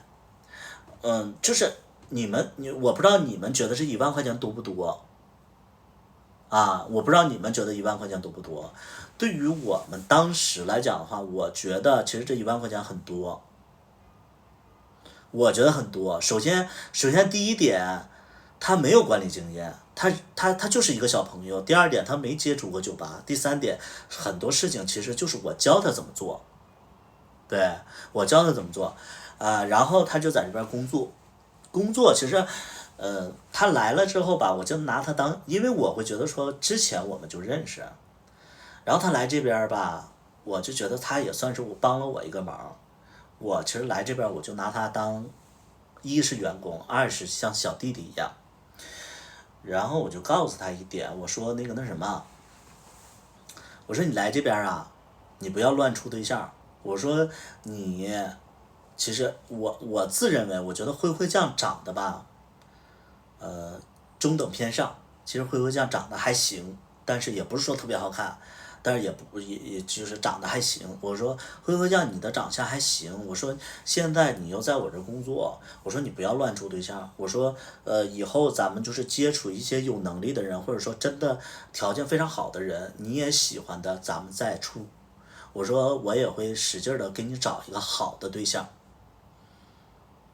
然后他就哼哈答应了。就从那以后，我其实我就想让她嫁得好一点，或者说她找一个好的对象，她就答应了。答应了之后，结果没过2个月，她来没过2个月，她就处了个对象，而且还不是我知道的，她还没跟我说，是她介绍那个人来我这做服务员，别人跟我说的，说那个服务员就是她对象。我寻思，那你处对象了，那我也不能干涉嘛，对不对？我也不能干涉。我是说，那你想处，那你不想就是找个好一点对象，你想找个服务员，我说这可以。我说，那我也没说什么，因为我是被别人说的，我才知道他找了个对象。后来俩人就处对象嘛，处对象以后，再后来他就在我这工作嘛，每个月1万块钱，就是开着工资。然后紧接着吧，那个熊猫堂的那个经纪人恶魔，然后就有一次来深圳以后，他就要来看看我，因为我们都认识很多年了嘛，就说你那个好久没见了，要来酒吧看看我。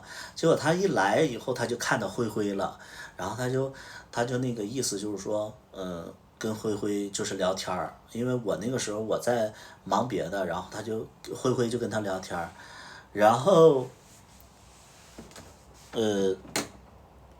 我就忙完了以后，我就来跟恶魔聊天儿，恶魔就说那个灰灰酱也跟你过来了。我说对，我说这个小孩儿，我说带着他挺好的，我说之前在北京的时候也比较稳妥的一个小孩儿，我说那就带着呗，我说我也需要人。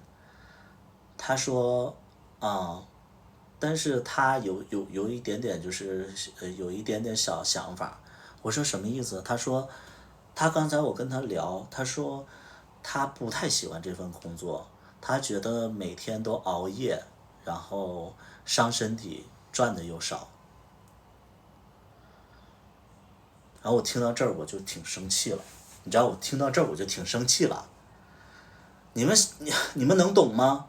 就是你高薪给着他，然后他当着我的朋友的面去吐槽这个事儿，说这个工作熬夜，然后赚的又少之类的，我就觉得说，我都已经就是他什么都不会，然后我就觉得说我尽力的在教你了，完你一个月赚1万块钱，我就觉得听到以后我就挺生气的，但是我也没发作。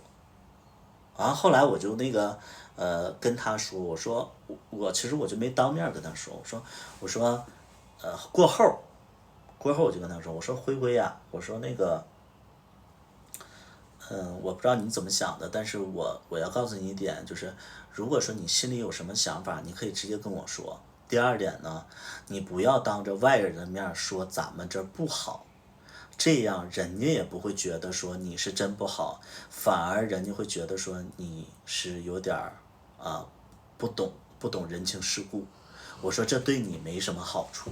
我说稍微懂点事儿的人都不会对外说自己这儿不好。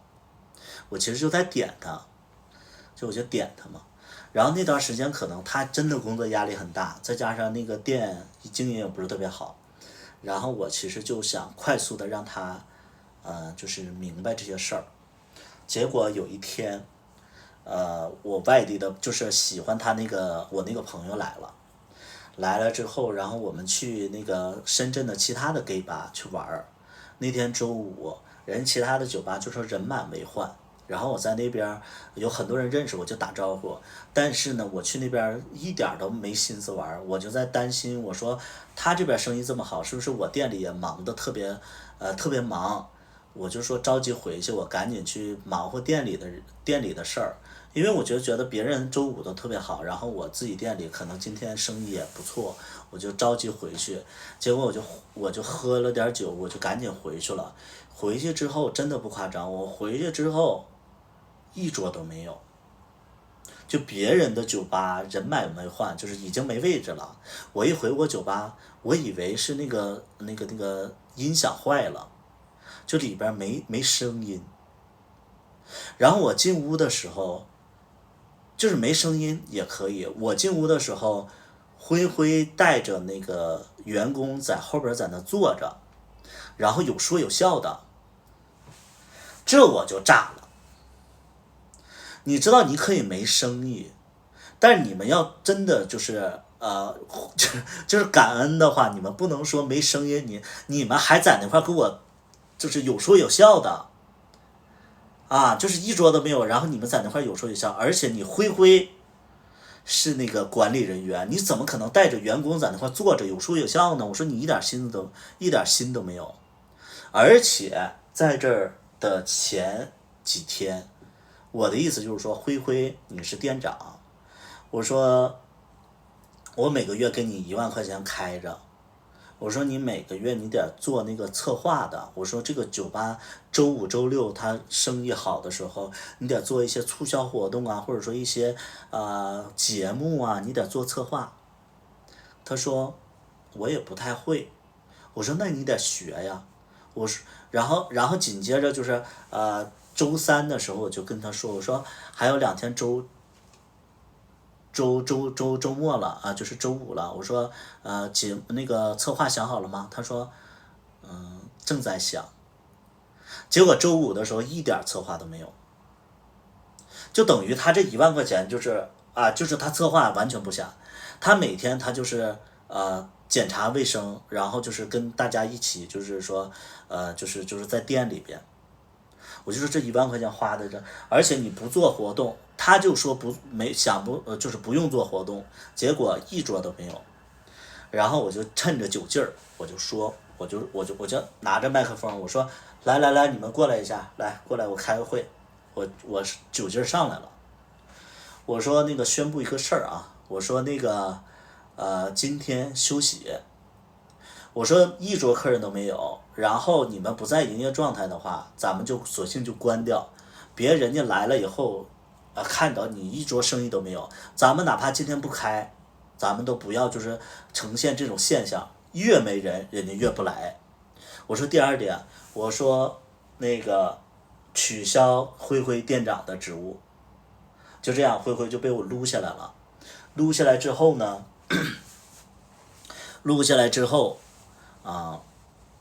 我就让他做营销，我就让他那个就是招呼客人，就是让他挖客人过来。结果他干了一段时间还是不行，后来好像是他自己离职了，还是我把他就是开了之类的，反正就是他就走了。走了之后呢我记得好像就是又过了一段时间他就没走，好像又过了一段时间，就是我就是为了就是那个客人稍微多一点，然后我就拍了那个芝麻2，拍芝麻2的时候，那个小薇不就来了吗？然后小薇来了之后，因为那个时候安排所有的演员要住在那个酒店里边，然后安排那个酒店正好辉辉他自己租的房子也在那个酒店的20多层，然后就是那个演员住10多层。结果辉辉就是那个小薇就说哎，那个看看你房间怎么样。然后紧接着就是辉辉就带着小薇去他房间里边，然后小薇说哎，你这房子不错呀，怎么样呢？每个月那个这个看来不少赚。那意思就是说你不住宿舍，然后住这么好的房子。其实那个房子不是好，就是干净，因为他住酒店嘛，他一个月花3000块钱，然后住外边嘛，我给补助嘛，因为他谈恋爱了嘛，我记得当时。然后小薇就这么说哎，住的蛮不错的呀。然后他就说好啥好啊，天天熬夜也赚不了多少钱。同样的话，小薇是我特别好的朋友，小薇紧接着就跟我说了，我就真的发火了。你说一次也就算了，你这我的好朋友来了，你他妈又说一遍，我就觉得说，我就气的都不行了。然后那段时间就是因为我把他那个店长的那个职务给他撸下来了，撸下来之后他就是可能心情就不好，然后他就跟其他的那个客人去说，他跟客人去倾诉，结果那个客人吧，其实是为了他好，灰灰去忙别的，然后那客人就说图图，那个灰灰其实他最近有一些想法的，我其实不该多事儿的，但是我想跟你探讨一下。我说什么事儿啊？他说他其实就是觉得现在工作不好做之类的，就是其实他思想波动挺大的。这个时候灰灰就走过来，看到那个人在那块跟我说这个事儿，他就使劲瞪那个人。因为我跟灰灰说过，我说无论好与不好，你不要把咱们店里的事儿，或者说你的想法去跟别人说，这其实对店的团结，包括对就对咱俩之间的关系没有什么好处。结果灰灰转头又跟人家说了，所以我就因为这个事儿，好像我就直接忍不了了，我好像就把灰灰开了，对，我就把他开了，就这样。后来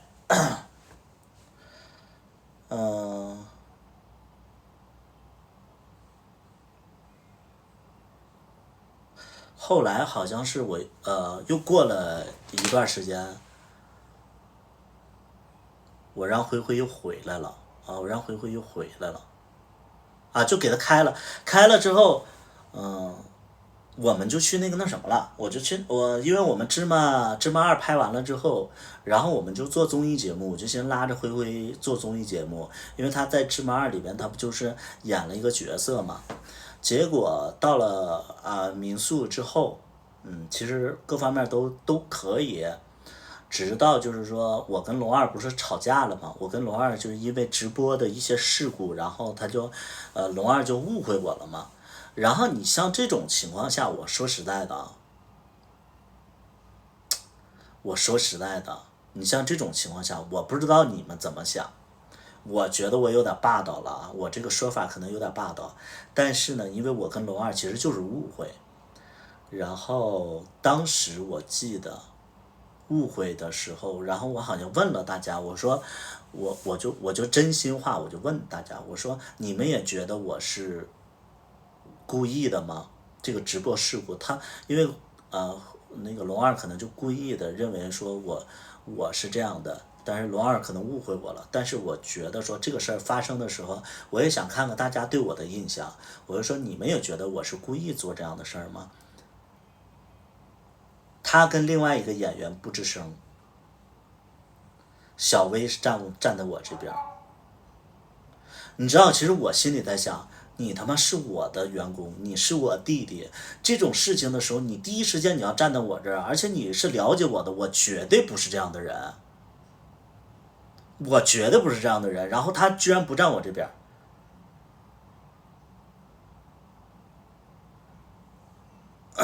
对啊，就这样。然后后来可能就是我记得好像他就走了之后，你知道吧？走了之后，好像是我们，我忘了他啥时候回来的，反正又回来了。好像是，我这真忘了，因为事情离得太远了。我们就说后期吧，然后他好像回来了。回来之后呢，好像是他主动想回来的。回来之后，我就没有给他1万块钱工资了。我说你各方面都不行，我说你要回来，我只能给5000块钱工资。我说只有5000，因为其实我就很生气嘛，我当时1万给着你，你不满意，我现在能用你只有5000了。然后他也回来了，回来之后我记得是就是我就打算就是我不是那个时候新开了一家酒吧，然后我就打算把那家酒吧就是我都没说让他管。我的意思就是说，你就在这边当员工，这样我另外一家酒吧不就是有自己人吗？而且他就是个员工，因为他5000块钱，他什么活都要干的，只不过就是我给他多一些的管理的工作。结果去那边了，去那边之后，我回北京去处理一些事儿，然后那个酒吧因为那段时间就是因为就是相关部门其实是不让我们开，然后所以我们其实就停了一段时间，等再开的时候客人就不是说特别多了因为就是我那个酒吧其实开业的时候非常火，但是中途呢因为就是一些手续不全，所以就是被停了之后很多人就以为那家酒吧不开了，然后那家酒吧生意就特别不好，然后就是灰灰其实就在那家酒吧就算是一个员工，但是呢他负责管理一些就是杂事儿，结果呢我去北京处理一些事儿，然后我在那儿我处理完之后，我在朋友家就是在朋友家里边，然后那个准备睡觉了，12点多左右，我有一个客户就跟我说图图你那个店在哪儿啊？今天开门吗？我说开门。然后他说那个在哪儿啊？我说那个地儿不太好找，我说我让那个我们店的员工联系你，然后紧接着我就把这个顾客的微信我就推给那个灰灰了，我说灰灰他大概就是等会儿就是大概10多分钟他就到咱们店，你招呼一下，说进个果盘之类的。灰灰说好，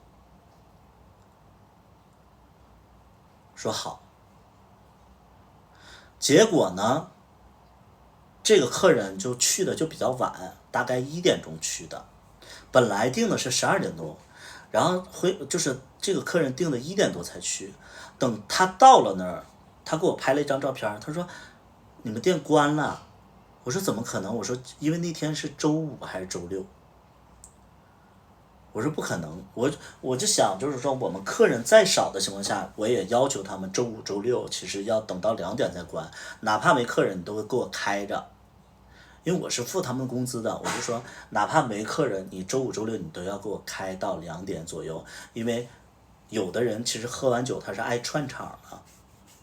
结果那个客人1点多去了就关门了，然后我就不知道该怎么回那个客户了，然后紧接着我就问灰灰，我说门怎么关了？他说不知道啊。我说你在哪儿呢？他说我在老店呢，他说老店有个客户找他，所以他去了老店。我说你谁呀？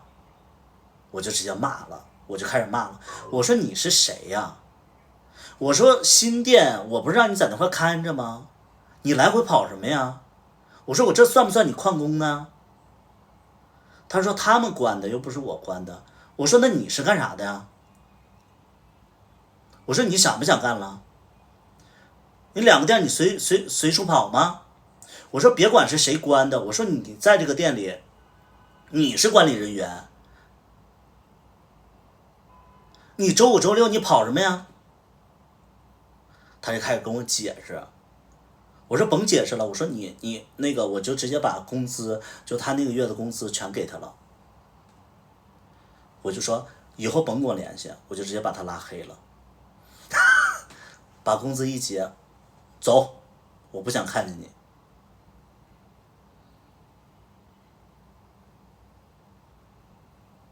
就这样我就把他撵走了。然后我气得我直接第2天我就飞回深圳了。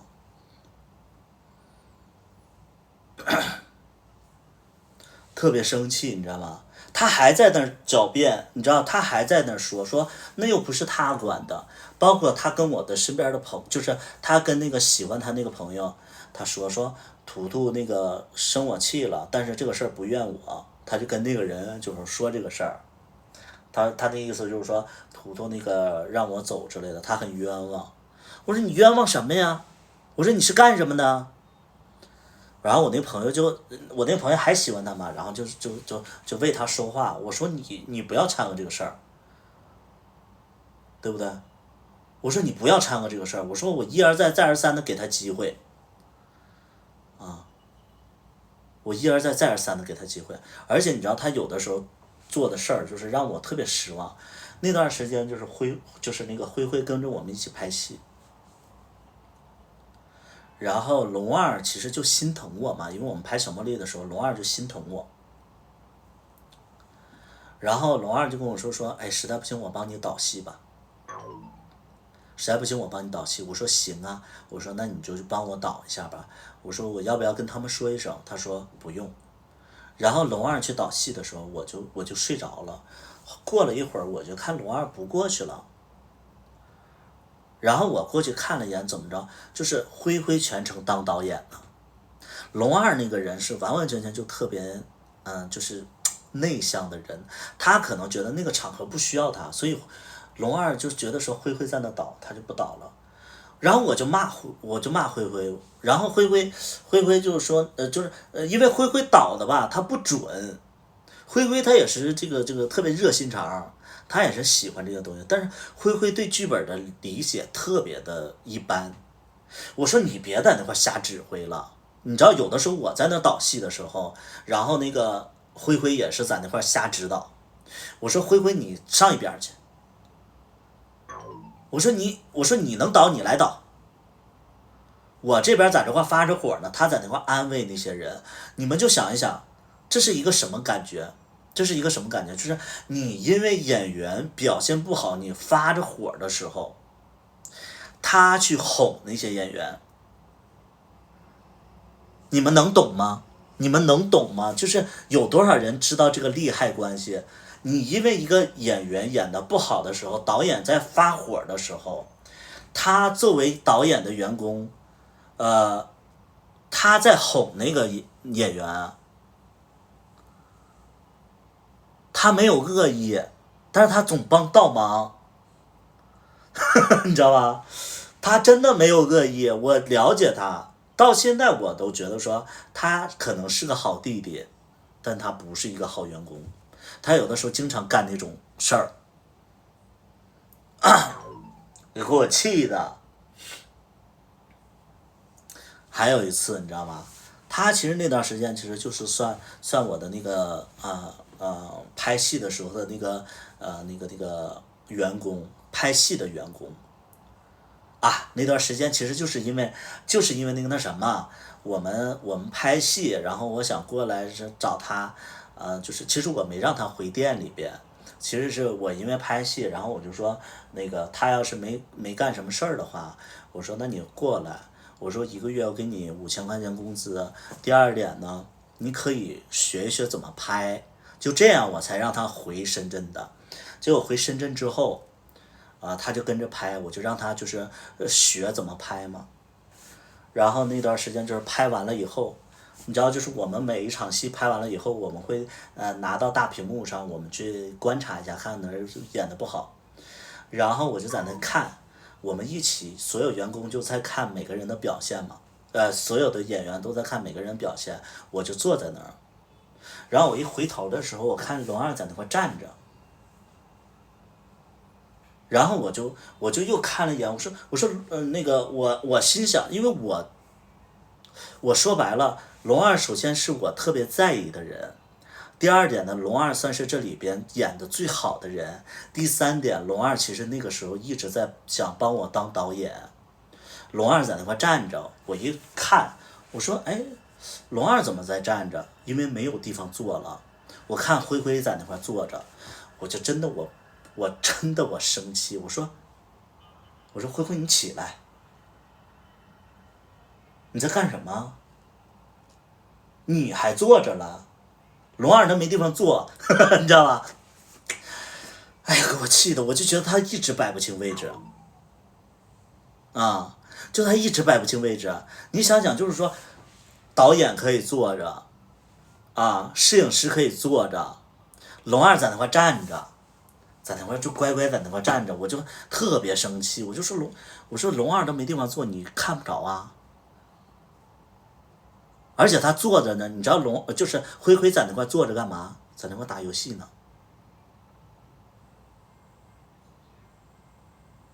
他在那打游戏呢。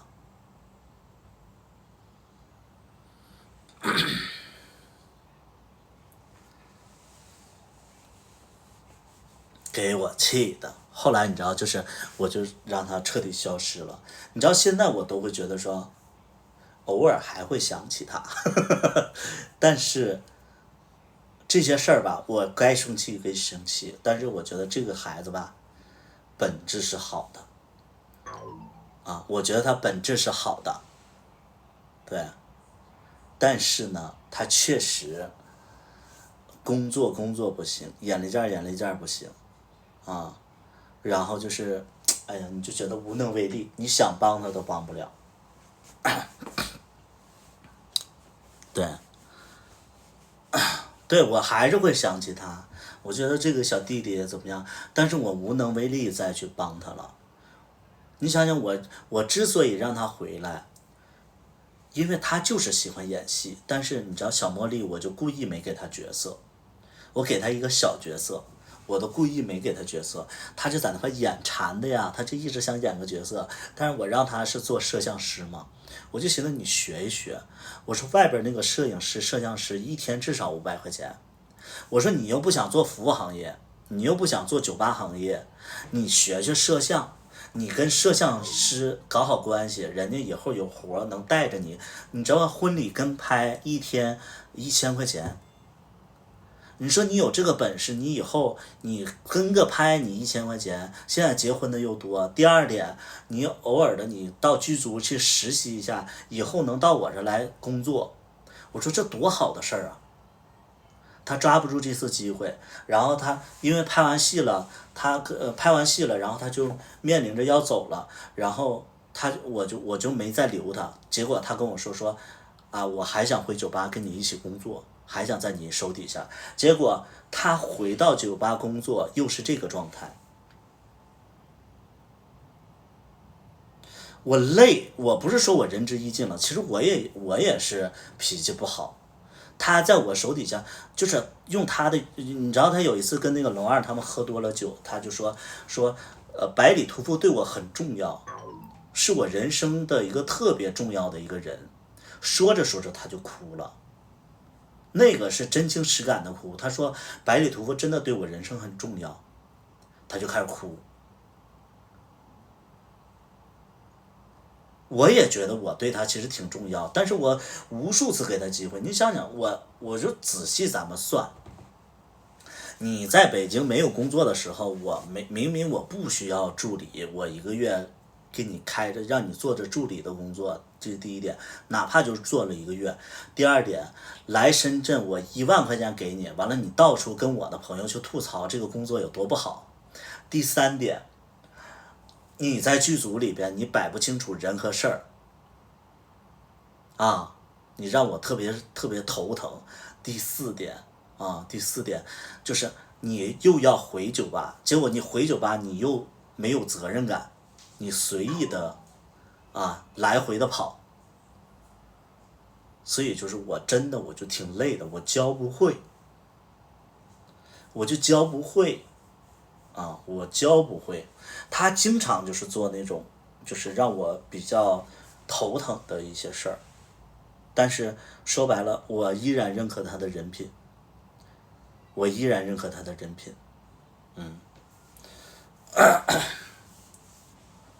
这就是后来你知道，就是我知道他多爱演戏，就哪怕他演的就是不太好，我都觉得说因为他的努力我愿意用他，包括他在剧组里边他真的非常热爱，他非常热爱但是就挺可惜的。老实的呆子，他反正他在我面前他没有耍过手段，我不在他身边我不知道，但是他在我手底下我觉得还行。还联系吗？没联系啊。我怎么联系他？我现在其实我说实在的，我现在有点想他，因为我前2天我梦见他了我其实有点想他，但我联系他干什么呢？我现在混的也不好啊，对，因为我梦见他了，我就现在这么多年的那个小弟弟，我其实我挺想问候一下或者怎么样，但我招惹他干什么？我让他过来干什么？而且我觉得上一次其实我撵他走的时候已经就是非常非常严厉了，他可能也生气了吧，没心机，真的没心机，没心机，他哪怕有一点点心机，他哪怕有一点点那个思维，我都觉得哎呀行，但他完全没有，挺好的孩子，但是不适合工作。对，他来找我，我请他吃饭，但我现在混的特别差。对，对，智商不太，也不是说智商不高，他情商不高，他智商还行，他情商不高。我觉得很多的时候，你就举一个最简单的例子，我在骂别人的时候，你怎么可能去哄那个人呢？我这边在那块指着他骂的时候，他在那块哄他，别难过，导演就这个样子，他对事不对人，这场戏你如果这么演就好了，你知道吧？就是我骂他，其实我最主要的我就是要骂他，骂他完了以后，他要端正自己的态度。你知道演员演不好，很多时候其实是态度不对，或者说他没有把这个事儿当回事儿。那我骂他，其实是一是端正他的态度，二是就是他就沉下心来，他有压力，他就好好做。这个时候你在那块捣什么乱啊？你捣什么乱？我这边在那骂了，然后他当面去安慰人家。特别生气，他好像在一个酒吧上班呢，我不知道，所以就是我觉得，哎呀，我就今天聊起这个事儿，我越说我越上头，对，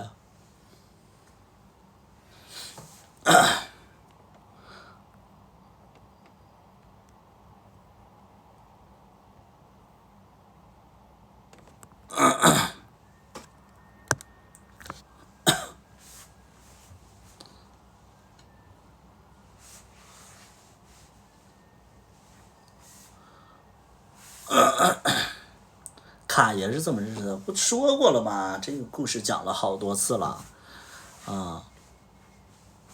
你们可以翻看一下之前的那个直播的录屏，因为我这前天还是昨天刚讲过的，我没办法把所有的故事都给大家，对，我觉得，因为我也了解他，然后我听过他讲，其实他家的原生家庭其实比较不错，他就是也没有太大的那种志向的那种，再加上他的家庭确实是挺幸福的，所以他没有那种不想接触那些东西吧，但是他就反复跟我说他说我对他很重要之类的，但是我觉得他也没改，所以就是哎呀，你知道有的人网上传说你知道就是我后期我特别逗，后期就是有一天有一个人跟我说这个就是灰灰呀，你俩在一起过吧？我说没有啊，我说谁说的？他说你俩没在一起过吗？我说没有啊，我说这就是我弟弟。他说那外边传说你俩在一起过，然后后来你火了之后你就不搭理他了，然后就把他踹了，但是呢就是这个事儿闹得挺不好的，然后你俩就是现在是前任的关系怎么样？我说太能扯了吧，我说这个不是我的菜，对，那玩意儿你说就是同性恋之间除了爱情没有别的吗？对，他很想，当然认为这样做没关系，外边不是传你和龙二吗？我跟龙二也没有。我其实很能分得清楚，就是你们要相信一点，我很能分得清楚什么是恋爱。就我不是一个见到一个人我都想怎么着的人，就是我会有选择性就是因为我生活当中的 gay 太多了，我跟你们不太一样的点是什么？你们可能生活当中就是遇不到 gay， 或者说不知道怎么遇到 gay。你想想，我就是做这个群体的这个影像剧的，我就比一般人要接触的多。第二点呢，我是做酒吧的，我做酒吧老板，每天的顾客全是 gay， 我就天天我的员工就会跟我说老板，怎么了？我那周客人想跟你喝杯酒，说是你的粉丝，等一会儿吧，然后我就端着酒我就去了，我说，哎，你好，哪儿人？哎，行，来，这样拍行吗？来，1、2、3，茄子，好，喝一杯，来，谢谢来捧场啊。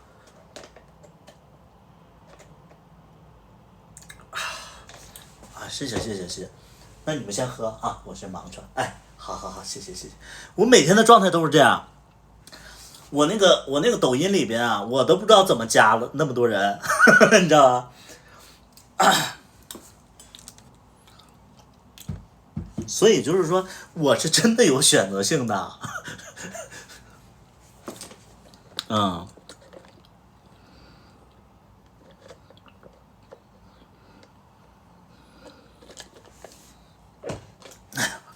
马丁尼，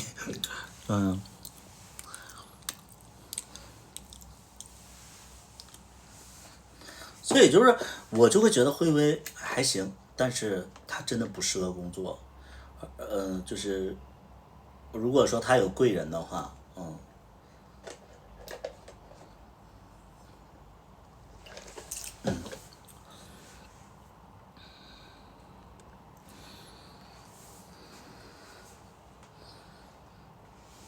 没有，就今天买了一杯，我跟小大夫一人买了一杯，一直都没喝完。我本身我不喜欢甜的东西，那你说买了我不喝了，你这白瞎了吗？是不是？我从来我也不喝什么星巴克什么这些东西，饮料什么的我不爱喝。我就是那段时间我唯独喝了一段时间饮料，就是那个东方树叶。我只喝东方树叶。熟悉我的人都知道，我只喝东方树叶，其他的饮料就是没有那种特别想喝的冲动，也不喜欢喝饮料啊。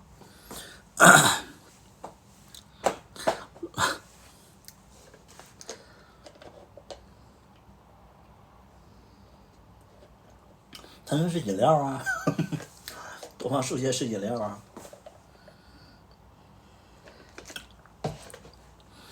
对，茉莉花的，所以这么多年，哎，故事好多，亲情、友情、爱情都有。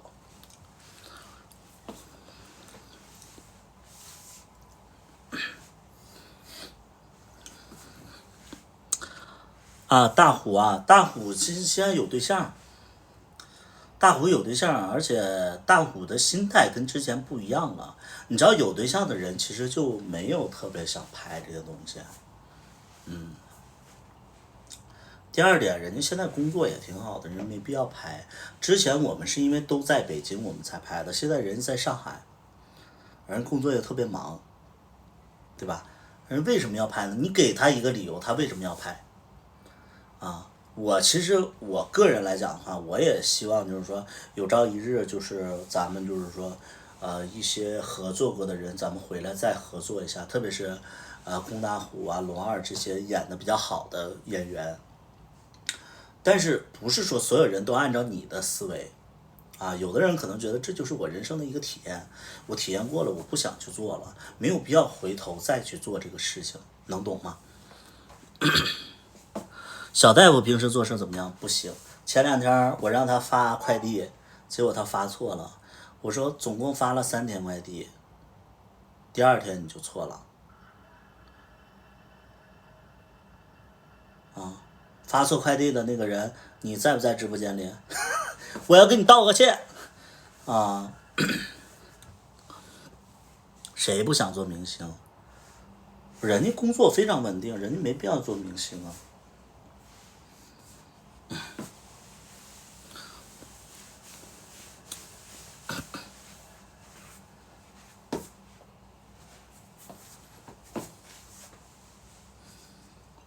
小爱同学，我在。风扇摇摆。左右扫风模式已开了。小爱同学，我在。空调上下摇摆。需要我怎样操作设备呢？小爱同学，在。空调上下摆动。小事儿。我讲热了，你知道吗？小大夫比灰灰懂事儿，小大夫比灰灰年纪小啊，小大夫毕竟是我老婆嘛，那我肯定会包容一些。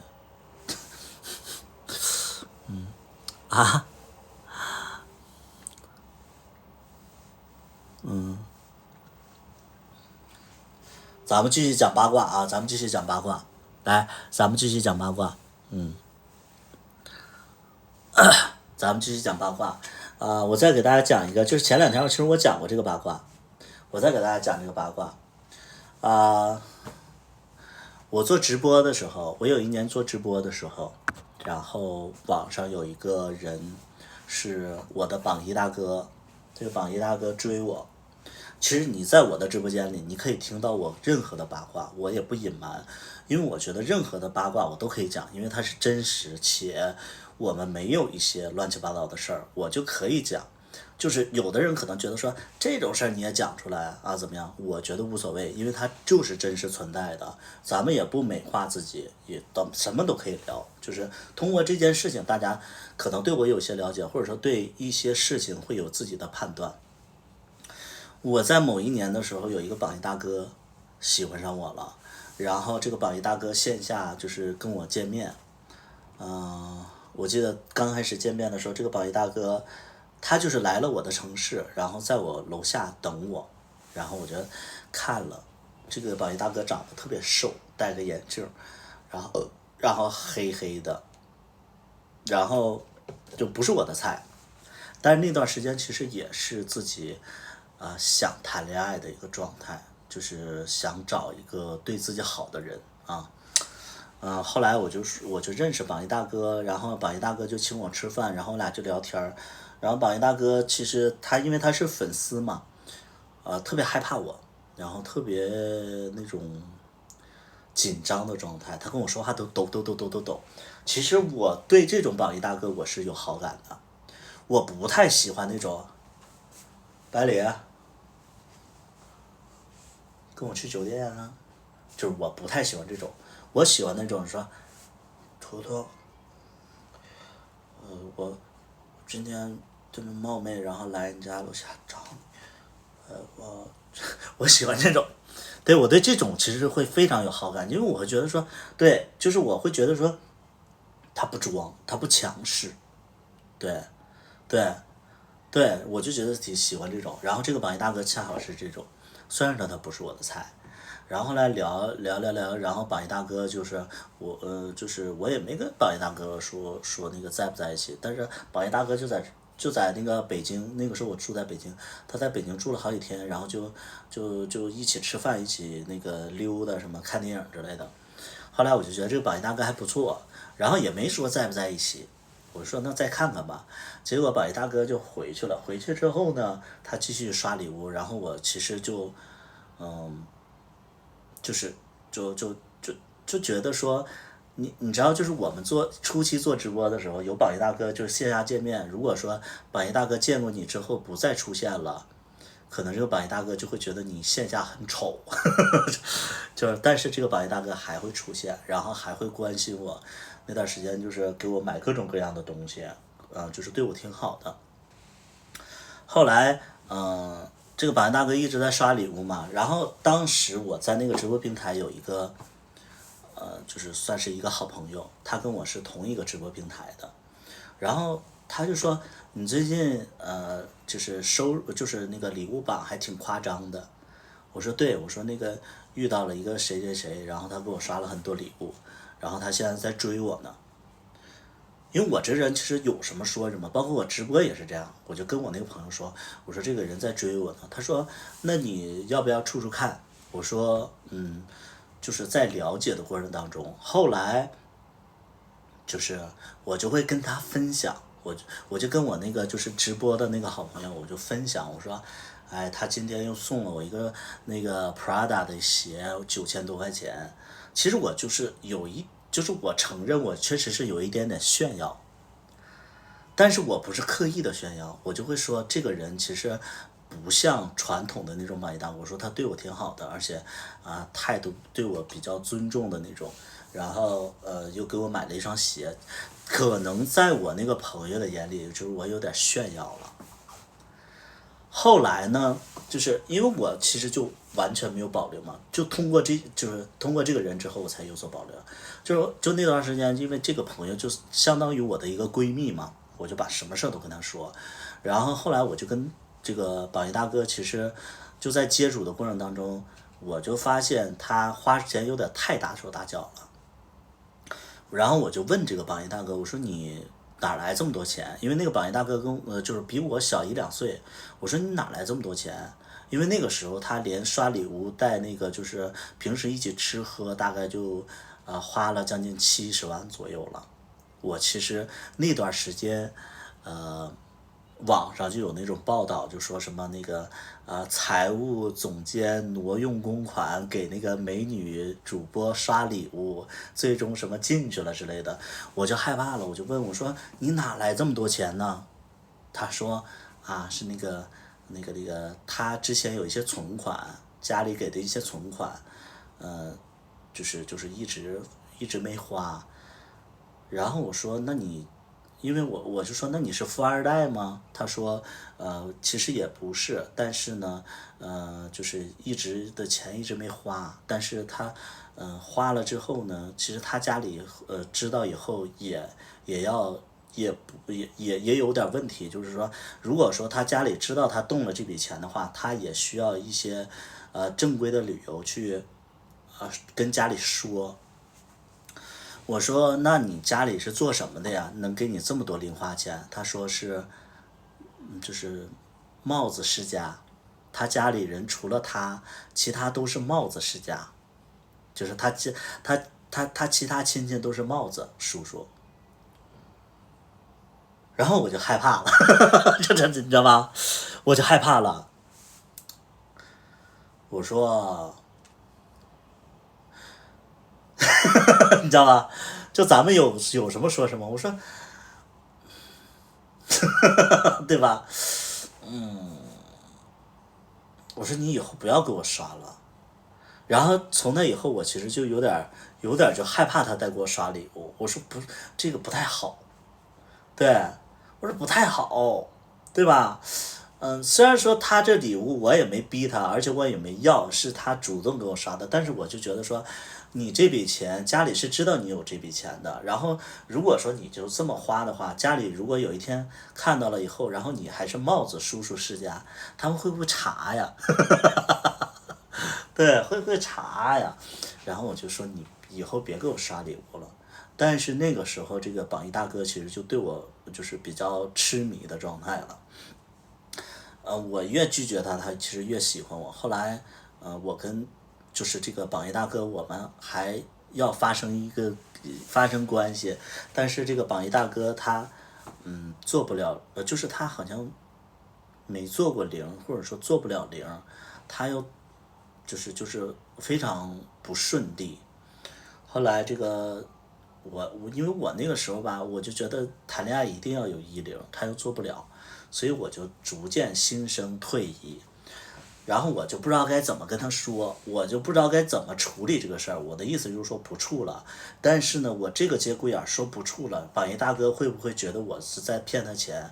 然后我就说，我心里就在想，我说我要不要退他一部分钱？因为其实他给我花了将近70-80万，因为就是这个是俩人在一起的时候共同花的，或者说他给我刷的礼物，或者说他给我转的账。但实际上其实我这儿还就是那些钱都没花，我手里就是有一部分钱，我就说不跟他处了。然后他会不会就是觉得我在骗他钱？如果他觉得我在骗他钱的话，我给他退回一部分，大概能退个15万20万左右。因为那70-80万，或者说多少钱，具体我也忘了，反正就那些钱其实是俩人共同花的，或者说就是在直播上花的。这个其他的我可能也没有办法退太多，然后我就不知道这个事儿怎么处理，我就跟那个闺蜜说了。我就跟那个闺蜜说了，我就说我说哎呀，我其实挺不想跟她处的了，然后因为她就是家里的一个情况，然后但是我也不知道怎么说，然后我就跟这个闺蜜说了，结果呢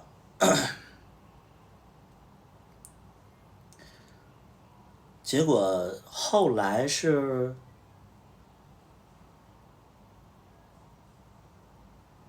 我们拍《跟我回家3》的时候，然后这个金主就是这个榜一大哥突然跟我说，他说你是不是一直在骗我？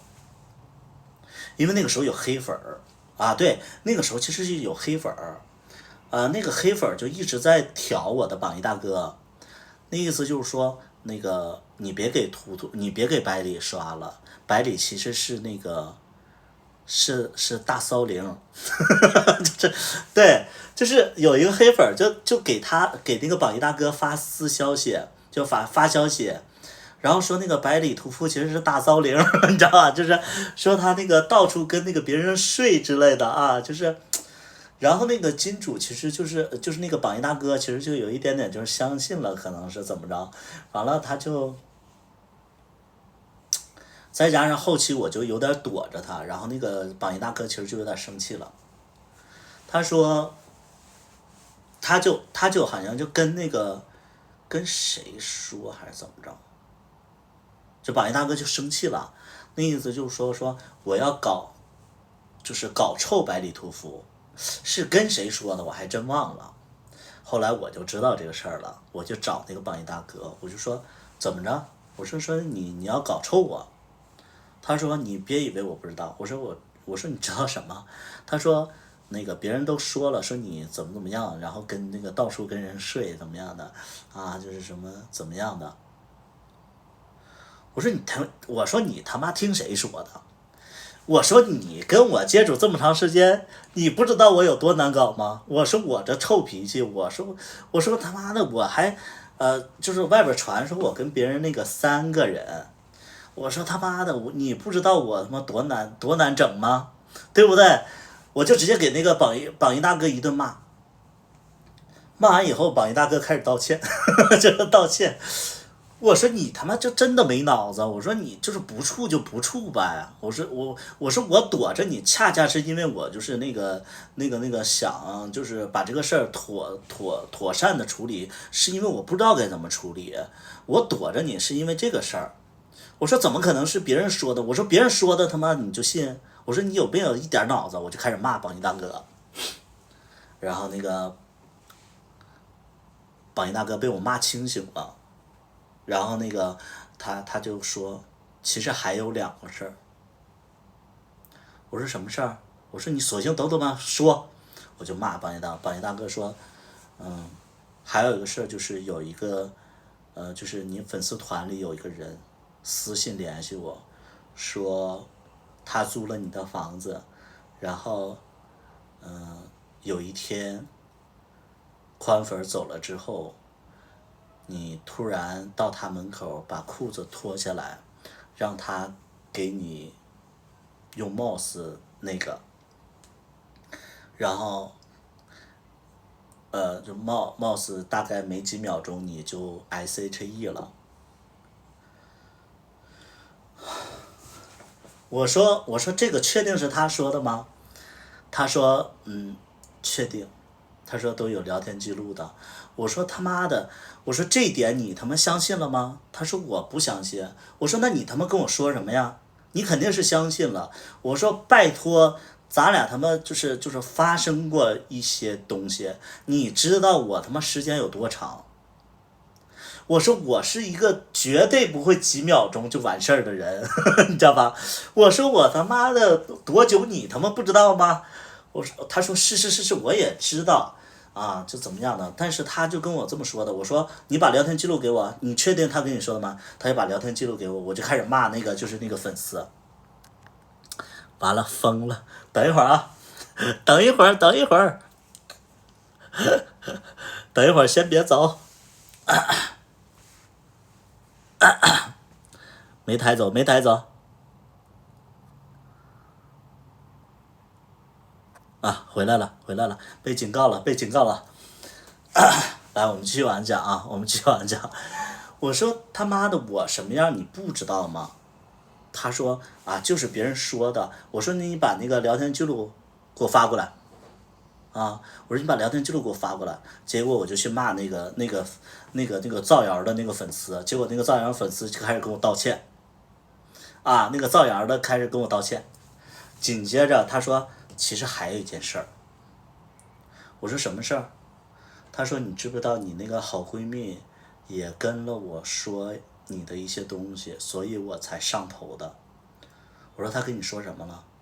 他说其实你一直都想跟我分手，但是你怕我生气，所以你才一直躲着我。然后当时我万箭穿心，你知道吗？就是我觉得那些黑粉造谣粉丝造谣，我觉得我都无所谓，但是我的好朋友也就是捅我一刀。他说你以后小心他点儿。我说你之所以说什么就是发这么大火，也是因为他跟你说了吧？他说是的。后来我就仔细想一想，确实我的行为其实在他眼里可能会有一点点显摆，所以就是这个闺蜜有一点点那个嫉妒了。包括就是据那个榜一大哥说那个闺蜜还让那个就是这个榜一大哥去他直播间里刷东西，但是这个榜一大哥没去。啊，就这个事儿，我就觉得从那以后我就没有什么闺蜜了，对，没有什么闺蜜，没有联系，因为这个事儿同时还出现一个事儿，算了，那个事儿不说了。反正我就从此以后我就没有闺蜜了。再后来我给那个榜一大哥，我就把他叫到我家里了。我说，该吵的也吵了，该闹也闹了。我说确实现在才跟你说明白，也确实有点不太好。但是既然已经变成这样了，我说咱俩就索性说清楚。我说不合适。我说，最主要的原因其实是因为。第一点，你不是我的菜，我也想努力的，就是说去说服自己找一个对自己好的人。我试过了，但是我就像我不能做零一样，就是我说服不了自己的内心，我也不能选择一个我不爱的人，这是第一点。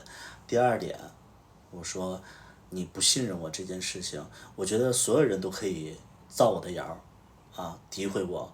但是我觉得我身边的人，你哪怕你问一下我，就是如果说有人造谣我的话，你哪怕你跟我求证一下，我都不会觉得奇怪。就是比如说别人就是说我说什么是大骚灵，你哪怕求证一下，你说百里屠夫是不是有这样的一件事儿？啊，人家都这么说，你求证一下我都不生气，你不求证，然后你突然就对外宣称说什么要搞臭我之类的，我说你哪怕你跟我说，我都不会这么生气。既然这两件事都发生了，我说那咱俩就不合适了，我说咱俩就不要在一起了。他说好，他说对不起。我说等一会儿，我说你是不是现在也没什么钱了？他说还有。我说别装了。我说你现在，因为他当时跟我说他那个存款里有多少钱，但是我算了一下，他其实兜里没什么钱了，就是那些存款基本上就剩的不多了，就剩的就是将近几十万，还剩个几十万。我就说，我说你别装了，我说我还是给你退回点钱吧。我说我也就是心里会不舒服。我说那我给你退点钱，你需要多少？他说我不要，他说那个我这都给你刷的之类的。我说没事儿啊，你现在不要的话，以后我也没钱给你了。他说好像是20万，他说那20万吧。我说我没那么多，15万。就他一开始说不要，后来我就一直在劝我说那我也没什么钱了。我说你要再不要的话，没什么钱了。就是我俩还讨价还价了，你知道吧？就是对我俩还讨价还价了。后来我就给他好像是转了15万还18万，我真忘了，因为太久了，我就给他又退回来一些。然后你知道，就是现在这个榜一大哥，我一直以为我跟这个榜一大哥已经没微信了。然后直到有一天，我哪一年我喝多了，然后给这个榜一大哥好像打了语音电话，结果这个榜一大哥还接了，然后他还非常担心我。他说那个第二天他给我发消息，他说你昨天晚上喝多了，现在没事了吧？我说没事了。我说不好意思啊。他说没事，希望你好。然后你知道这个榜一大哥，我记得就是我俩分开之后，就是没再联系之后，就是我给他转了15万之后，然后有一天就是我在搬家的时候有一个小本子，上面就是有人写了一段话。他说那个段话写的是什么？他说还是想做你的狗狗，做你的狗狗真的很幸福。我就猜可能是他写的，因为没有人会写。对，没有人会写，因为那个榜一大哥他做不了0，然后就是我跟他在一起的时候，我那段时间确实比较 S， 所以就是我看到那段话的时候，我还蛮感动的。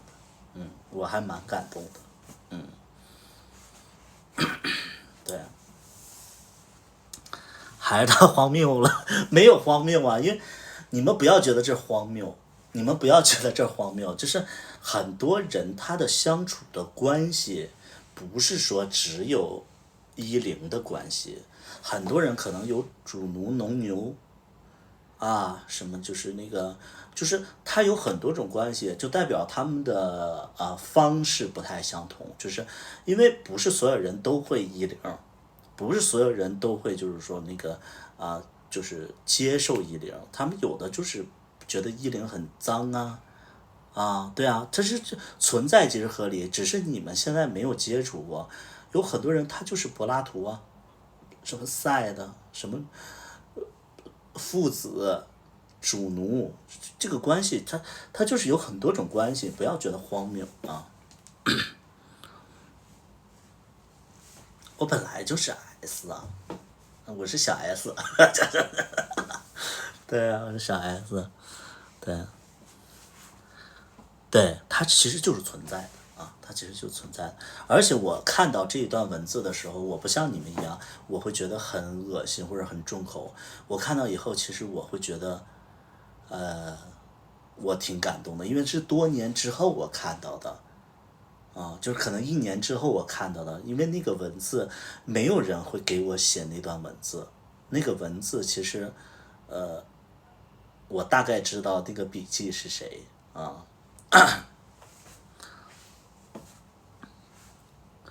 是见的太少了，是不是？我跟小大夫，我跟小大夫就是比较像老师和学生。对，比较像老师和学生。图图，我想龙二了。就是我再说一下，就是人生百态。我觉得你们在我直播间里说想龙二的，其实也不过分。但是我要给你们纠正一点，就是说你们在别人的直播间就不要提别人的名字，就是在我的直播间里你不要提别人的名字。一是这样对我不礼貌，第二点就是你想别人了，我也不会说什么，这个对别人也不礼貌。就是都不礼貌。你们要喜欢看谁，因为我跟龙二关系还不错就是你们可以提，但是这真的不是一件礼貌的事儿因为就是你们要想他的话，你可以去留言，你可以看他抖音直播之类的都可以。但是你们要来看我直播呢，就直接就看我的就好了啊，就不要就提别人啊。对，还玩 cosplay 是吧？有的时候也演白娘子，对吧？最近有新歌吗？没有，最近没有新歌，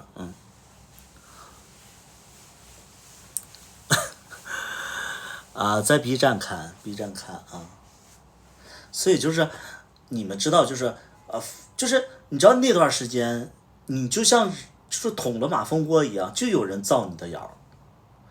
你们说就是有的人就说我是那个大骚灵，你知道吗？哎呦我的妈呀！大骚灵哪个跟我沾边儿？就是你就像捅了马蜂窝一样，就是所有人都在诋毁你。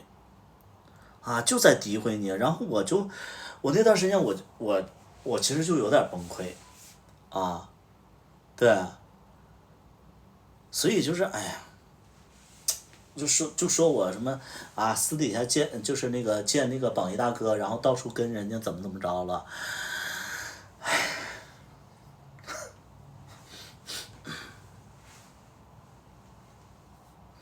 后来我其实因为这个事儿，我就觉得说那段时间确实是自己太张狂了，可能惹了众怒，那段时间其实挺消沉的，还好这就是阶段性的，就是网暴。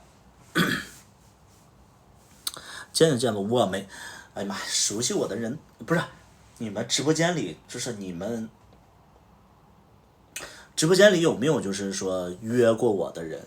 就是我不是那种约啊，就是朋友圈里有没有就是不是就现在直播间里有没有就是那种就是来我的城市说跟我说图图我来这个城市了，我想跟你吃个饭之类的，有没有这样的人？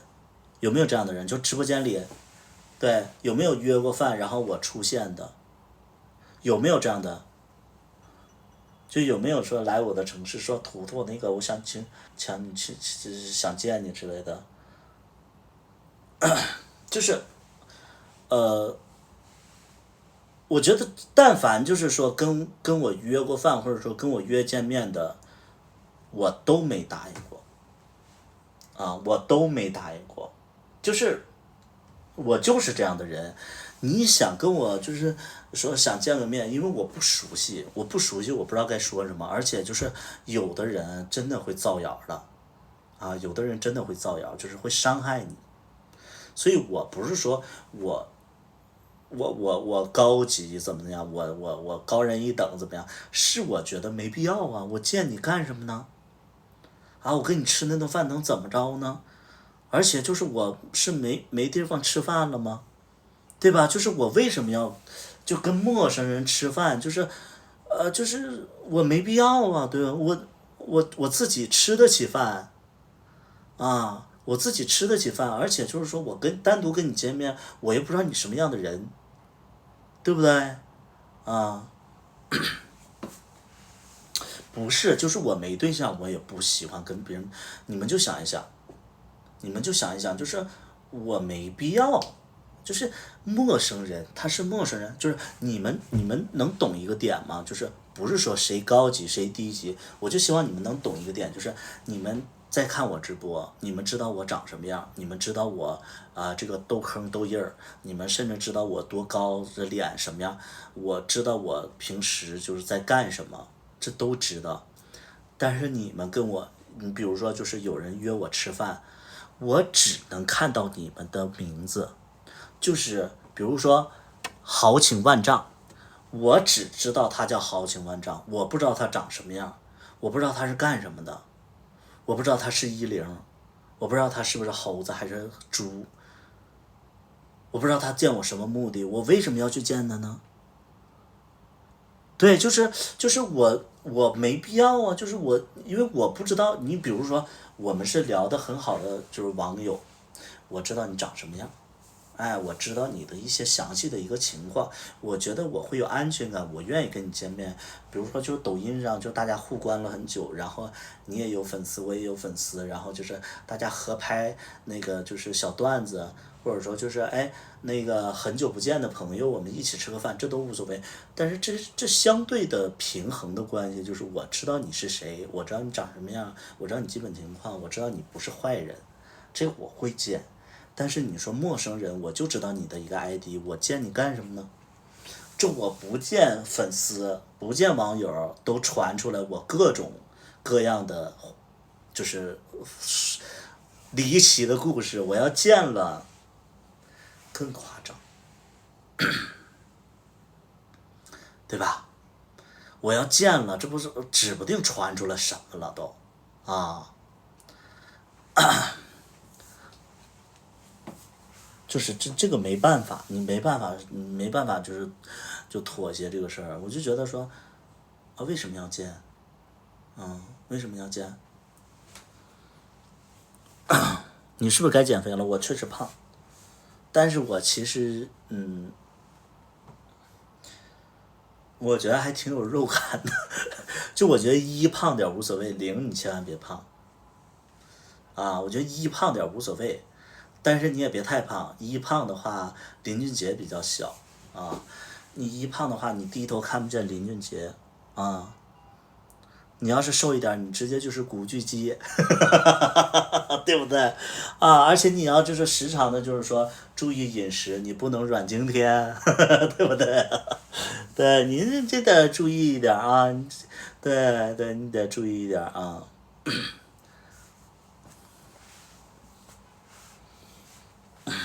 对啊，什么时候出短剧？看不够。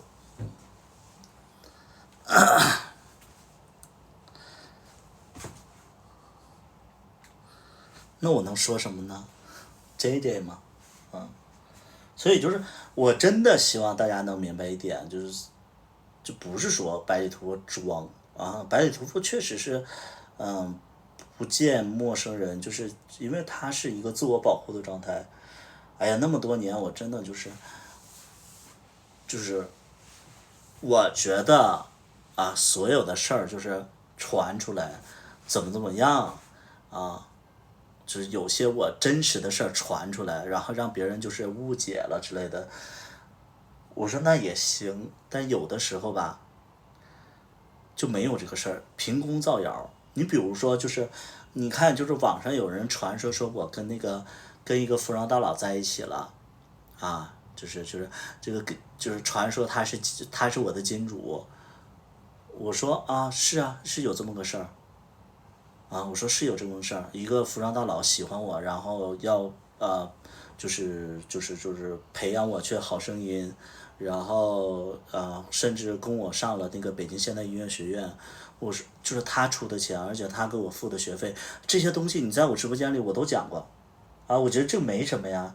我说一个有钱人看上你了，然后给你花钱，啊，这有什么不能讲的吗？然后这个有钱人他就是那个想跟我在一起，我觉得这个事儿我可以讲啊，这是真实的呀，我也没觉得这是不好的事儿啊。我觉得就是有人去喜欢你，有人为你付出，这是我骄傲的事儿，我没觉得这是一个可耻的事儿。啊，这个大哥一直都对我非常非常好，包括前2天的时候，前一段时间，他还说图图好久没见了，一起去那个西双版纳去玩之类的。完了，我说行啊，他说带着小大夫，因为他看我直播呀，他知道有小大夫。我说啊，那个看看小大夫，因为那段时间小大夫没离职，我说那看看他有没有时间。我觉得这些东西都无所谓，因为那个金主大哥就是那个服装的那个大佬。我们现在就是朋友的关系，当时他确实是喜欢我，然后也为我做了很多事情，然后也供我上了大学之类的。我觉得这个东西我都可以说，我觉得这是我非常自豪的事儿。但是后期我知道他有对象，我就没跟他扯。他也因为我那段时间也上大学，逐渐的跟他那个就是距离也远了，所以就俩人就是变成了朋友的关系。这有什么不能说呢？啊，这有什么不能说？就有人说的传的更莫名其妙。我跟那个就是那个金主那个大哥，我们也没发生10，因为这个金主大哥他不喜欢10，对，这都可以说，我没觉得不可以说。你们听到这种这种就是不好的事情，你可以来求证，对，来求证，这有什么的呀？我觉得就无非就是说有钱人喜欢上我了，然后很多人就觉得是可耻的，穷人喜欢我，然后我拒绝，说我什么什么现实，有钱人喜欢我，然后就说我那个贪慕虚荣，怎么的都不是，怎么的都不是。我就觉得说你到底让我干什么？你就是让我非得说心甘情愿的爱上一个啥也不是的人，然后我那个我现在也做到了，有请小大夫来。小大夫就是那个现在没有工作，没有存款。我们现在在一起，你们开心了。来，有请小大夫。小大夫来。传说中你是一个有钱人。我哪里有钱了？你是个大夫，你能没钱吗？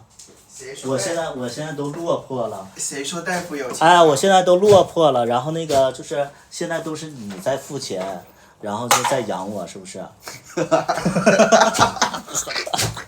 这回你们开心了，是不是？找了一个特别就是平凡的，就是好看的人，是不是对，都说你是那个有钱人，之前在那个外科做大夫。是因为他们觉得就是一直都是直播里面都是我在付钱。为什么你在付钱呢？因为你在直播。不是吧？因为我在直播，我要出去付钱的话，那我直播不中断了吗？所以他们一直看的都是我在给钱。就是小钱我给，大钱他给。哪有大钱啊？咱们没有大钱。现在没有大钱，就是大钱的都是他给。我就觉得奇怪啊，这，哎呀，现在你们开心了完了现在就开始攻击小大夫，说，那个攻击小大夫说，你就是照着龙二找的，就说这不就是小号龙二吗？你还是喜欢龙二然后就怎么样的，就开始就又说这些东西，怎么的都是你们怎么的都是你们。对呀，怎么的都是你们。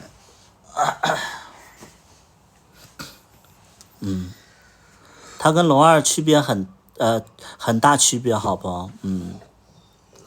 所以就是我就觉得每天都是累死了。解释都解累了。以后这里放个标，我跟罗没关系。然后还有人传说那个当时给他买了一辆车，然后呢，现在又卖掉了。就是等于空欢喜一场。有空欢喜一场吗？我拥有过呀，这怎么算是空欢喜？不是你跟大家说实话，卖车的钱不在你这儿了吗？我要了吗？他要了，他没给。他要了，他要我给他。我卖完车的钱不是也给他了吗？我说我车那个钱车的钱到我手上之后，我就说他就不给了。没有钱到我手上的时候，我说我把钱转给你吧，留下那还总贷款的钱，我说剩下的钱我都给他吧。他说你留着呗，就放你那儿呗。然后呢，我就说那行，那就放我这就留着。不是，我会觉得什么呢？就是咱们就是后期咱们要的时候再拿，你现在你要，就好比就是说你卖完钱以后赶紧就是他妈，就是他后期要的时候就不给了，对不对？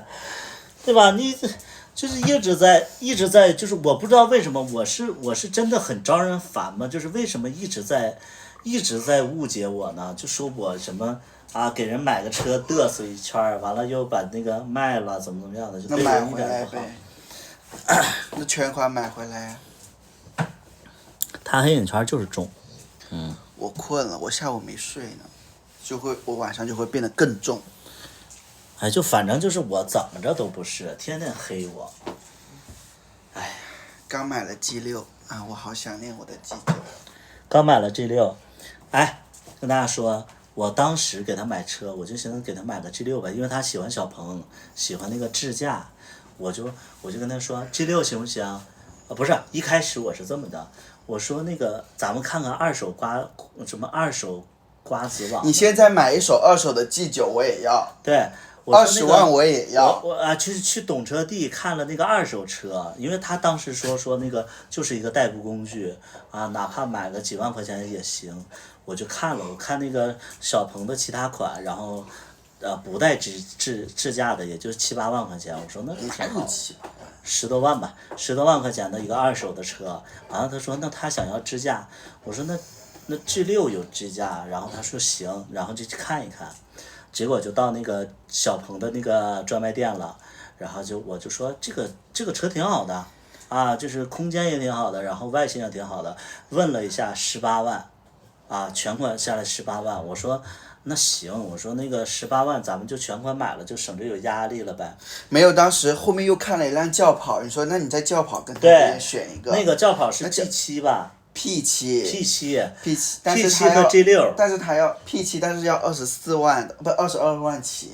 啊，那我不知道了。他是22万。反正就是 G6是18万全款，我就说那咱们就全款买了18万的，我说这个也算是你的那个价就是那个彩礼钱嘛，我就说那你说你跟我在一起1年多了，完了以后你也好好跟我在一起，完了你还有个交通工具，结果G6看不上了。当时我就在那块儿，说你喜欢咱就买呀。当时我就想说，其实我想要那个，其实我挺喜欢那个。不是，我就跟你们学一下，就是我就在那个 G6那块儿，我说喜不喜欢啊？喜欢咱们就交钱，18万，我说也不贵。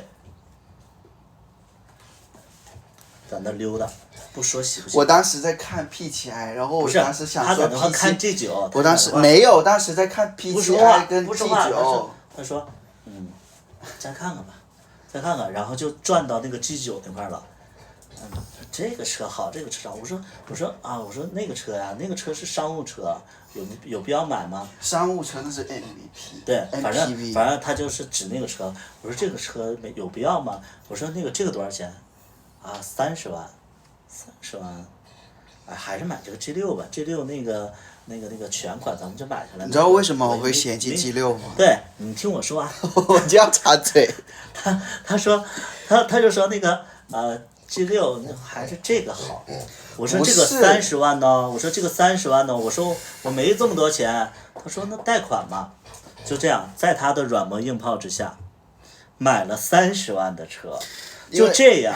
要不然其实我18万是全款给他付 G6的，他自己傻呀。你们想想，如果说他买了 G6，他一点压力都没有，这个车买完就归他了，而且写的他名，你说这多聪明人都会这么选不 ？G9 意义好，长长久久，懂不懂啊你？完了他特别没脑子啊，他就说他买 G9，完了他自己还贷了14万，16万，哎，他自己愿意，所以就是说他自己有压力啊，你说他是不是傻？长长久久好，现在花20万。所以不是说你们要知道根本不是说我不给他全款买车，是我们原本就定的就是10几万的车，我给他全款买，然后不要车贷，但是他非得喜欢 G9 啊。G9像20万二手的，就是能不能对我宽容一点？明明是我在付出，然后所有的刀子都插我身上了。去买先瓜子二手车买20万的 G9 买回来。最主要是你的态度让我很生气。我有什么态度？你的态度，哎，他就是就是别人在误解我的时候，他不站出来的。我不站出来。我什么时候不站出来？什么时候误解你？我记得有一次是怎么回事儿？反正就是你从来没跟你朋友说过这个车是我给你买的。说过。没有。有。他们就没有人不知，就是我绝对说过，他们都会说这个，他们都说这个车是你买的，他们都知道。就你哪怕让我只是没告诉你，就是我会觉得说我付出，哎，好多人都羡慕你，这是我的存在感，没有。有。就是我都有去，就是他们都知道这个车是你买的，都没告诉你。真有，真是，他们就会说你，怎么不去笋岗买？笋岗有什么买？笋岗笋岗不就是那个什么什么天光城吗？对，所以就真的不是大家想象。我其实，在感情里，我觉得我还挺大方的吧，只不过就是现在就是嘚瑟没钱了，跟他有很大部分原因。二手车城很大。跟他有很大部分原因，就是他如果说就是好好的那个，就跟我在一起，我觉得我没钱了，我也依然会就是很宠着他，不是。我怎么没有好好的了？啊？那你啥也不是。那现在去二手车城把 G9 买回来。卖的时候打几折？卖的时候没有打几折。没有打几折。就是折价就是6万块钱。就是我们是30万块钱买的，然后22万卖出去的。小戴我干哪科？他是行政。我现在已经不当医生了，现在已经不这。你老说你是医生。别说了，我们是需要去当志愿，我们是后期，但是我们是需要志愿的，不缺席。现在我们那里后勤部很多我超委屈，都是说你找了一个医生，完了你那个他肯定就赚的特别多，啊，你现在还让人离职了，都怪我，就怪你。都说那个啊，你对象本来这工作挺好的，你非得让人辞职，你现在养不应该吗？好什么好，一个月赚5000块钱在深圳。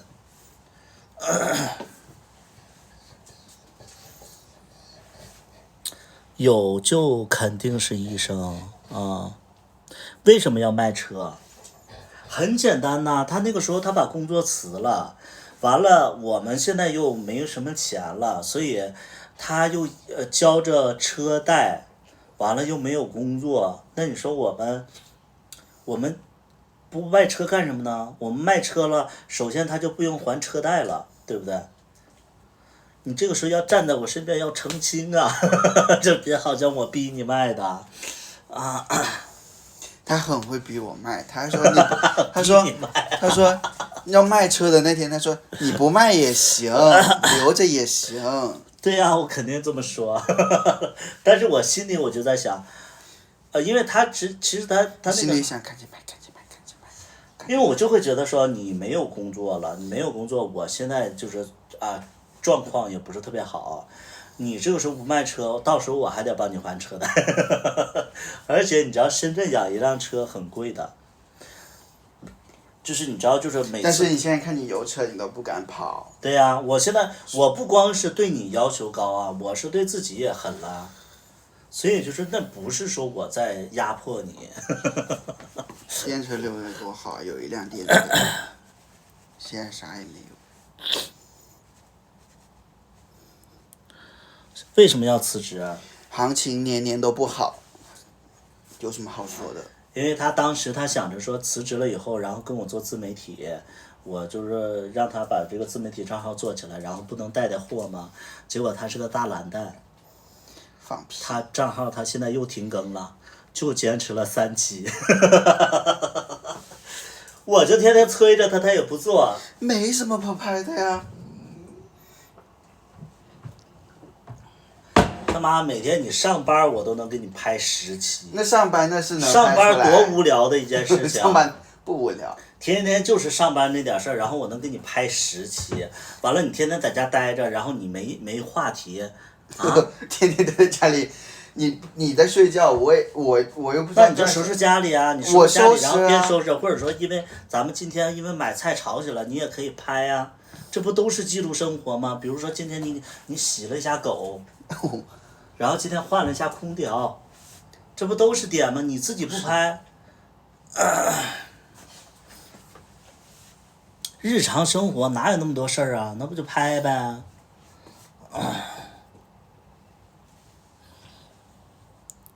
有车都没用，天天在家打游戏。你哪看到的？哪有这句话呀？你俩都停更了，我停更是我依然在直播呀，你们能懂不？我停更是因为我最近我会觉得说，因为所有人都觉得我那个破产了，天天在直播间里就是在评论区里可怜我，我就觉得说咱们避避风头，因为我不太喜欢大家知道我没钱了，然后就在那安慰我说，酒吧黄啦，就那种，你知道评论区里都是这种评论，酒吧黄了，怎么黄买呀？呀，为什么不买呀？破产了吧？啊，现在怎么混得这么差呀？看着老了很多，生活不如意吧？你知道吧？就是这种评论，我就说我躲一躲，我就不敢发了。啊。深圳酒吧还能黄了，你看又来了。对。的键盘侠。对，就天天在那块儿就是可怜我就不想整出这个状态。我做梦都是祭酒啊，那长长久久。太腼腆啊，他不是腼腆，他就是懒。放屁。你要逼他做，他也能做，但是你就说，哎呀，就懒得要死，做事儿自己没有主动性。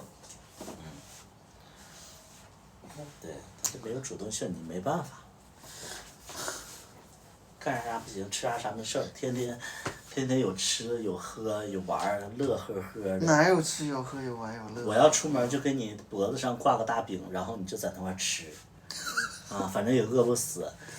把这边吃完了，然后你转一圈，然后把那边饼也吃了啊。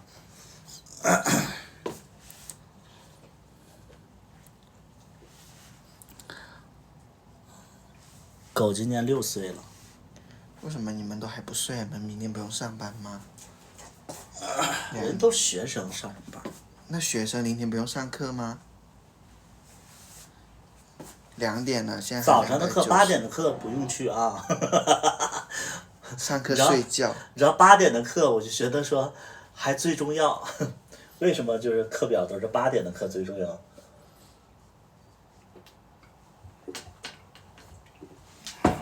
明天没有早八。小大夫是本科吗？是的。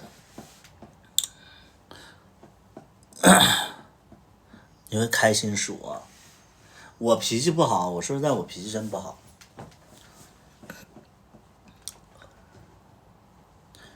你们要跟我在一起，你们会发现我是一个喜怒无常的人，会不会？这个时候你要站在我的，你要会说你多虑了，其实你很好。因为他脾气不好，因为我的脾气就包容了他。一点默契都没有，我就寻思就是大家互相成全，这是互相诋毁。他肯定了你的想法，是的。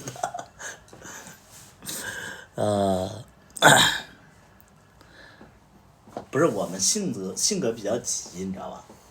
我觉得我性格比较急，就是说做什么事儿，就是比如说我这个人是怎么回事？就是明天要有什么事儿，一早要去办的话，我今天晚上我睡不着，我做梦都是这个事儿，就是我是这种人，就很在乎。深圳怎么可能学医的月薪5000？你是没去过？他不是学医的呀。不是你是没去过那些，他们底薪就2000块钱，他们要的是绩效，他们底薪非常低，全靠他不是学医的，绩效。他是学那个屏幕设计的。他们的医院的工资真的就是很低，你去实习还没工资给你发呢。你还得倒贴，所以就是很多人会觉得医生是高薪行业，其实是太。医生你只有到主治医，然后呢副高主任医，你才能有比较可观的收入。他们就不懂嘛。医师的收入就会觉得说医师的工资都很低，你要到主治然后以上，你才可能会说有点钱。确实，那个医院实习我没听说过。可能就有个1000多块钱儿。你规培生没钱。对。开不出工资还得倒贴。对啊，就是啊。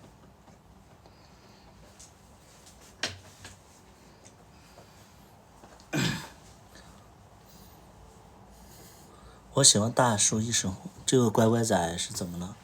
在你直播间里面捞人呢。抽烟不抽烟。主治都很辣，你得分人，有些主治还是挺好的。我跟你讲，找医生你们不要找主任医，要找副高。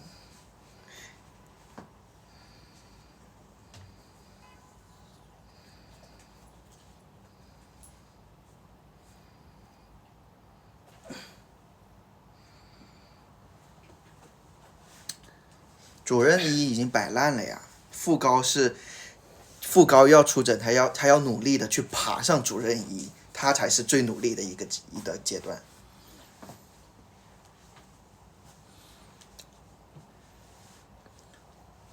规培生还行吧，我觉得都差不多吧。主治医院主任肯定有啊，主治是最低的呀，主治过了就是副高，副高过了就是正高。副高就是副主任医师，正高就是主任医师。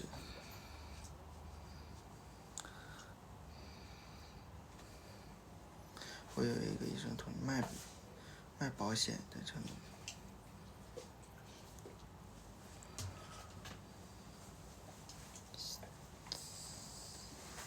一个23线，23线应该有扶持吧，23线其实挺好的。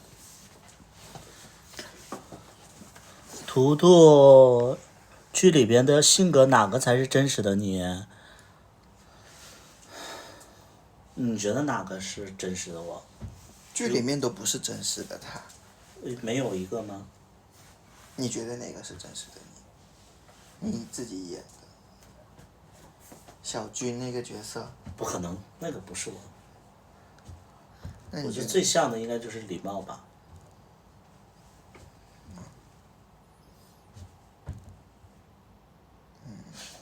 酒吧老板嘛，也不像。也不像。那哪个像？礼貌为啥不像啊？你觉得礼貌哪儿不像？你跟我在一起1年多，你觉得礼貌哪儿不像？只是你生活环境像。性格不像。性格不太像，就更多的是生活习惯性像。就是你们可以理解，就是说那个就是礼貌那个角色的生活就是我的生活。对，但是其实这些所有的角色其实就礼貌比较贴。对，礼貌比较贴，然后其他角色都不贴，就礼貌比较贴。对，礼貌最接近。礼貌会出去玩小孩吗？我们管那个叫逢场作戏。他玩的小孩是一对，他那天在酒吧里面搂的那2个小孩，他们是一对，你知道吗？真的，他们2个真的是现实中的一对。芝麻2变1了，我现实当中就是芝麻2像我吗？芝麻2也不像我吧？你没看芝麻2吧？芝麻2是什么？我不知道。就是我跟龙2那个在一起了。不记得，不知道。又过敏，皱皱巴巴的，你摸一下。你今天都没有你今天都没有吃药。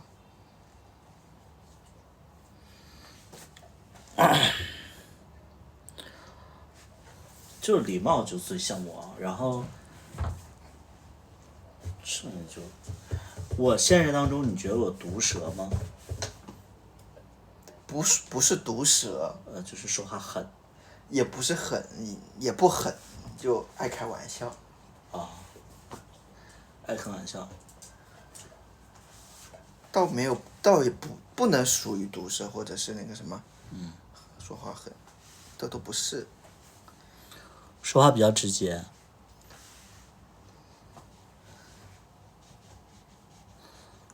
你不是毒舌，但我下部戏我想演个毒舌的那种，就是比较嘴贱的搞笑的一个角色。那很贴合你。就是我就是如果说你就我想做一个毒舌且如果你有点可笑的人，就是我不是说为了搞笑而毒舌，我是现实当中就是毒舌，但是我私底下的行为还有一点点怪异。就是现实中就是比较爱开别人玩笑，对，我是比较爱开玩笑。就会比较贴合。你是土怼怼，人不犯你，你不会的。我其实有的时候在直播间里，就是表面上生气了，其实我是在假装生气。今天真的有一个同事刷到了你的直播间呢，然后呢？然后他问我什么时候回来吃饭，他说叫你来就不来，对，你还记得把他拉黑了，你还记得把他拉黑掉。谁呀、一个同事，无所谓啊。有所谓。我跟他们说我不在深圳，不能让他们知道。然后我说等我回来考试的时候再回去找他。行了，咱们插播一个广告，来，小伙子，来，这小伙子，哎呀，好好说，来，3、2、1 ，action。这是芝麻姐来的，芝麻几啊？2啊？我1。滚！好了，亲爱的伙伴朋友们，现在是北京时间的凌晨2点15分啊，欢迎大家来到百里屠夫直播间。接下来呢，给大家介绍一款这个百里屠夫之前出版的一个发行的一个专辑啊，这个是在2年前芝麻1的时候发行的一本这个专辑，芝麻1的原声带专辑，里边收录了6首原创歌曲啊，其中有2首现在在这个各大社交媒体音乐平台都听不到的，只有在这个专辑里边才能听到。首先，这个专辑它的外形像一本书一样，打开这本书，其实你会看到3个物品，其中第一个就是一个画册，这个画册里边会有很多的剧照啊，给大家展示一下啊，剧照，芝麻1的剧照啊，这个是我。然后这里边呢还会有歌词本啊，这些都是歌词本。对，每个演员在这里边都会有一些剧照啊。然后接下来呢，3个物品中的第2个其实就是这个光盘。对，这个光盘是家里有 CD 的就可以听一听啊。这里边6首歌啊。第3个，如果说你家里没有 CD 的话 ，U 盘也是同样可以的。这个 U 盘可以插在你的电脑里、电视里边都可以啊。这里边就可以听到这个6首歌曲，包括这个专辑的后边，其实它会有几段文字啊，每一段文字其实都是写给这个当时的一些演员，就是这个角色的啊，都是周明雷写给不同的角色的一句话啊。这个专辑大家有需要的话，可以就私信我就可以了啊，然后接下来呢，还要给大家推荐的是咱们这个就是这个剧里边有一个演员叫川田啊，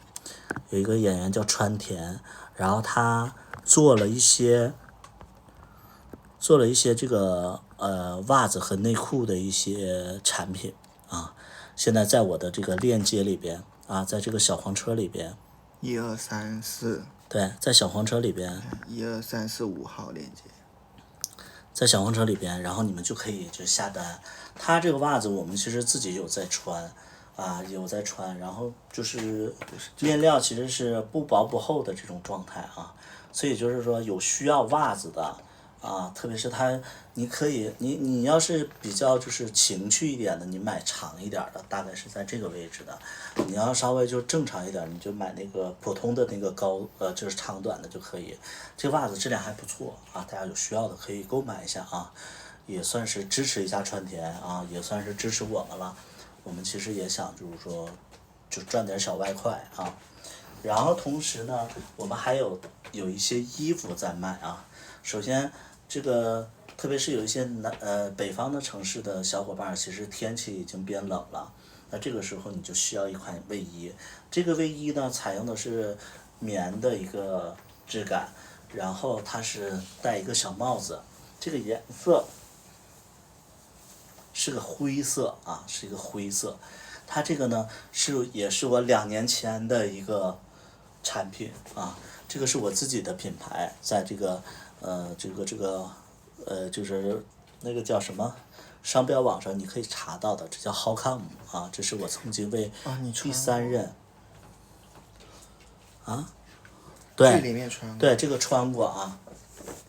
这个衣服它是一个胸前有一个小 logo， 刺绣的 logo。你这一款不就是吗？是的，剧里面它剧里面第一款这款就是。对。看得清吗？然后它这一款上边去。然后那个前面是一个刺绣的工艺，后边是一个纯颜色的东西啊。然后它平时你就穿在外边，或者说套在里边，其实都可以，因为它质感是非常亲肤的，不起球，不变色，不缩水。有需要的也可以私信我，好吧？哎，那个现在是2点19分，就这样。咱们就是有需要的可以私底下联系我，或者说直接购买这个袜子就可以了，29.9块，咱们是4双的袜子啊，质感还不错。那今天直播可能就到这里了啊，咱们就是最后呢，有请那个小大夫给大家表演一个小节目，大家掌声鼓励。我给大家表演一个遛狗吧，好吧？你这样你就最后一个环节就是说出3个彼此的优点，就是你说我3个，我说你3个。拜拜。说不出来吗？拜拜，那我心。好了，我给大家表演一个节目，就是今天就是狗的憋死。拳打脚踢小大夫。来，我们表演一个打架吧。你夸过我怎么了？你长得那么好看，需要夸吗？又那么 big and long。3个了，2点。3个了。big and long， 这是又长得好看，长得好看又是big and long， 然后呢又非常的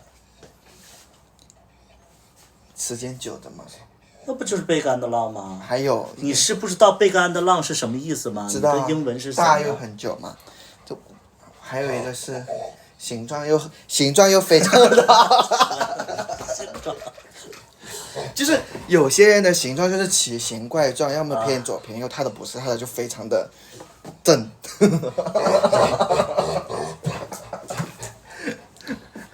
滚吧滚吧滚吧！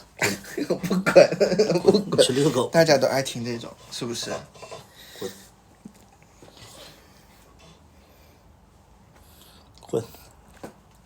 你还没说完呢。说啥呀？你不是我都夸完你。夸他是吧？他们没听到呢。他没有什么体味儿。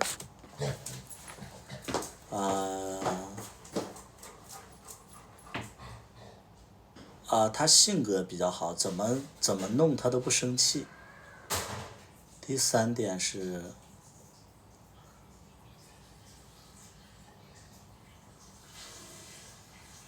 他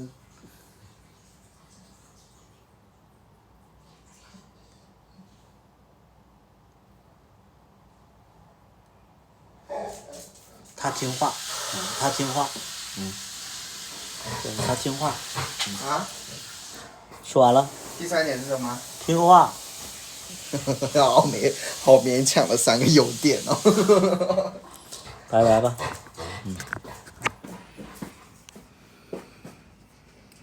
好的，无忧无虑，好的。你之前给我发消息了，那我怎么给你发消息啊？